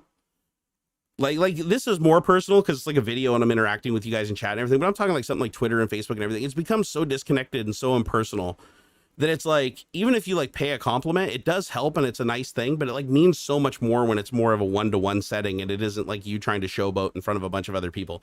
It has a lot more genuine feel to it. Like I can tell you right now, if you just after the stream got on your phone and went through your contact list and just found a bunch of people that you just lost touch with, we all do. I've lost touch with more people than I've stayed in touch with. Go back through your list and find people and just think about it and be like, you know, cool memories, cool things that you guys maybe met somebody 6 months ago. You guys just lost touch with each other. Like just message them out of the blue and just be like, hey man, you know, hey, I was thinking about you. I hope you're having a great day. Merry Christmas. I guarantee you the person that opens that message and reads it is going to smile, and that is going to positively affect how they see everything else for anywhere from a couple of minutes to a couple hours to a couple of days or a couple of months. Like you can really, really have that effect just by coming out of nowhere and just reaching out to somebody and saying, hey, what's up? I was thinking about you, you know, maybe like reminisce about something that happened, that maybe the thing that connected you guys originally or how you met or something like that. Just throw it out there. And it doesn't mean that by you doing that, you're somehow committing to like, you know, a huge renewal of a relationship or anything, but just saying something nice like that and reaching out to somebody is like a huge deal. It's like on my birthday when I get so many people that message me, hey, happy birthday, and message like, hey, happy birthday. It's like, yeah, I know that the platform popped up a thing reminding them that it was my birthday, and that's why everybody's giving me birthday wishes exactly the same time, same day. But it doesn't even matter. It still makes me feel good because they thought that, hey, it's his birthday. Let's take a second to type something and send it. I think that's so cool. I think that that is an amazing, amazing thing. We hold a lot of power to emotionally affect each other. And unfortunately, you know, dogging on myself a little here, I have a tendency to abuse that power when I'm not feeling good. When I'm not feeling good, I tend to radiate an energy that makes other people not feel so good. I tend to look for a fight.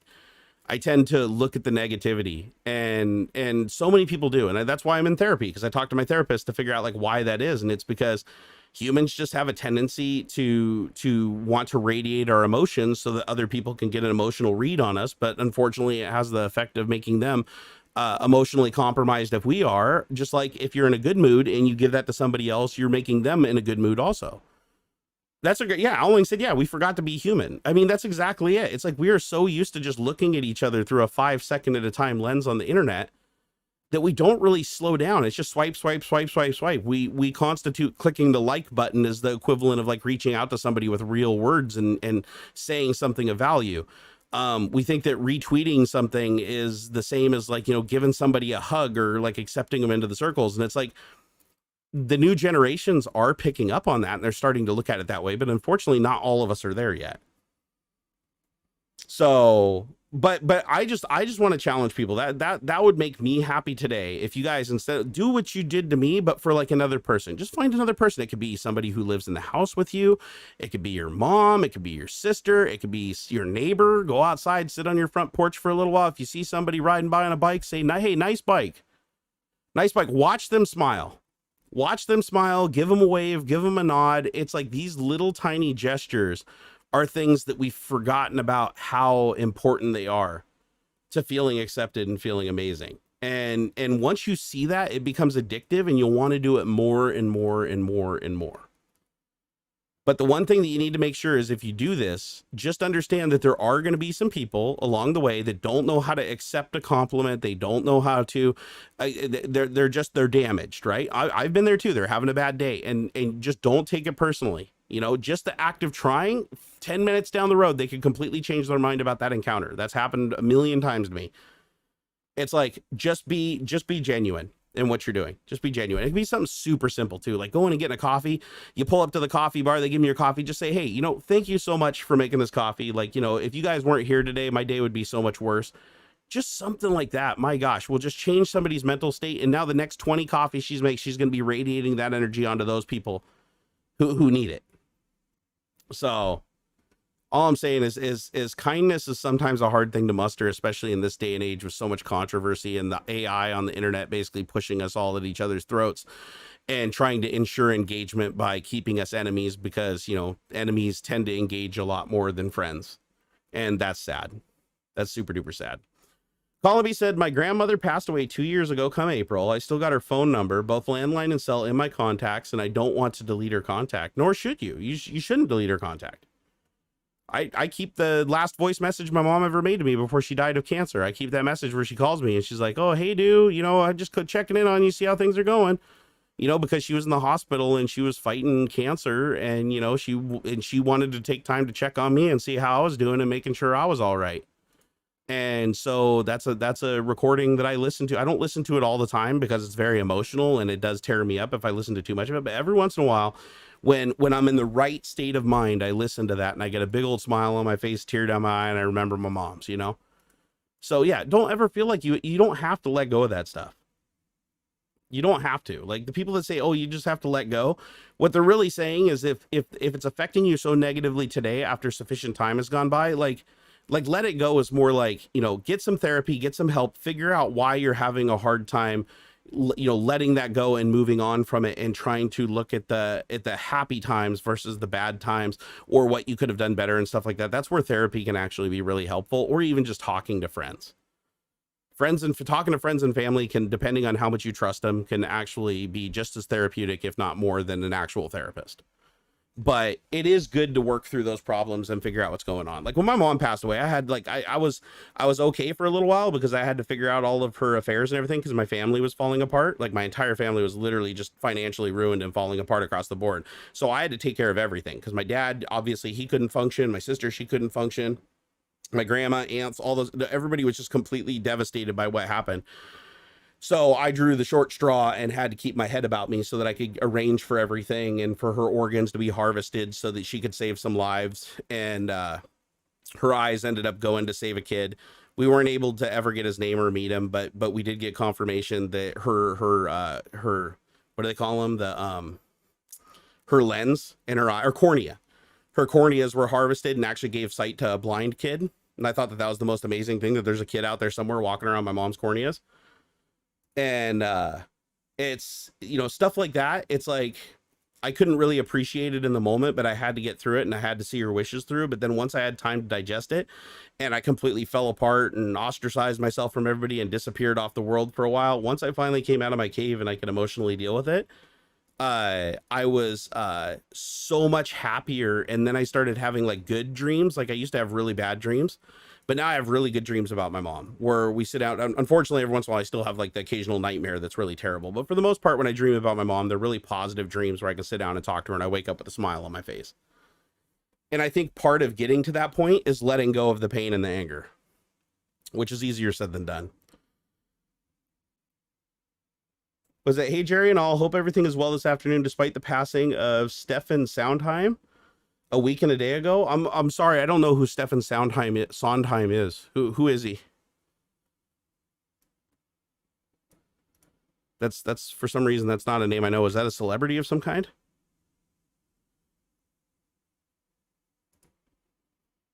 Yeah, I'll tell you what, the celebrity death that still to this day affected me the most was Robin Williams, though, because Robin Williams was like, everybody has that celebrity they fangirl over that they base their life off of, that got them to come out of their shell and got them to become the person that they were. And Robin Williams was huge for me. I did not take that well. Do I still use the Yamaha MG10XU? Nope, it's sitting here idle. It's not even plugged in. Now I'm using a Rode, what is it? Rodecaster Pro. That's what it is. I've actually been really liking it. Although a lot of people have trouble with it because they can't separate out the channels, because you have to use ASIO and you have to use an open source thing called ASIO for all to get it all working. So it's a little tricky sometimes. But once you get it figured out, it's easy to set up, and it's like really easy to separate all the channels and everything. I just wish that they had have done it more like the Go XLR, where you just plug it in and it's just a bunch of different audio devices. Like that would have been the cleaner way to do it, in my opinion. But it's more of a pro mixer board, so using ASIO and multi-track and all that stuff, which is supported by all the pro apps, that's why they went that direction, I think. Yeah, what I loved about Robin is even when he was super depressed beyond words, he would always make other people happy. Like Robin was really good at not radiating pain. Like no matter how much pain he was in himself, he always felt this need to make other people happy. And I relate with that more than like that. That's the big thing that connects us, because I'm very much the same way. It was sad to hear about Sanjay at E3D. Wait, what happened to Sanjay?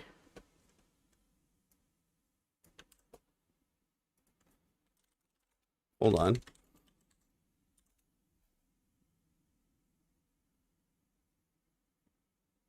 No way. Oh, he passed away?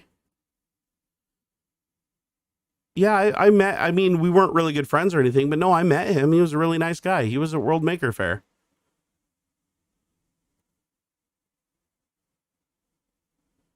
E3D co-founder Dave Lamb, Joshua Rowley, Hewlett Mortimer turned into hobby into a company and create the endowment to assist young engineers in his name. The cause of death has not been revealed. Oh, that's unfortunate. I really hope it's not suicide.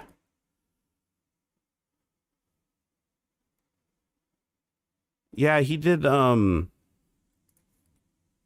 I think I met him at was he at Murph too? Midwest Rap Festival a few years ago. Because they worked on the what's it called? The shit. I have their printer downstairs. The E3D Rail Core, right? It was the Rail Core printer, right? I actually have one of his original designs downstairs that I haven't even used yet. Man, that sucks. This is with the heaviest of hearts, the E3D announcing the death of one of our founders, directors, Sanjay Mortimer, who passed away Saturday, 27th November. Sanjay was a legend in our industry and played a huge role in revolutionary FDM 3D printing as a founding member of E3D. He was instrumental to all our early developments. Over the last 10 years, he's supported the creation of world-leading extrusion systems, engineering team in preparation for the E3D second decade. Sanjay, man, that's sad. You know what? I think I even have one of their extruders. It's not installed on a printer yet, but maybe I should do that now. I have one of their original extruders, the direct drive extruders. Yeah, I definitely remember him. It was a long time ago that we met, but I definitely remember him. He has a very unique face, and I 100%. And a matter of fact, I know I've seen him more than once. Like I think he was at World Maker Faire, and I think he was at Midwest Rap Festival. You guys can correct me if I'm wrong, but I feel like I even ran into this guy in his booth at Midwest Rap Festival, like years ago.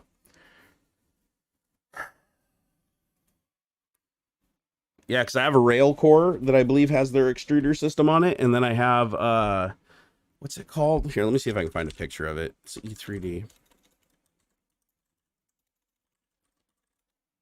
Their extruder was like known for like lifting a printer to the ceiling or something like that, or am I thinking of a different one?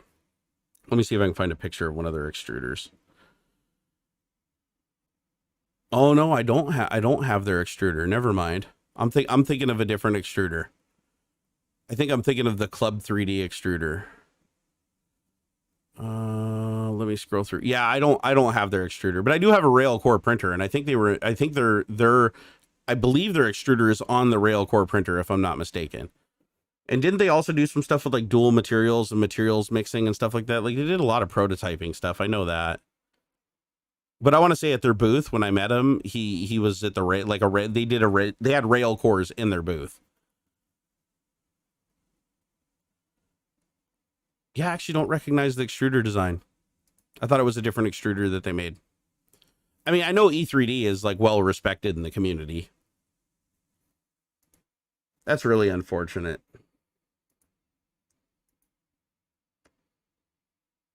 What do you die from at 32? I mean, you can die from anything at any time, man. Like, I mean, I know kids that have died from cancer, you know, in their first 11 years of life or first 3 months of life.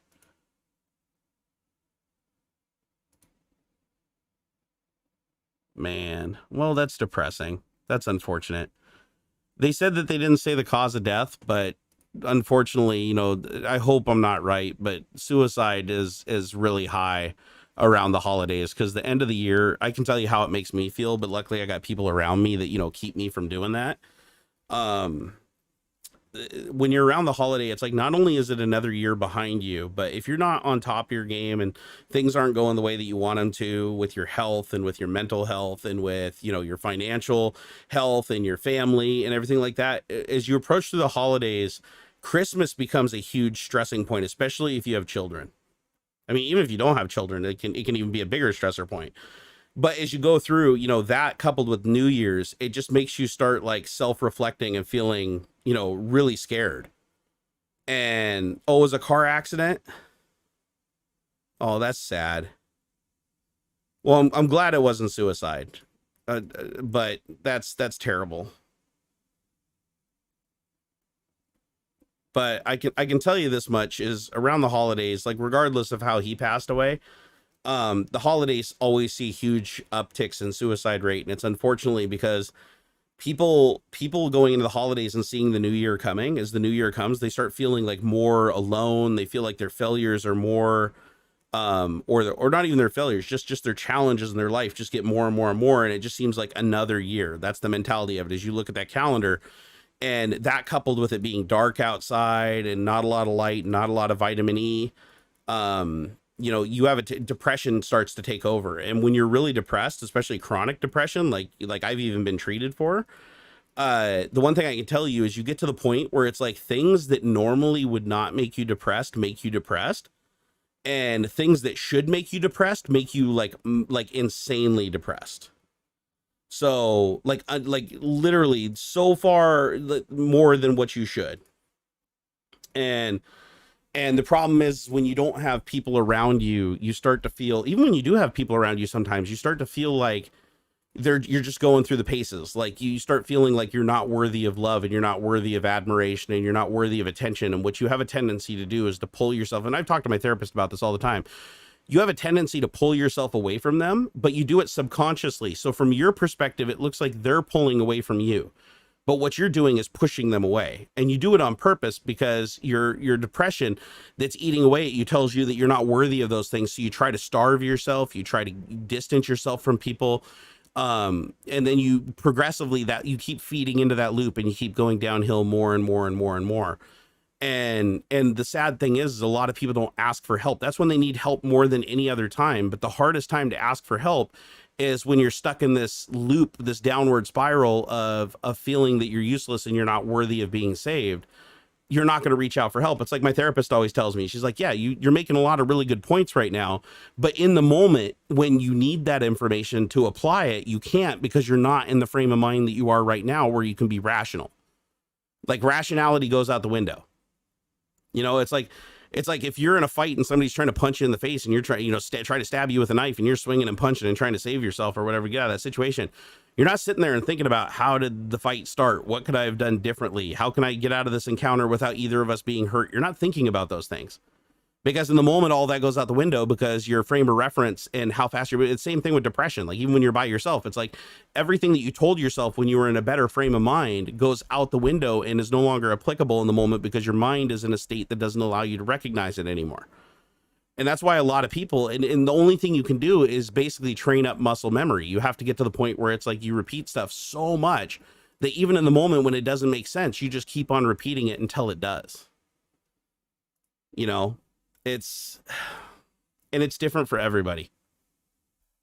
It's absolutely different for everybody. That's another thing that I think needs to be said is a lot of people have good intentions trying to help people. Like I have people that message me all the time, say, hey, try this, or do this. It'll make you feel better. All you got to do is this, or all you got to do this. And they have good intentions. They really do, but they don't understand the whole problem. They're framing what helped them is what might help you. And it's good intention.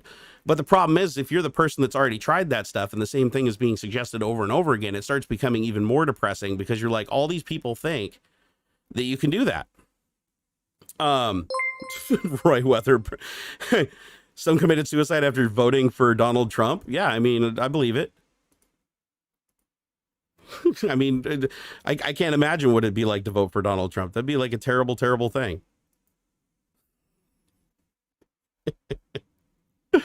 Oh, and then the best part is I'm gonna do this. Wait, this is gonna be awesome. Watch this. Sorry guys, I'm having some fun. People say don't feed the trolls, but that's another thing I've talked to my therapist about. And it's like, but feeding the trolls is actually kind of fun as long as you're in the right frame of mind. Like the best thing to do, like I love taking like some stupid thing a troll says and then just like retweeting it on Twitter and then blocking them so they can't respond to it. And then everybody's heckling them and having a good old time and they can't do anything. And then they have to go create another account and come back. And then when they do, you're like, oh my God, this was so important that you created another account. Wow. And it's just one of those things where it's like, in that case, it's just fun. In that case, it's fun. It's like, it's less feeding the trolls and more just kind of like antagonizing them because it's fun. Is it the nice thing to do? No, it really isn't. Should I feel proud of doing that? Absolutely not. But is it therapeutic sometimes to feed a troll just to have some fun? Yeah, it can be. You just have to be selective. Like him right there. Obviously I read his message, but I read it so that it was the opposite of what he said. And then I blocked him so he can't respond to it. And right now he's probably freaking out and trying to log into one of his sock accounts so he can come back as quickly as possible. We'll probably have the stream wrapped by then. And, at some point, maybe once he calms down, he'll realize that, that was just a silly thing to get so worked up over something like that. It's a good lesson. Hey, Camaro85, thank you for the super chat, man. He said, took over my family business, now uncertain future, but I got a new tax ID with the last 5 digits, same as my dead granny's phone number. Good sign, I think. Wow, what are the odds on that? Family businesses are hard, man. Family businesses are a super, super stressful thing. Like, I 100% understand. Like, I worked in drywall with my dad for several years when I was younger, and it was a really terrible experience. One thing I tell people is try not to work with your friends and family. Because as soon as you take a relationship that's based on, mutual respect and love, and then you add money into the mix, unless that money is constantly coming and everybody feels like they're getting what they want, it will eventually collapse, and it'll take a lot of the good stuff with it.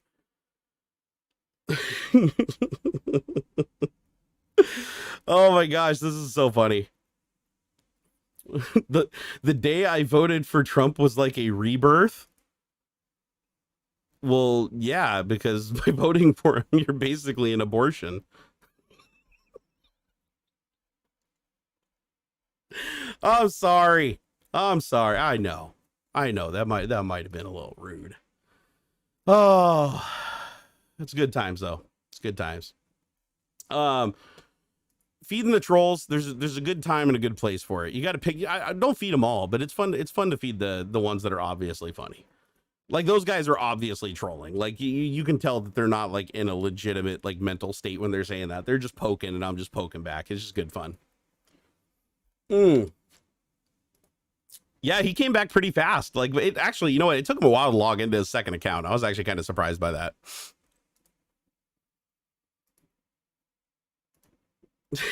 Daily Potatoes said, "What the F did I just read?" I mean, nothing of value. No, it's still fun to poke Trump supporters because they were so high on the horse with the QAnon thing and everything, and that just didn't work out for them. And January 6th didn't work out for them, and Q abandoned them and stopped doing updates, and they basically just they got trolled so hard, and it's like you can tell it really bothers them because a lot of them gave up a lot of friends and a lot of family. And, took the whole religious route thinking that, somehow they were going to be rewarded by the new coming of Jesus. It didn't happen. The opposite happened. They just got left with each other, stuck with a bunch of people that don't care about anybody but themselves. And it's scary, Hey, what's up, Christopher? Good evening from Sweden.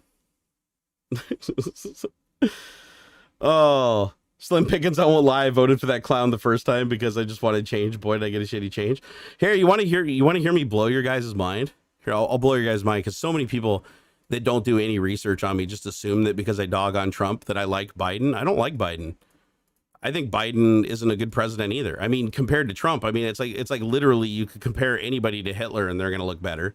I'm just saying that in the grand scheme of things, Biden is better than Trump, but that doesn't make him a good president. It just means that Trump was so horrendously bad that you can have another bad president still look a lot better next to him. It's amazing how that works. So, but there's a lot of people that seem somehow that I just give that I love Biden, think he's a great, but no, that's not the right thing to say. He's not a great president. He's not fantastic. He what happened in Afghanistan wasn't good, and he let Trump's plans play out too often. Unmodified, and that wasn't the right way to do it. It's like people didn't elect you to keep letting this bad policy happen that you said you weren't going to happen. Then you just got lazy and let it ride. It's like, no, that's not good. So I hold any president accountable. That's the thing, and you should too. Like, hold them accountable no matter what. Doesn't matter who they are. Doesn't matter what party they're a member of. Hold them accountable. Do they do what they say? Do they do it the right way or do they do it the wrong way? Who ultimately really benefits? How many lies do they tell? I mean, there's a lot of stuff, and it doesn't matter about anything else. It's like just hold them accountable. I do. Yeah, I know, DJ Merlin. I'm waiting for him to log into his next account. He might have run out of accounts, though. He probably needs to create a new one, and to do that and get the verification and come in here, you know, it probably takes about 10, 15 minutes. so we'll see. We'll give him a little bit more time to come in here. The best part about these accounts is so far about 50% of them that I've investigated, they all lead back to an account that's been a longtime fan, that their primary account still follows me and has good interactions. They just get frustrated with the things that I believe, and they don't have any confidence to speak on their primary account because they're afraid of getting blocked or banned. So they go create another account as their alter ego. And that's one of the interesting things about the internet is it allows you to do that. Like everybody, it's like, if you are afraid to speak as yourself, you can be anybody you want. It's like when I see somebody log into another account, it's like the same as being like a furry at a furry convention. It's like you can remain anonymous and go have the time of your life and leave the event. And nobody knows who you are in reality if you don't want them to know. It's like, welcome to the internet. You can do that.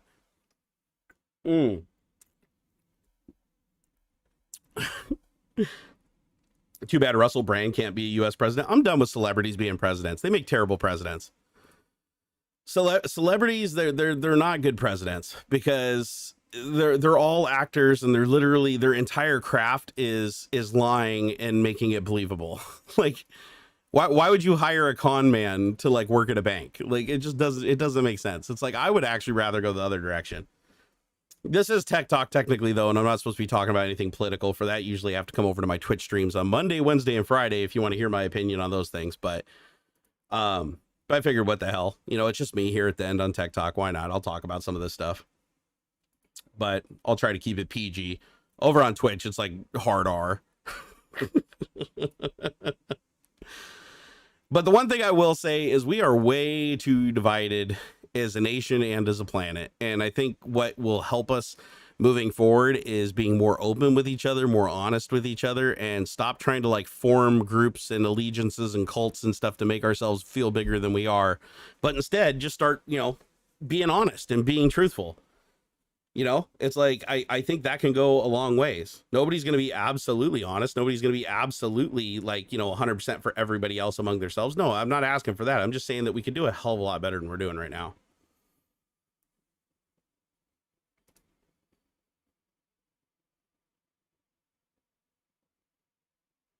Yeah, Unity Tech, I'm actually doing a lot better now than I was 2 hours ago. Like, I don't know why. I felt really sick when I came back upstairs. I don't know what that was all about.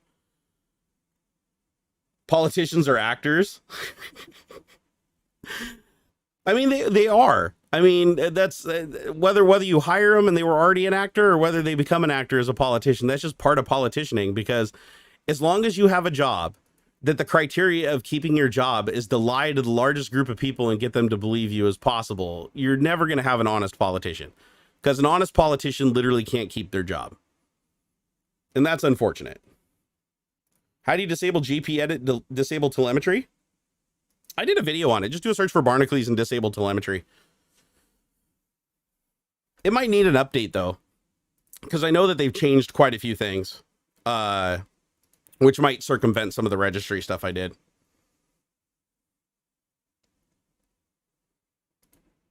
Oh, it might have been that gross cup of coffee. I didn't even think about that because I drank that dirty cup of coffee earlier. I wonder if that's what made me sick to my stomach like 2 hours ago.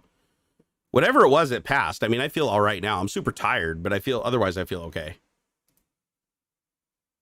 I just love hanging out with you guys and talking to you. I think that this is like one of the coolest things about live streaming that I tell people that want to live stream. It's like, as long as you got a good group of moderators and you got some good phrasing and filters and stuff like that to keep the trash out, live streaming is a hugely positive experience. It really is, because you get to hang out with people. It could be one person, it could be 10 people, it could be hundreds, it could be thousands. It's just fun to hang out with people and, you know, and be distracted. Because a lot of things, like even pain, like one of the best things for pain outside of, you know, medication is literally just staying distracted. And being distracted, like even when I do my Twitch streams, it's like the only reason I can sit up in this chair with my back is jacked up, it is, especially since my steroid shots have all worn off now, is just staying so engaged in what I'm doing that even the throbbing back pain, it's like I don't have time to think about it because I'm so engaged on other things. Do a Twitch stream later? I'll do a Twitch stream on Monday. I might do one tomorrow, though. I haven't decided yet. I usually don't stream on Sunday, but it's been a long time since I streamed on Sunday, and I've missed some streams, so it might be a good idea to start streaming every day for a little while. I've entertained it, but again, my personal health doesn't really allow me to do that. So that might be an unrealistic expectation, but it might be worth trying. Or even live streaming from the hot tub. I've considered doing that over on Twitch again. Yeah, Miss Liz is a great mod. When Miss Liz is on the Twitch stream, like we have a lot more control over the Twitch stream than we do here on YouTube. That's one of the things I like about Twitch. Yeah, like not everybody has mods like I do. Like my mods are on it, man. Between Miss Liz and Jatman, it's like very rarely does anything even come across my view. And that's the cool thing about live streaming. As long as you can, if you can create an environment that's positive for you, you have a lot more fun. You know, it's like if you have an environment that's just always negative, it wears you down. Trust me, I've got experience with that. How did you work at Microsoft? I got hired in 2000. Basically to replace hardware in dead machines in the 3549 main lab in building 26 at Redmond campus. And then 7 months later, they figured out that I could program because I did it as a hobby and didn't list it on my resume. So they hired me as an SDET, and I climbed all the way up to level 64 senior SDET 15 years later. Worked on writing automation to test Windows. Actually, I did a lot of things, but that was the thing I was most well known for at the company was architecture and development of automation technologies. I basically automated myself out of a job. That's a thing these days. Yeah, the mod tools here suck.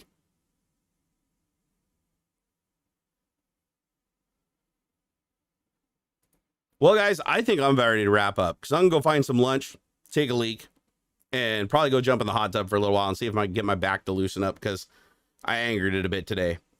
But I want to leave you guys with one thing before I go. And that is what I said earlier. Please take a moment today to change somebody else's outlook. It can be find a random person online that looks like they could use a friend. Call up somebody in your phone or text message somebody in your phone, a contact that you haven't talked to in 6 months or a year, and just simply be like, hey, I was just thinking about you, you know, happy holidays, you know, hope everything's going well. Hit me up sometime. Just anything, even just like going and getting a coffee and thanking the barista for, you know, doing such a good job, or even paying for the person's coffee that's in front of you in the line. Just do something like that. And I guarantee you that not only is it going to make you feel better, you're going to change that person's outlook, and it's going to have a butterfly effect throughout their month. One little thing grows into a huge thing, and you don't have to see it happen to benefit from it. You can make that assumption, you can make that projection. So just do it. Just do something nice, and I'll do the same thing. Because I think that the thing that people need right now, just because of all the bad stuff going on in the world, it doesn't matter if it's politics, religion, cults. Well, cults is all of them, but it doesn't matter like what it is, all these things. The one common ground is that negativity is fed way more than positivity online. And that's because the AI has figured out, and rightfully so, that we engage on things of a negative nature more than a positive nature. And I think if we all just individually stop saying, oh, I can't make a difference by myself, you're thinking too globally. If you can make a difference in a 1-to-1, so you can make one other person's life a little better in addition to your own, if everybody did that, then it would just be a round robin and we'd all be happy people. So, you know, don't try to focus on changing everything or trying to help everybody. Just Secret Santa that. Just pick somebody and just say something nice, do something nice. It doesn't have to cost you a penny. It doesn't even have to cost you a lot of time. Just do a nice thing, and it will make somebody else's day better and brighter. And when you see that and you understand that, it's going to make your day brighter. And who knows, maybe it could even become an addictive thing when we start doing it every day. You never know. Got to start somewhere. Did my automation serve for start as to seed Skynet? Yeah, totally. DJ Merlin said your streams help me with my PTSD. Well, it helps with my PTSD too. So see, we're helping each other. It's an amazing thing. All right, guys, I will see you again over on Twitch. I'm over there Monday, Wednesday, and Friday. You can also find AuxxZillary streams in the video description, along with David Hewlett streams for Tech Banditry. And we will see you back here at 10 a.m. Pacific time next Saturday for Tech Talk. Or if you want to come and check out my stream that's a little bit more 18 plus, not that way though. At least not yet. If you want to come over there and see stuff a little more animated, a little more crazy, I stream at 3 p.m. Pacific time on Monday, Wednesday, and Friday over on Twitch. Just Twitch TV/Barnacules, and I'll see you guys over there. And if you guys want to talk to me before then or get in touch, just hit me up at Barnacules on Twitter. Just if I don't respond, it doesn't necessarily mean I didn't read your thing. Like, obviously I can't engage with every single thing that comes at me, but if you at me in something and it doesn't have one of the banned words or phrases or gets rejected because of the filters on Twitter or whatever, I will see it and I will read it. And as for the rest of you guys, I do have a Patreon. If you guys want to do the $1 a month thing over there, you can DM me directly on the Patreon platform. I need to be a little bit more active over there and make more videos. It's just been kind of a rough 2 weeks, but that's where I'm going to do most of my personal stuff. Well, I should say more personal, because I get pretty damn personal on Twitch. You guys know that. You've been following me long enough to know that.